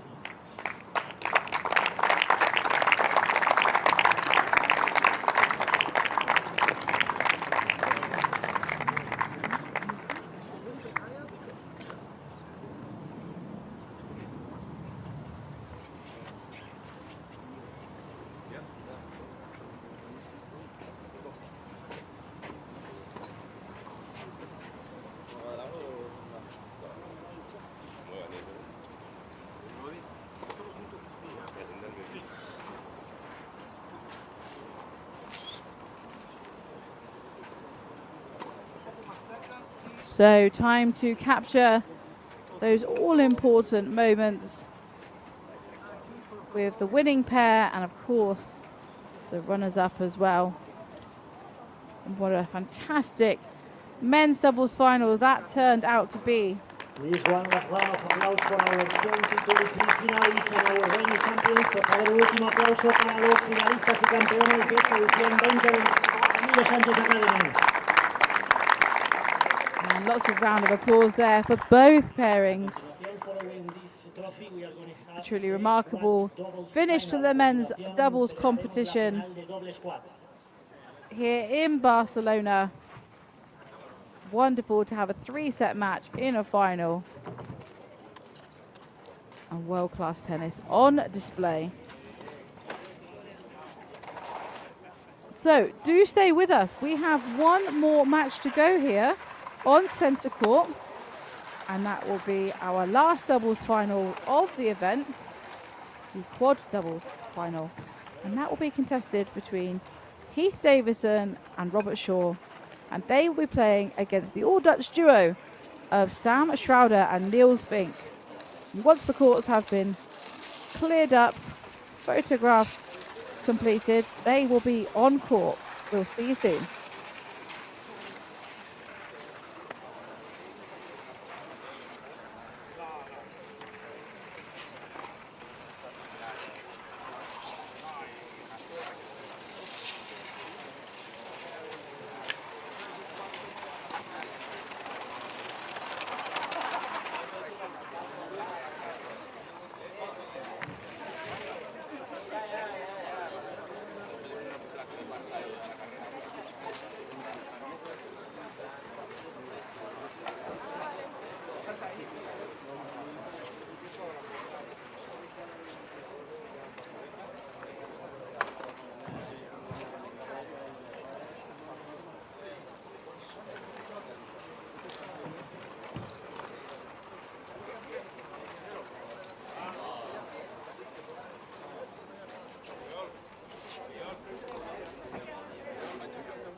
Ladies and gentlemen, now it's time for the last of today's 3 finals.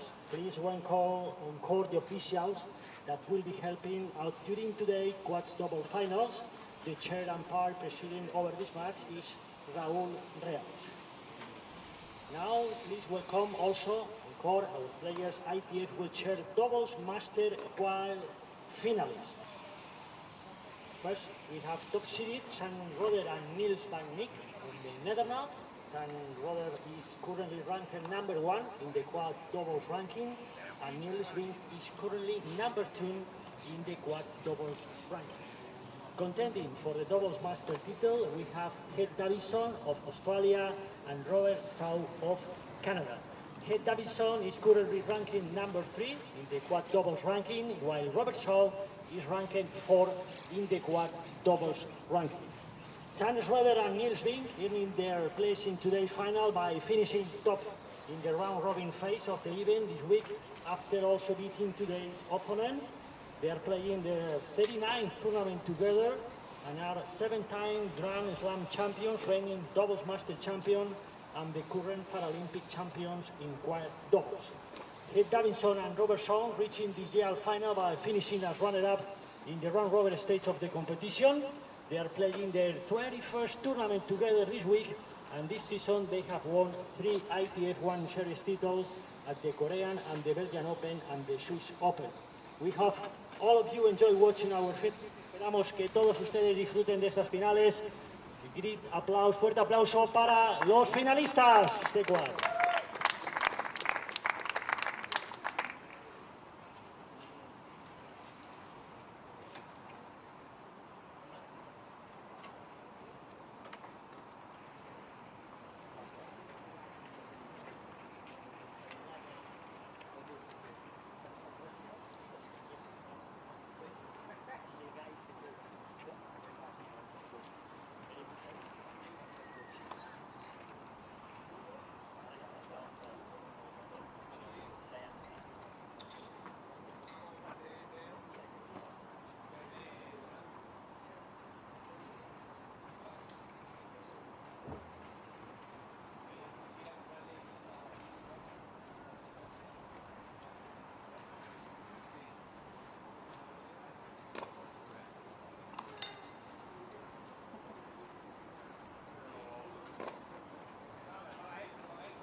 Okay.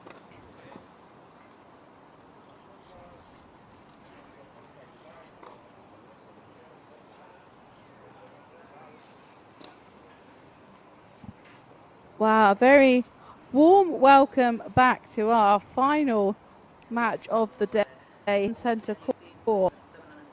We've had a tremendous display of wheelchair tennis throughout the day so far. The women's doubles trophied by Yui Kamichi of Japan and Keiji Mochi of South Africa. First match, it was Alfie Hewitt and Gordon Reed, both from Great Britain, who lifted the men's title. And now our third and final double match of the day is quad doubles final. And a reminder, we are here tomorrow. Tomorrow we'll see the singles finals play. But today our focus on the doubles.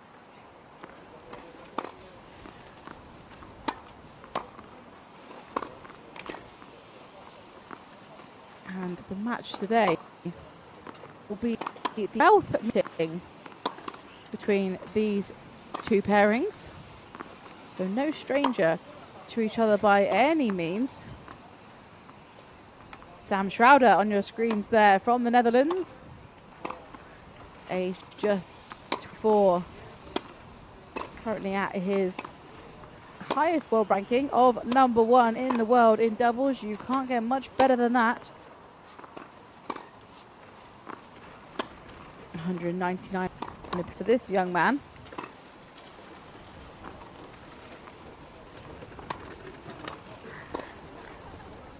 And he will be playing a light familiar face.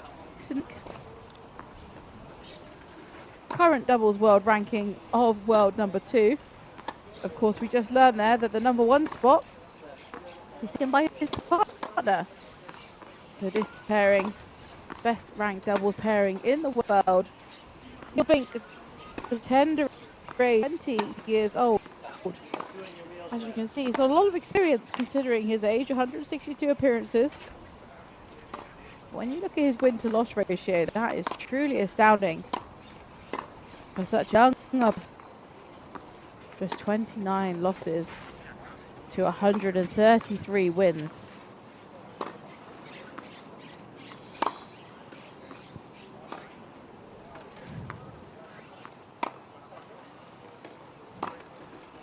So, their opponents today, Heath Davison, all the way from Australia. His current doubles world ranking is 4. Just 1 spot off his ranking to date in the doubles. The right-hander, born in Avon. 264 appearances for this man. 3 minutos, 3 minutes. And he today, alongside his partner Robert Shaw, are contesting their 4th meeting against the Dutch duo at the Doubles Masters. And here is Heath's partner Robert Shaw from Canada, age 33. Another right-hander on the court. Current ITF doubles ranking of 4, highest is 3.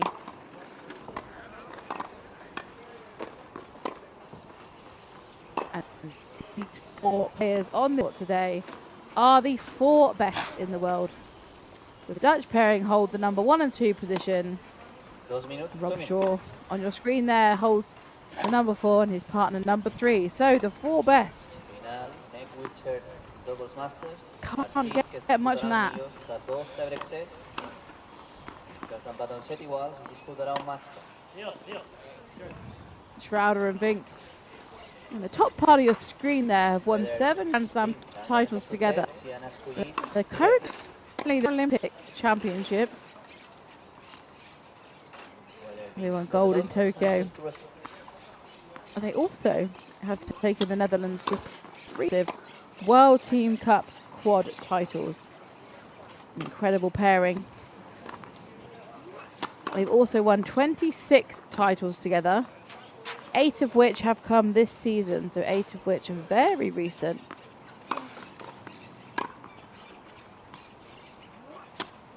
And their 12th meeting against Minutes, 1 minute. Davison and Shaw today. The prior 11 matches all have been won by the Dutch pairing. So Davison here on your screen and Shaw are looking to break that routine. 11 tough losses to date. But these two have won 4 titles together since they first started pairing. Start of last year. 3 came this season at the Korean Open. The other 2 were at the Swiss Open and Belgian Open. So lots of titles between both pairs. 30 seconds, 30 seconds.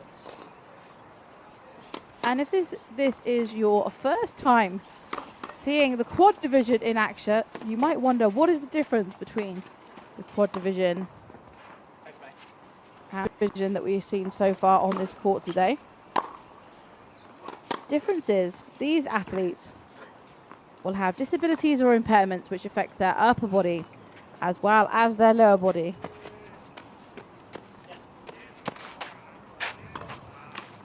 And a warm-up. Category is actually, so men and women can compete in the quad division. At the moment it tends to be heavily dominated by men's players, but there have many women ranked high up in the rankings throughout the year. This is the coaching team here of Vink and Shrouder, ready to get things underway, enjoying a bit of sunshine. So I'm delighted to say we've got a wonderful clear blue sky. The wind has finally settled. It's been a real week of roller coaster weather for these players. Dana Mathewson of the US saying it like playing during a hurricane. I have to say, through a screen, it certainly looked that way. There was a lot of wind, plenty of rain. But today looks like it's finally calmed down. But focus here on this quad doubles Premier set. final. And it's Heath Davison of Australia to get us underway. Davis. Ready? Play.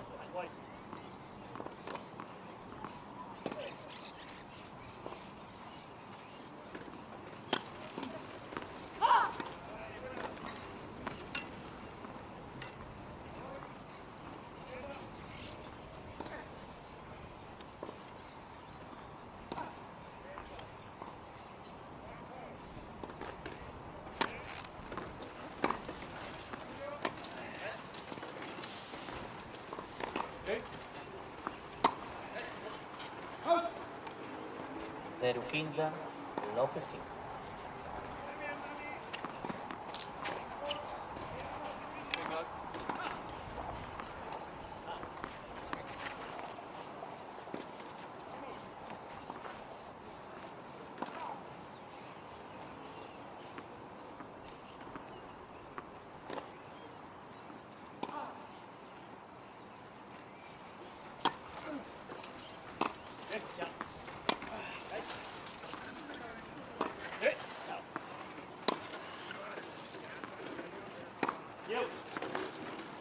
Zero 30. Lock 30.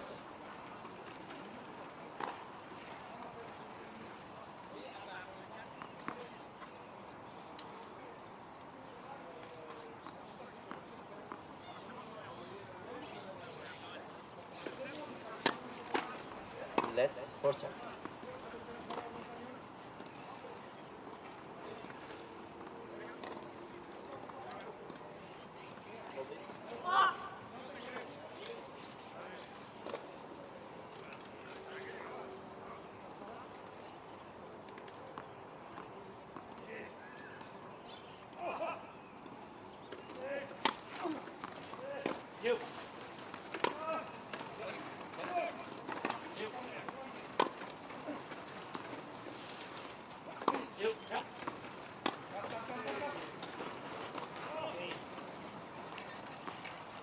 15 30.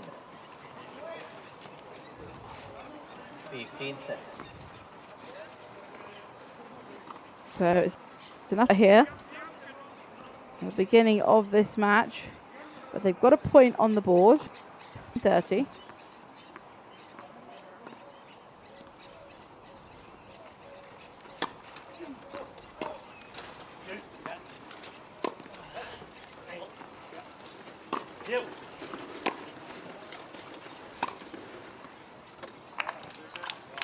It's well placed. 15 40. Volley 15 from the world number one, Fink. Number one in singles, number two in the doubles ranking, because of course Sam Schroeder sits at one. Davison now with 2 break points up.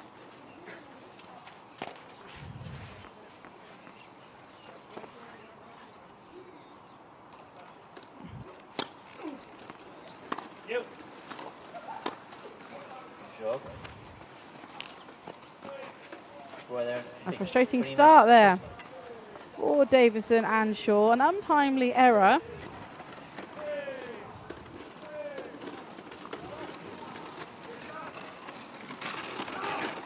So Vink will be looking to hold serve here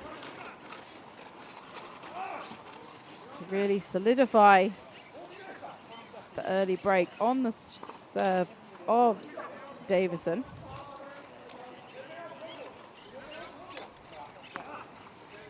It's Niels Vink to begin serving for the Dutch team. Survey Niels.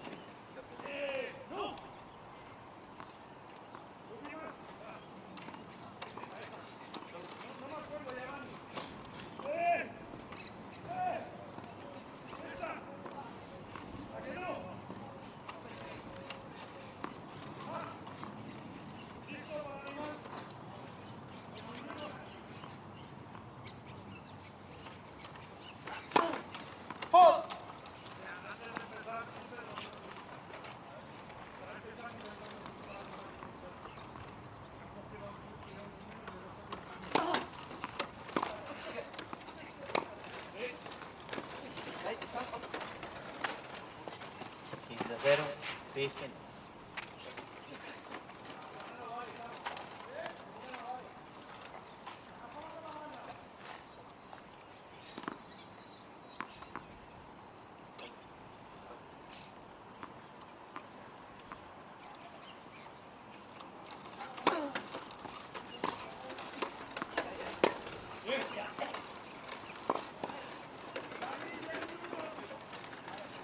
Trenta, 30 love. It's a speedy start on the serve of Vink.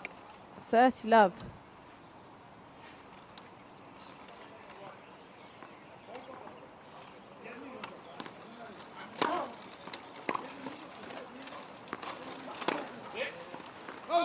Trenta, 15.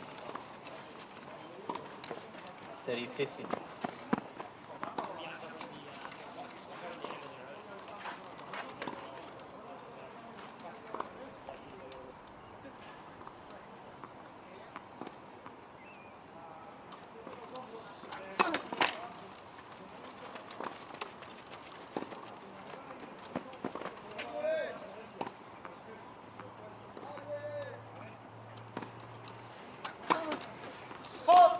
Igual.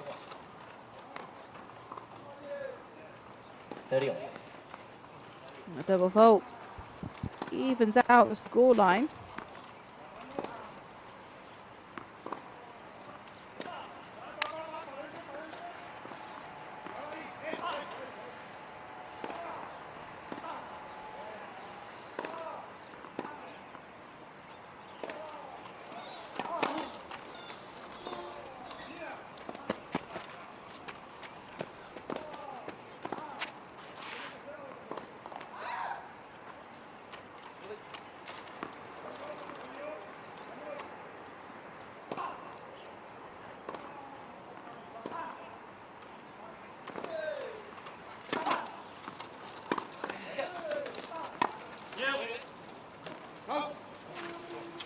Treinta, 40. 30-40. It's 3 points in a row for Davison and Shaw, and gives them an opportunity to break straight back.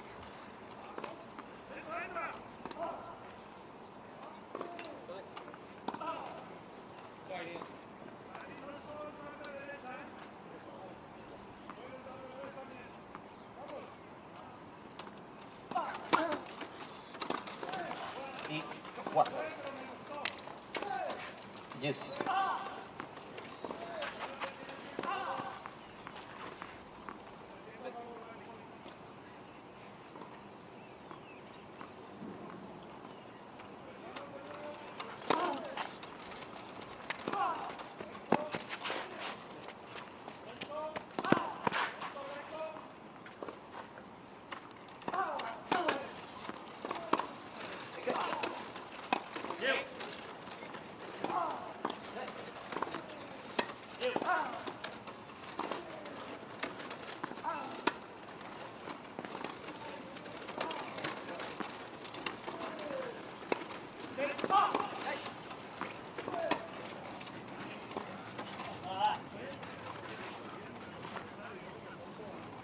Avantage at pink.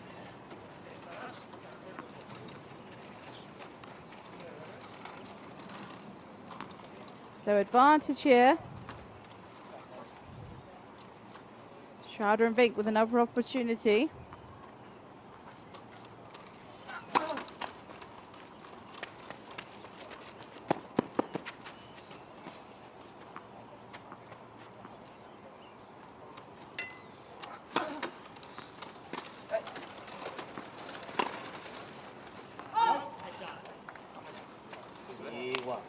Juice.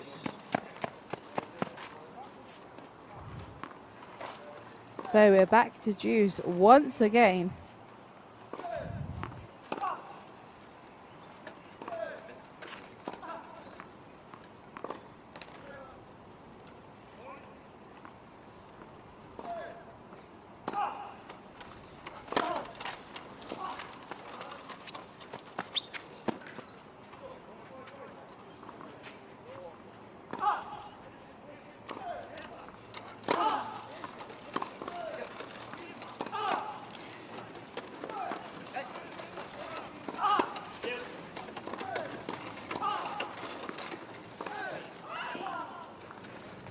Well, that's a great shot from the racket of Heath Davison, making it completely unreachable for Schrader. Tremendous kick in depth.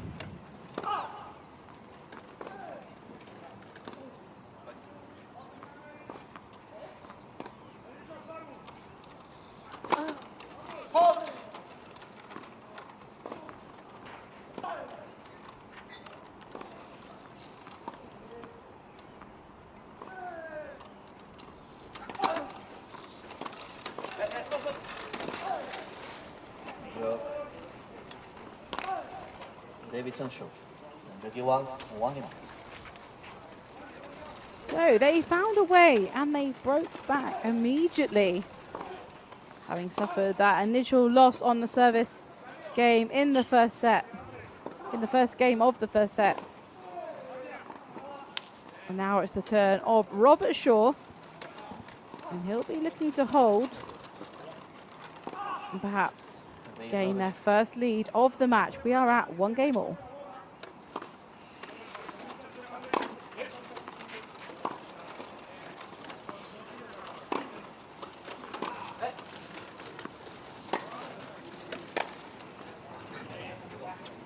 Zero kills. No.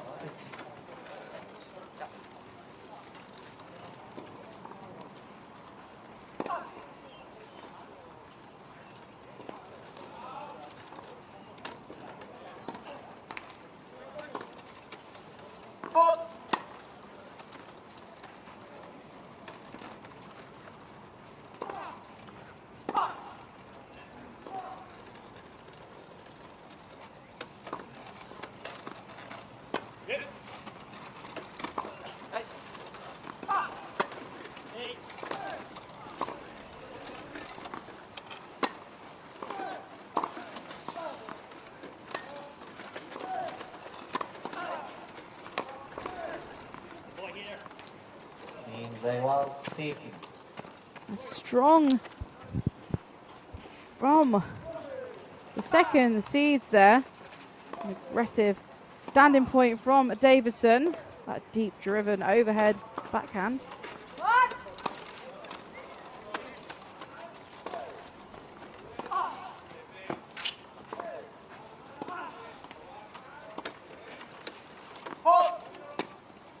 Teams are 30, 15.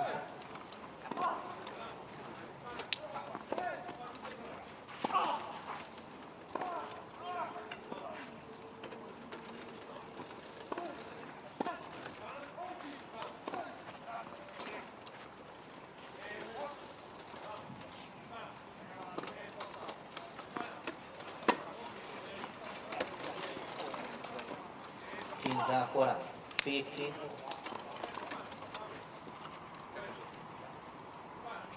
So 15-40 on the serve offshore.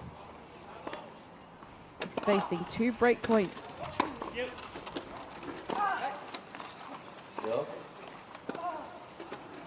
Brother Pink. Brother Pink, Guanyan 2 Break jokes point out. executed by that error.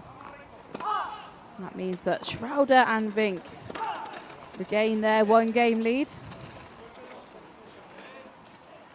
With Shaw and Davison now trailing 1-2.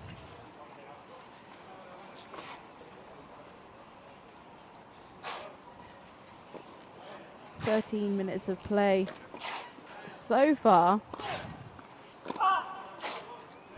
And luckily, these players haven't had too long of a wait. We had the women's and men's doubles finals preceding this match.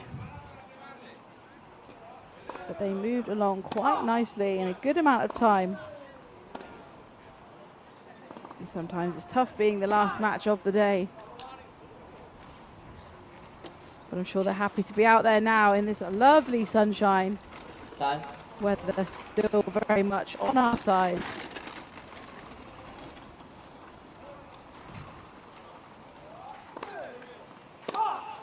So we've had 3 games. Every single one, the serve has been broken.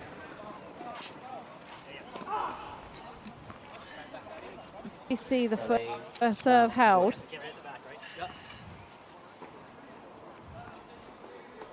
It's now Sam Schroeder's turn.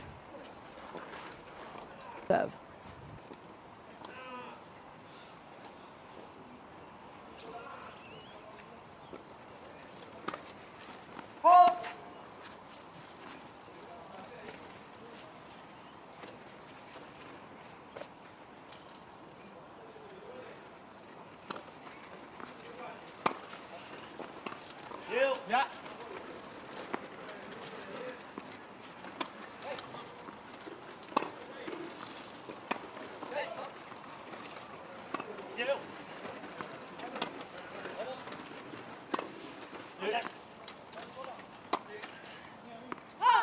Changes it.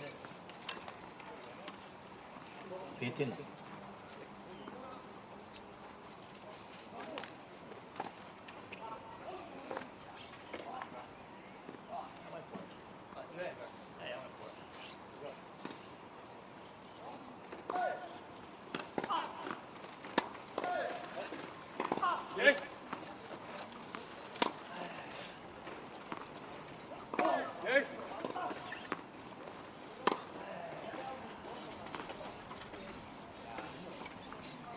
They want 15.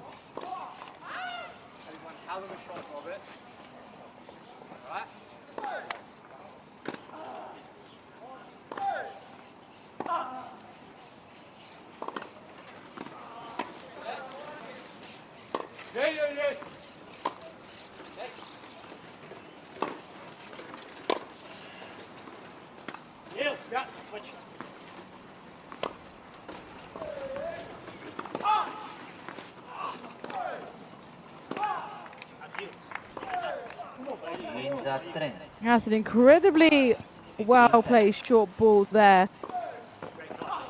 Beautifully executed in place. Set up astoundingly by that deep ball, but even for the speed of Niels Vink, it proved to be too much. 31. 31. A little bit overcooked on that one from Davidson.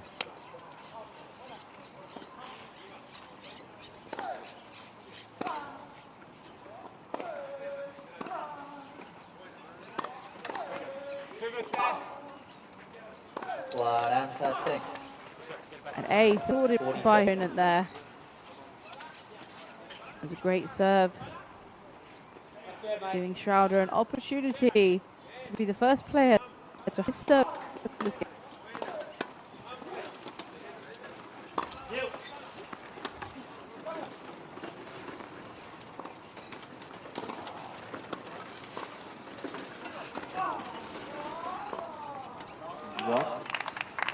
And that was crafty, disguised beautifully by Niels Vink.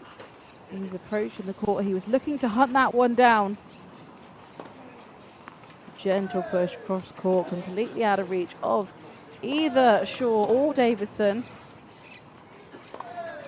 That means Schroeder and Vink have extended their lead. They now lead 3 games to 1, and we are back on the serve of Heath Davidson.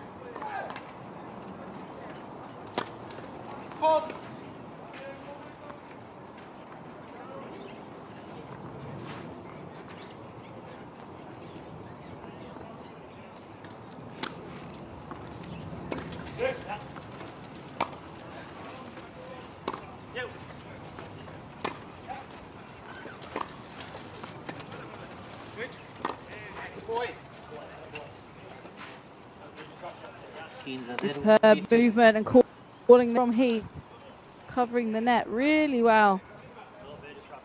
That ball just a little bit too low for Schroeder to negotiate. Yeah, I mean, it doesn't hurt me. Yeah, if I'm jammed and I go middle, I'd rather that than open up. Go.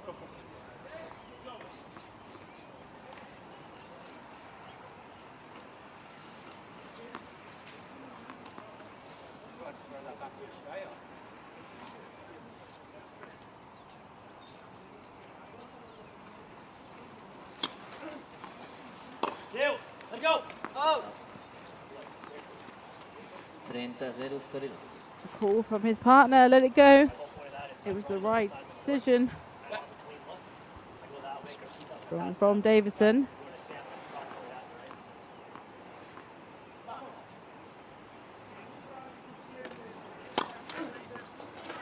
You.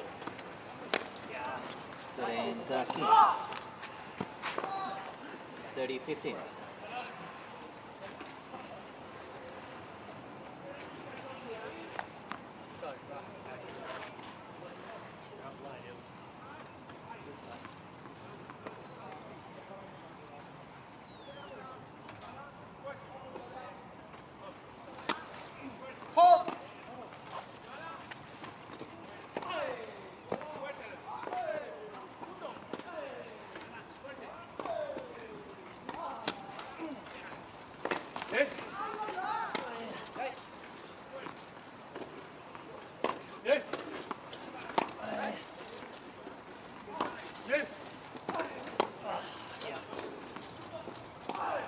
Igual 31.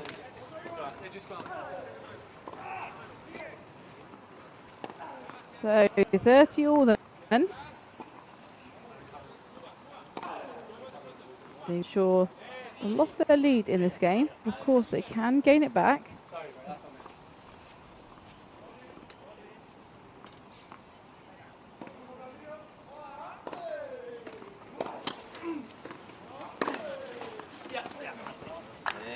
Quarter. 30-40.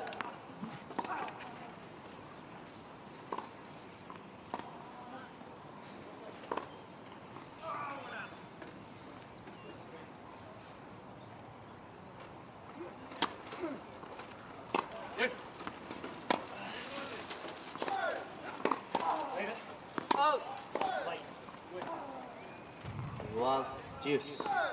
Break point save there. Davidson and Shaw pull the score to juice. They're looking here on. They do not want that lead to go any further.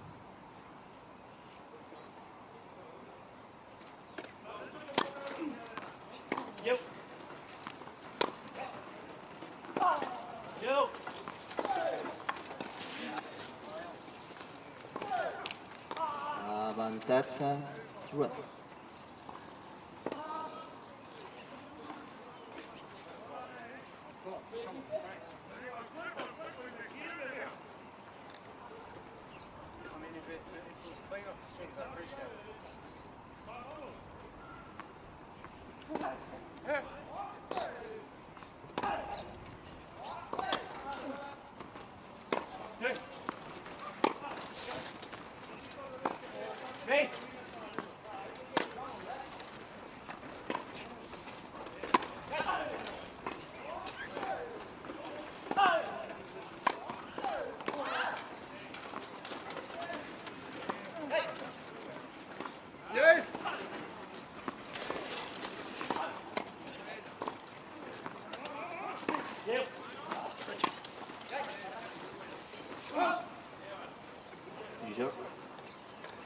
It was a brilliant point to watch unfold. There was really good movement, in particular from Davison and Shaw, really using all of the court, trying to keep their opponents guessing, but ball pushed just long from Davison means that Vink and Schroeder extend their lead one game further yet again. They are ahead by 4 games to 1. Just 23 minutes of play so far in this match.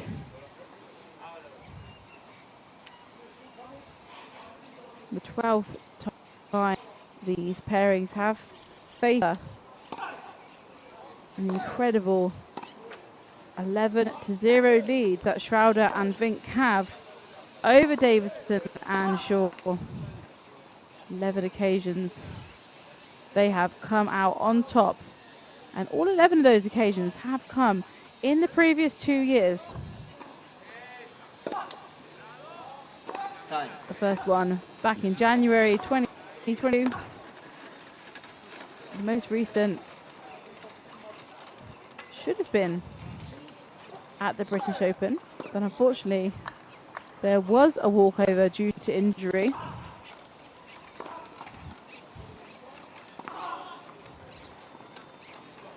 And these two pairings also face each other in the round robin phases. On that occasion, Schroeder and Niels beat Davison and Shaw 6-1, 6-1, so they're really looking on that score. They've of course ended up meeting here because they finished 1 and 2 in the group and both won their semi-finals now to the finals today.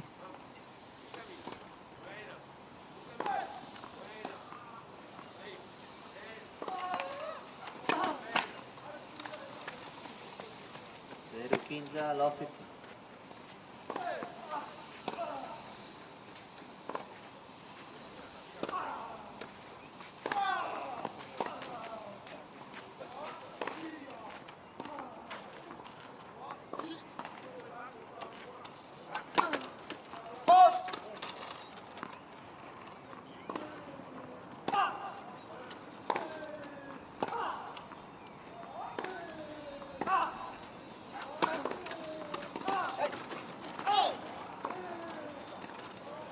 Wants 50. It's just slightly too wide there. Davison brave in his return.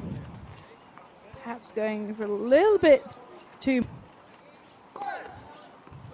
But I think no one would argue that you must be brave and courageous against a pairing like this Dutch duo.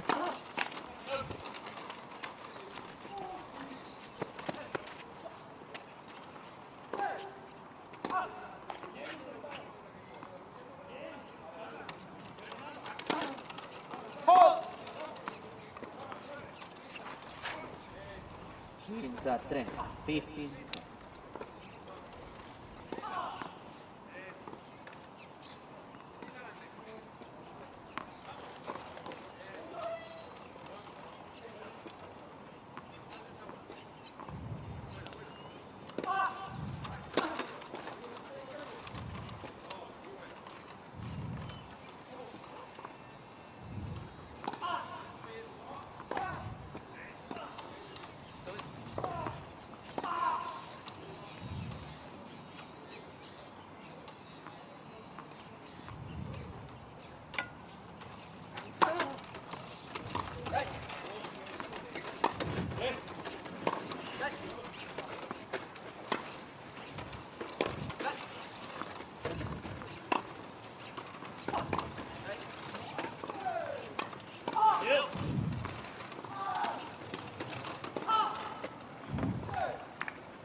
40. 15-40.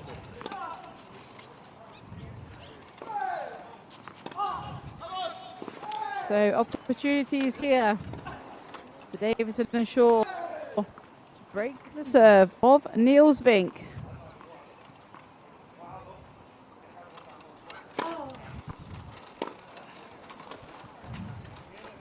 Trenta-40. 34. One of those saved, but Vink still with a break point against him.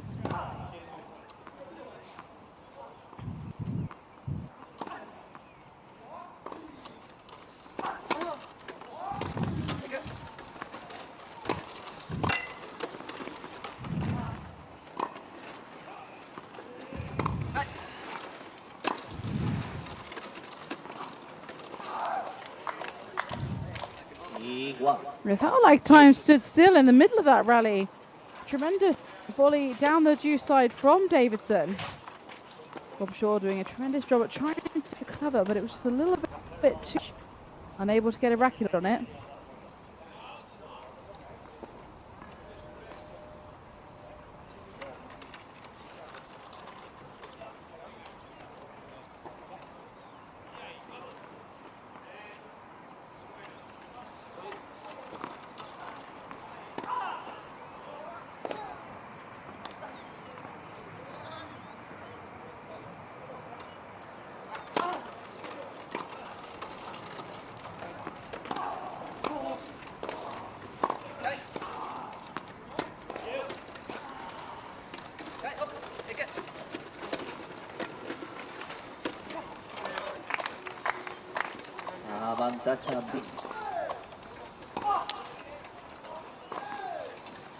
and Schrader have turned this game around, and now they are the ones with the game point opportunity.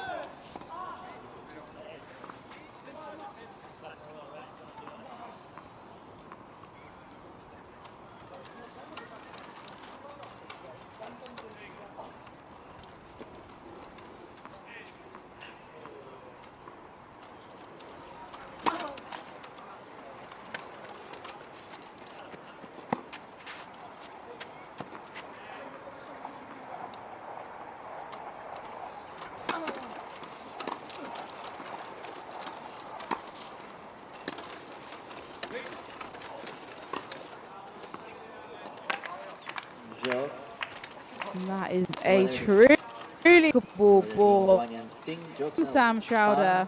I'm not surprised either of them are smiling and executed absolutely perfectly. Ill placement, but really ripped. He truly went all out there and didn't hold back. He did for his bravery. They now lead, the Dutch pairing lead 5-1.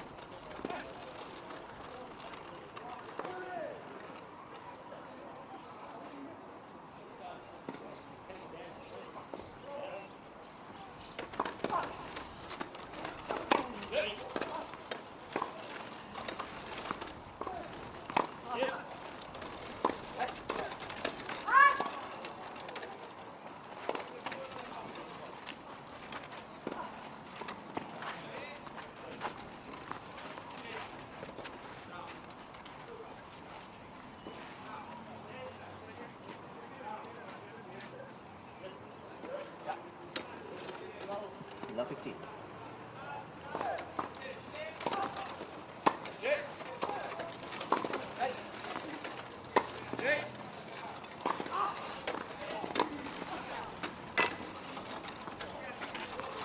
Zero 30. Love. The All Dutch feel like they're racing towards the finish line of set number 1.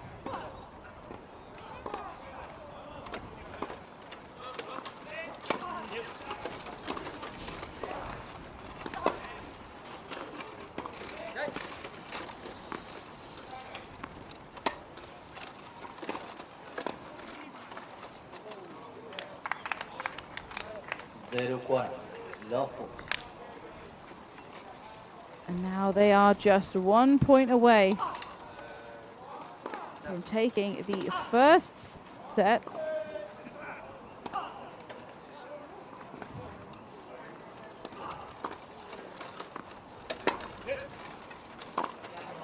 Joc. I primer set. Guanyant. And it's that netted ball, which means they do indeed take set number 1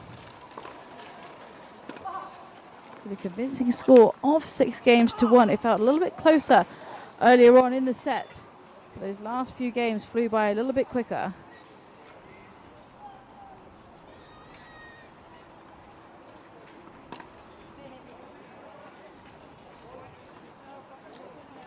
So 33 minutes of play for set number 1.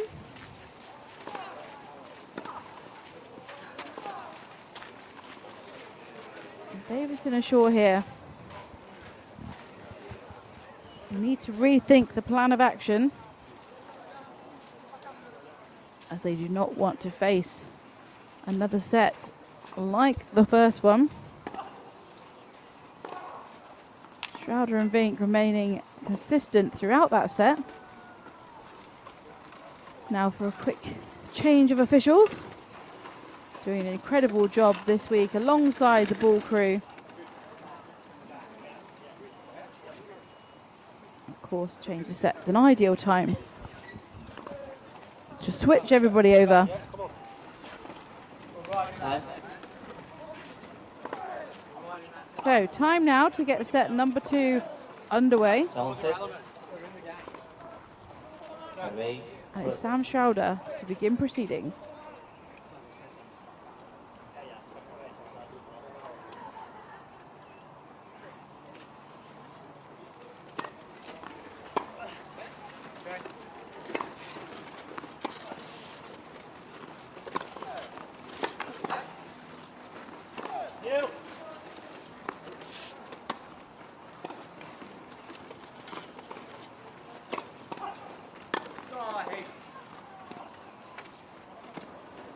In the 0-15.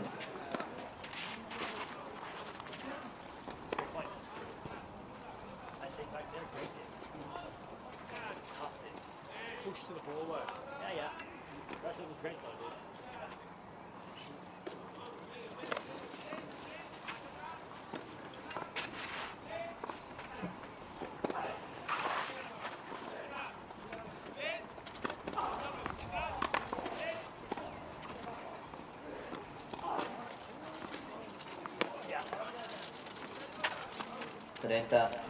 30-30.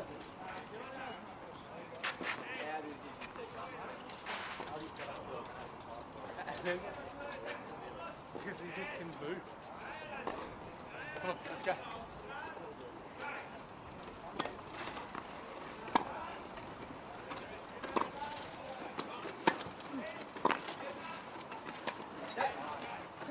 Out.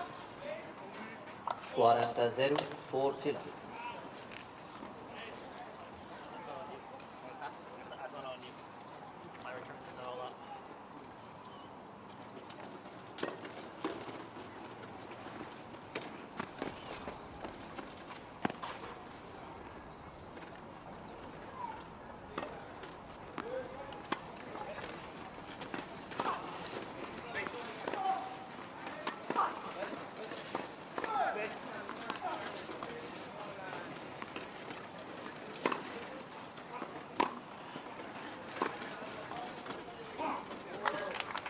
Joc, Schrader, primer joc, segon. First game, second.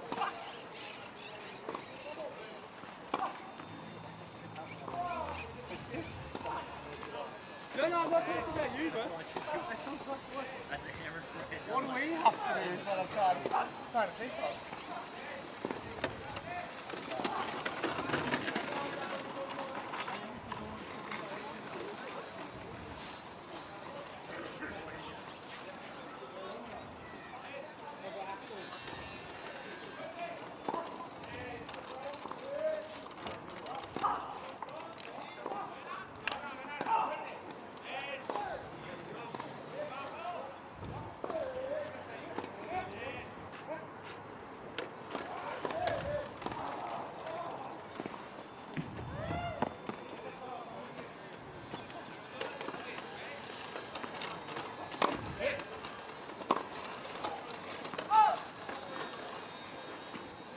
Frustrating wide ball there. Not quite what he was looking for. Again, we have to credit the bravery. But these balls just edging a little bit too much out of those hitting zones in terms of Davidson and Shaw.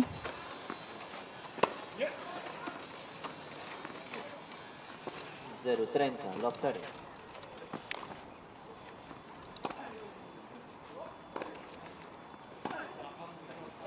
See that impressive return of serve from the racket of Schroeder.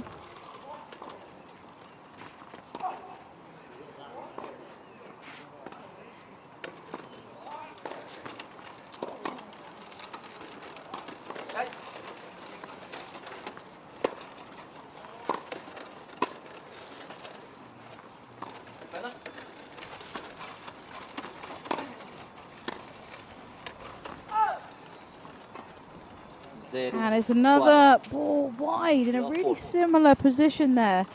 Shaw and Davidson here need to look at bringing in their margins slightly. It's good that they're trying to create opportunities. It's good that they're being brave, but just need to narrow those margins slightly if they're able to.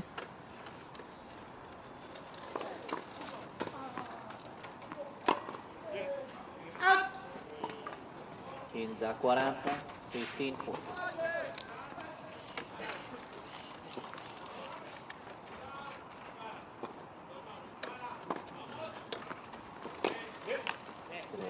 Trenta 40.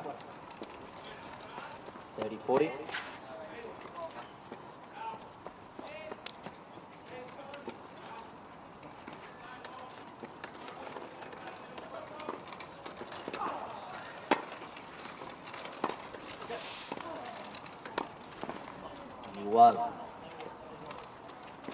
Juice. So it's a better position for Davison and Shaw. They pulled this game back really well, and now the scoreline is juice. They have an opportunity to hold serve.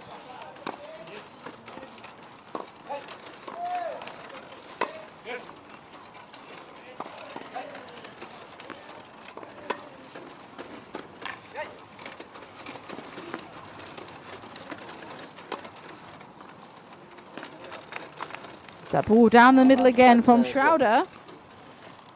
Seen a couple of those in recent games, placing them so effortlessly right through the middle of his opponents.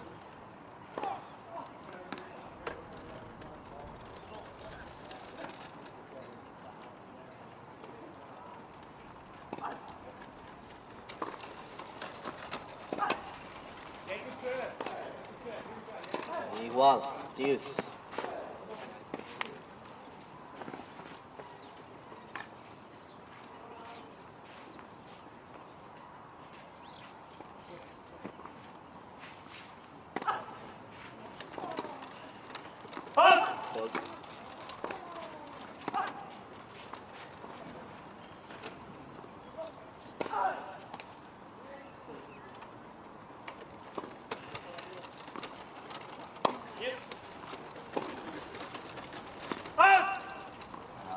That's right.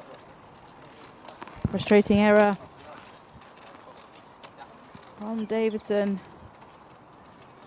meaning Shaw faces another break point down on his serve yet again. Will they be able to pull the score back?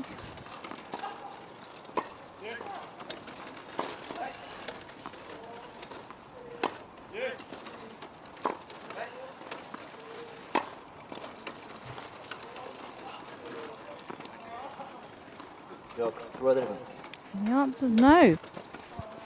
Thinking Schroeder yet again break serve. Again, another game under their belts. And they now lead 1 set to love, 2 games to love. We are back on the Dutch duo's serve. And that title feels like it's getting closer and closer as we move deeper into this final match.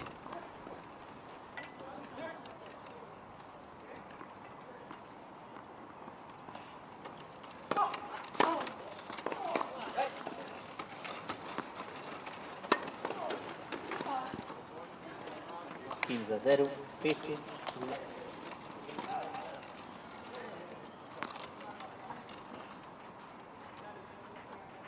Niels Vink here with a strong serve, which just set his partner up beautifully to yet again execute his magic shot down the middle. 15 igual. 15.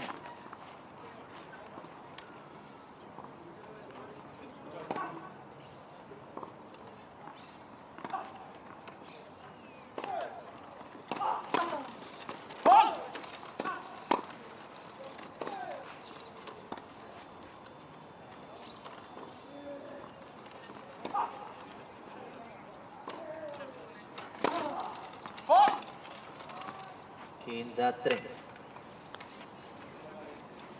15-30.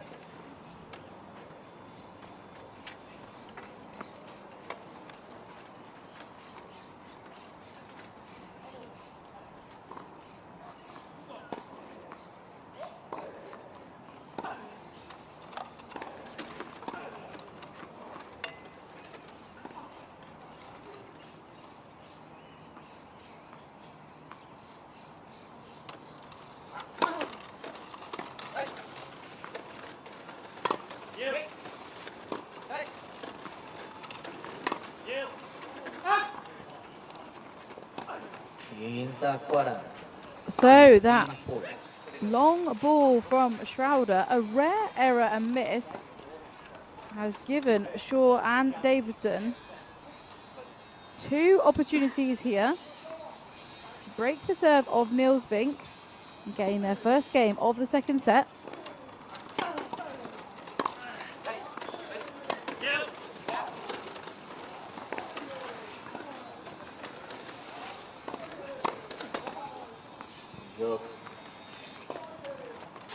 And they did it on the first opportunity there.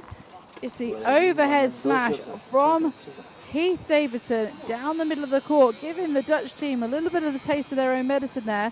But this is the ball that solidified that game in their names. They have narrowed the lead of the Dutch pairing. They've got their first game on the board in set number 2. They really did not want that last game to go in favour of the number 1 seed.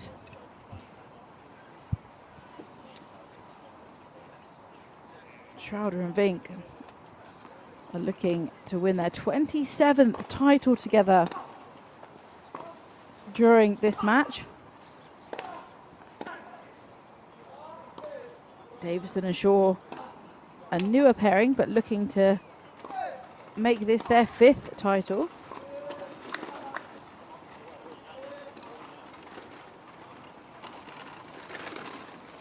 The 12th time these two have faced each other. They know each other inside and out, and of course they play regularly against each other on the singles tour as well.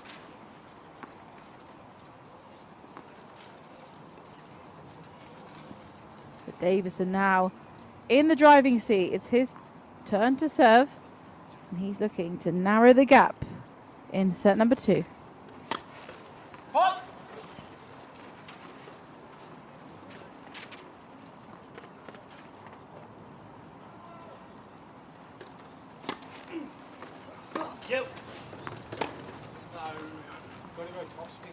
Zero 15, 15.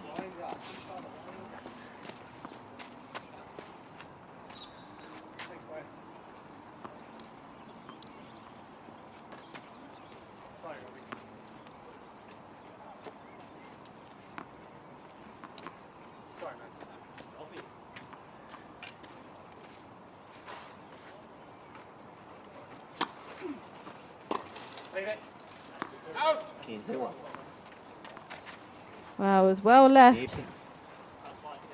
That ball too long from the Dutch side. 15 all.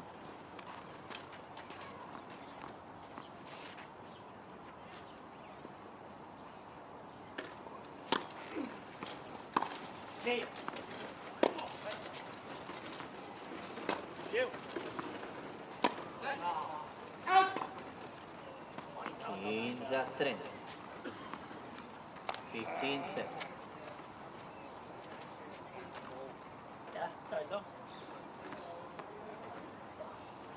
Not the server, alright.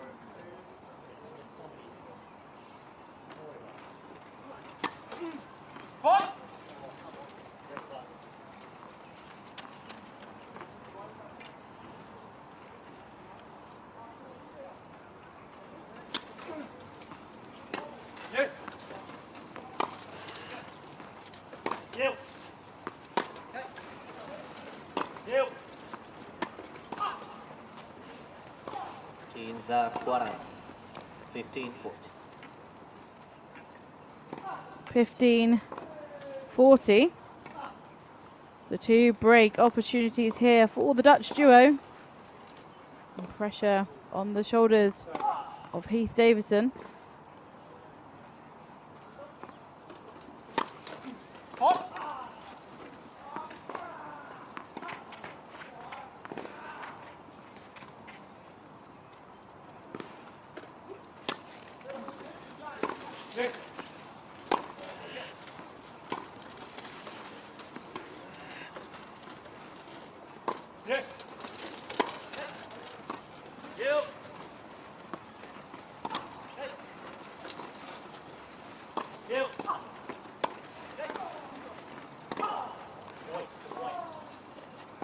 Trenta 40.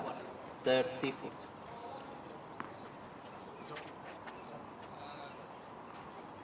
So 1 chance saved. Still down a point, 30-40.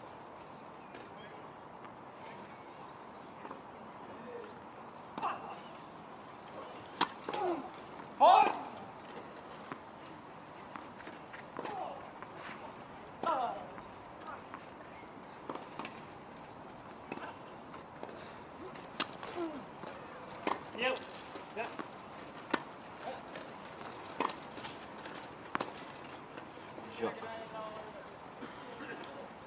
Schroeder Vink, canvi la pilota, sisplau. New balls, please. So game once again to Schroeder and Vink. They Schroeder edge Vink, another step tres. closer 3 against 1. to that all-important double Masters trophy. It is the end of year championship, the all-important tournament where they can gain valuable points right before the end of the year. Of course, the world number ones are celebrated at the end of each year.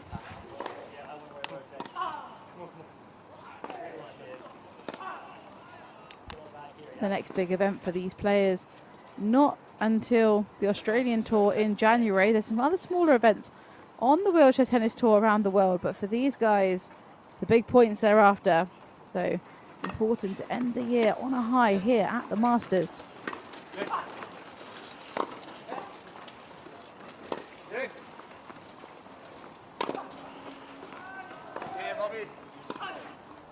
Good 0-15.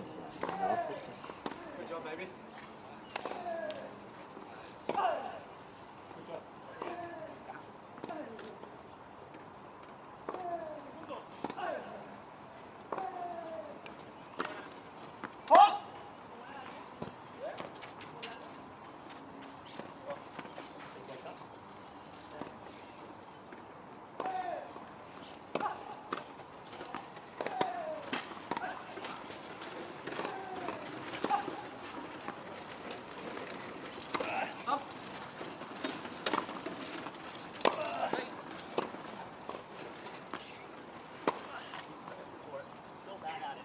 There's a faster paced point than what we've seen in the last couple of games.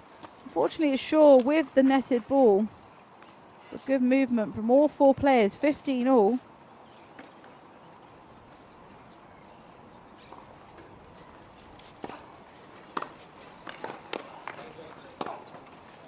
Trenta 15, 30. Sorry, sliding them out. I don't know. Sliding the bottom line.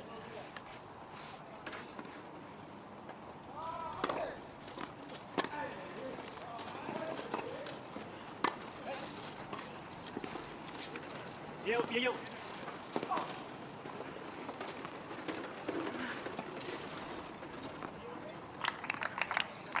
40-15. 40. So that's 2 opportunities on serve for this duo to extend their lead. They're happy with that one. They're leading 40-15, 2 chances now.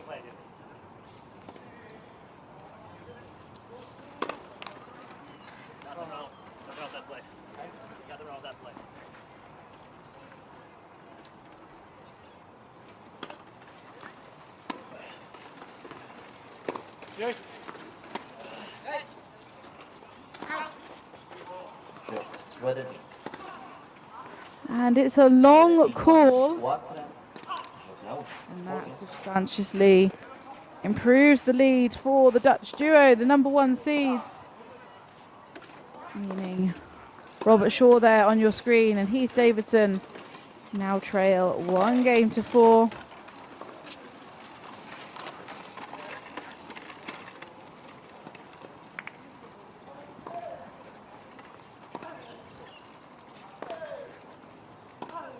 "20 minutes of play so far in set number 2. It feels like it's rapidly moving in the favour of Schroeder and Vink. Davidson and Shaw really putting in a brave and strong performance. They're trying to create opportunities, trying to open up the court. We've seen a few too many errors creep in, but they've been errors with a good intention. They could just narrow their margin slightly. It could tip the scales in this second set. However, there's not much time left. Important now. They're going to make changes. They do them soon.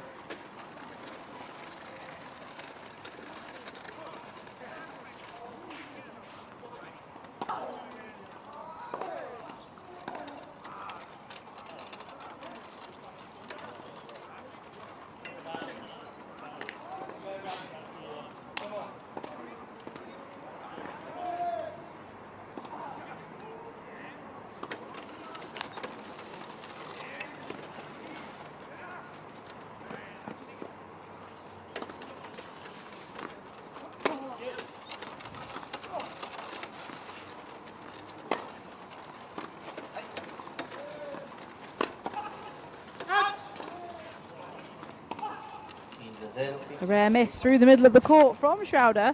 That's really been his specialty throughout this match. He's not missed many of those. On this occasion it was just long. 15-love.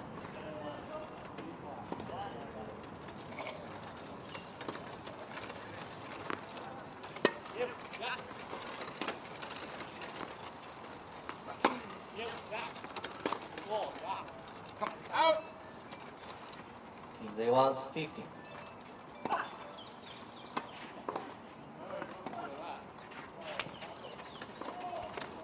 So 15-all. Shaw eager here to gain another lead.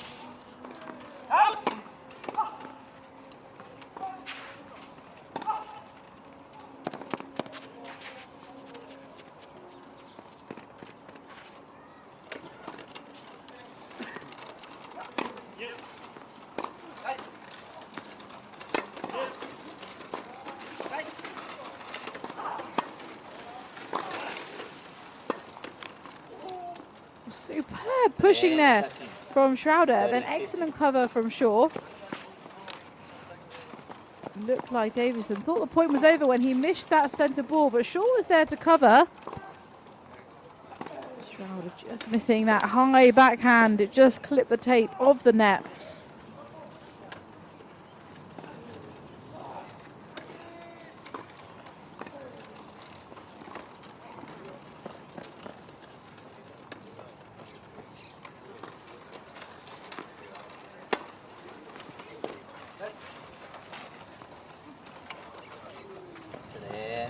The net not in the favour of Davison there, just clipped the top.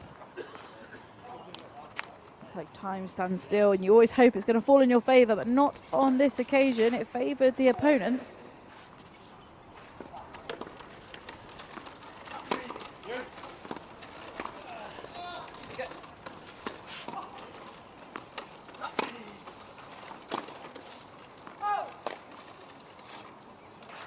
We've seen a few too many of those creep in from the racket of Davison in this match. We can see he's trying to open up the court. He's trying to create space, make it more challenging for Niels and Sam, but missing far too many.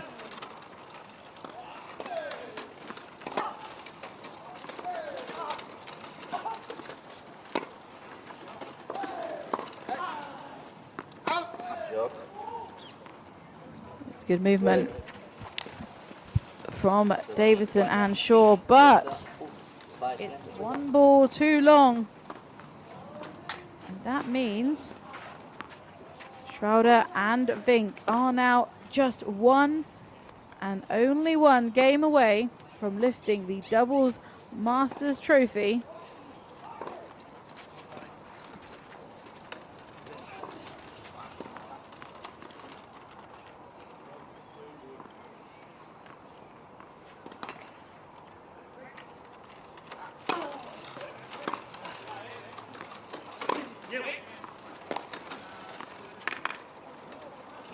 Set 50.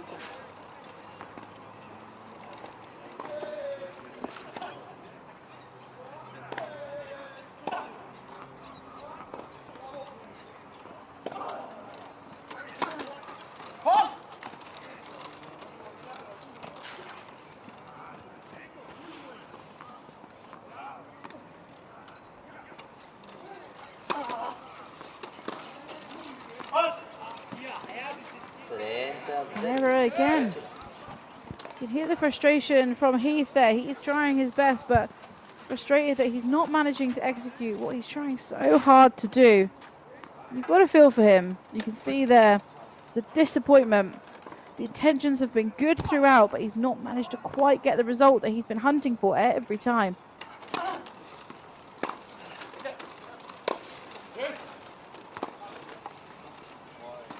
There's a strong return from Shaw, but that half bounce was too tough to handle, and that brings our first match point.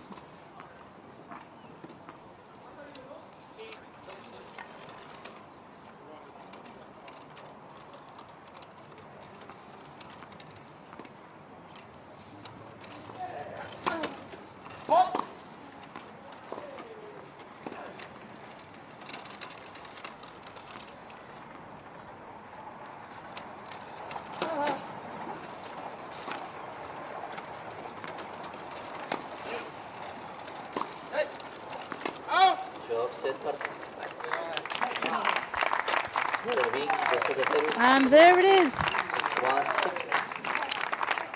Schroeder and Vink take the title. And they defeat Heath Davison of Australia and Robert Shaw of Canada 6-1, 6-1, 2 straight sets. A performance I'm sure the Dutch team will be very proud of. And of course that win means they now have extended their head-to-head against Shaw and Davison by 12 matches, 1-0.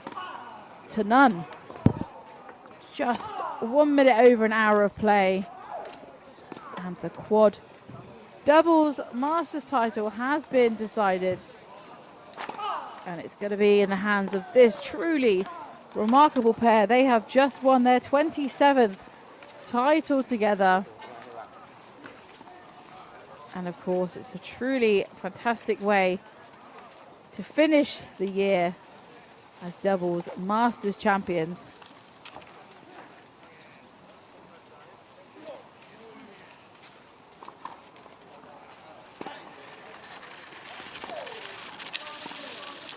So, courts now just being arranged, ready for the ceremony.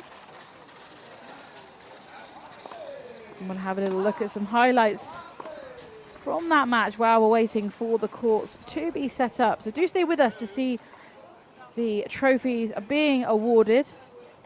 Of course, there were lots of magic moments just like that one. Some incredible net play. Awesome angles created, some brilliant movement. Sam Schroeder there with that beautifully disguised backhand. All four players certainly had their moments. Plenty of frustration In particular, we felt it from Heath Davison, trying to do all the right things, but sometimes they just don't work out. And of course, those middle balls proving to be the most tricky for Davison and Shaw to handle. When the players were coming to the net, they were executing those shots with so much poise and grace. And of course, let's relive the moment there when they realised they had won the Masters. Best way to end the year. A fantastic pairing, of course. Credit to the runners-up as well. Fantastic achievement for both pairings. Davison and Shaw will have to wait another year to try and get their name on that Masters trophy and on that Roll of Honour.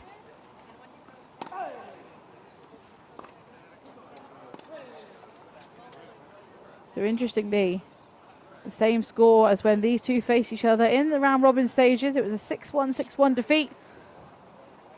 The win in 2 straight sets. And finished off in this lovely sunshine here in Barcelona.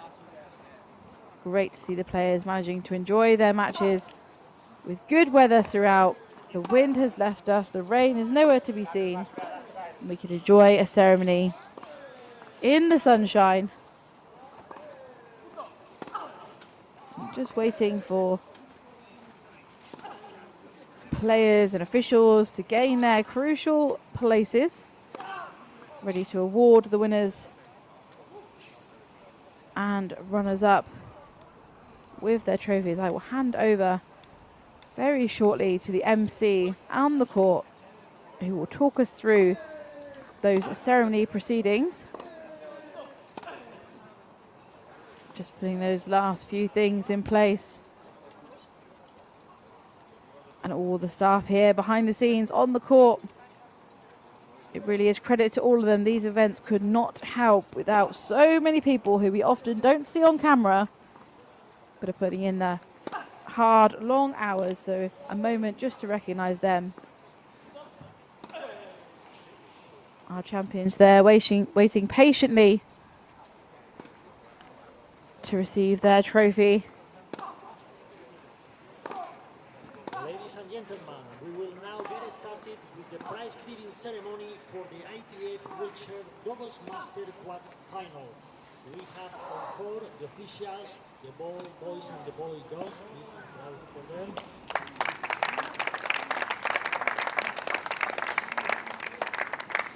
Now I introduce you for our special guest who will be presented our finalists with the Just Reward. Here with us we have Mr. Emilio Sanchez Vicario,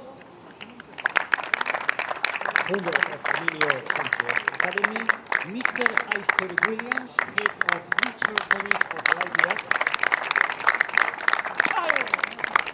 Francesca, head of wheelchair tennis of the Catalan Tennis Federation. And now for the players, let's put your hands together for our champion, Hans Roder, Niels Bing, and runner-up, Heath Davison and Robert Shaw.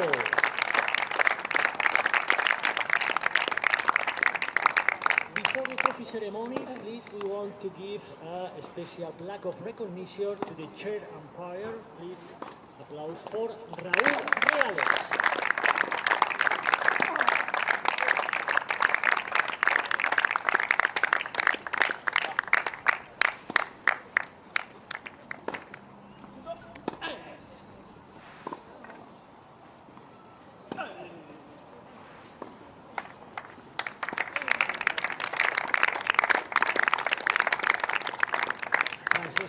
Going to give the trophy to the runner-up, so please come in. Please, here, runner-up, come in. Big applause for Heath Davison and Robert Shaw.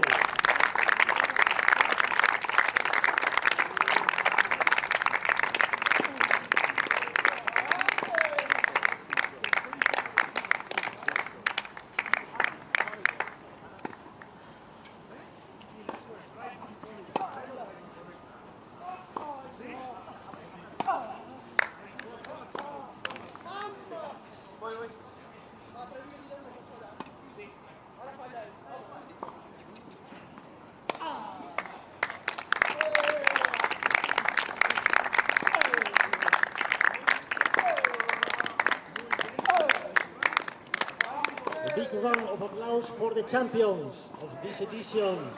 Sam Schroeder, Niels Beek. Mr. Emilio Sanchez will now present our champion with the trophy from our host.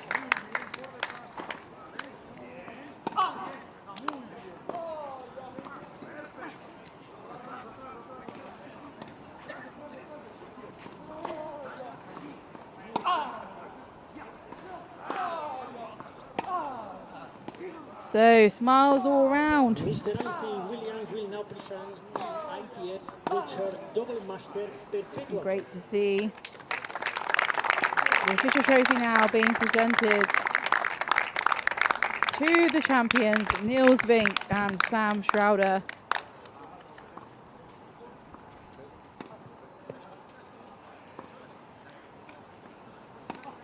Lots of opportunities now to gain those all-important photos, capture these moments. And what a brilliant week it has been for these two. The world's best doubles pairing in the quad division. And they certainly showed that today in this doubles final.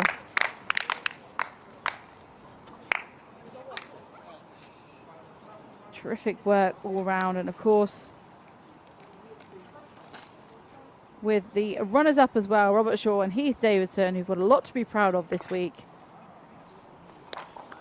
But we will leave you now with these wonderful images post-ceremony.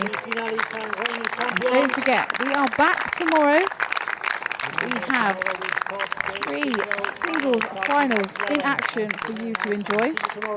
That'll be starting at 11 AM Spanish time, 10 AM British time.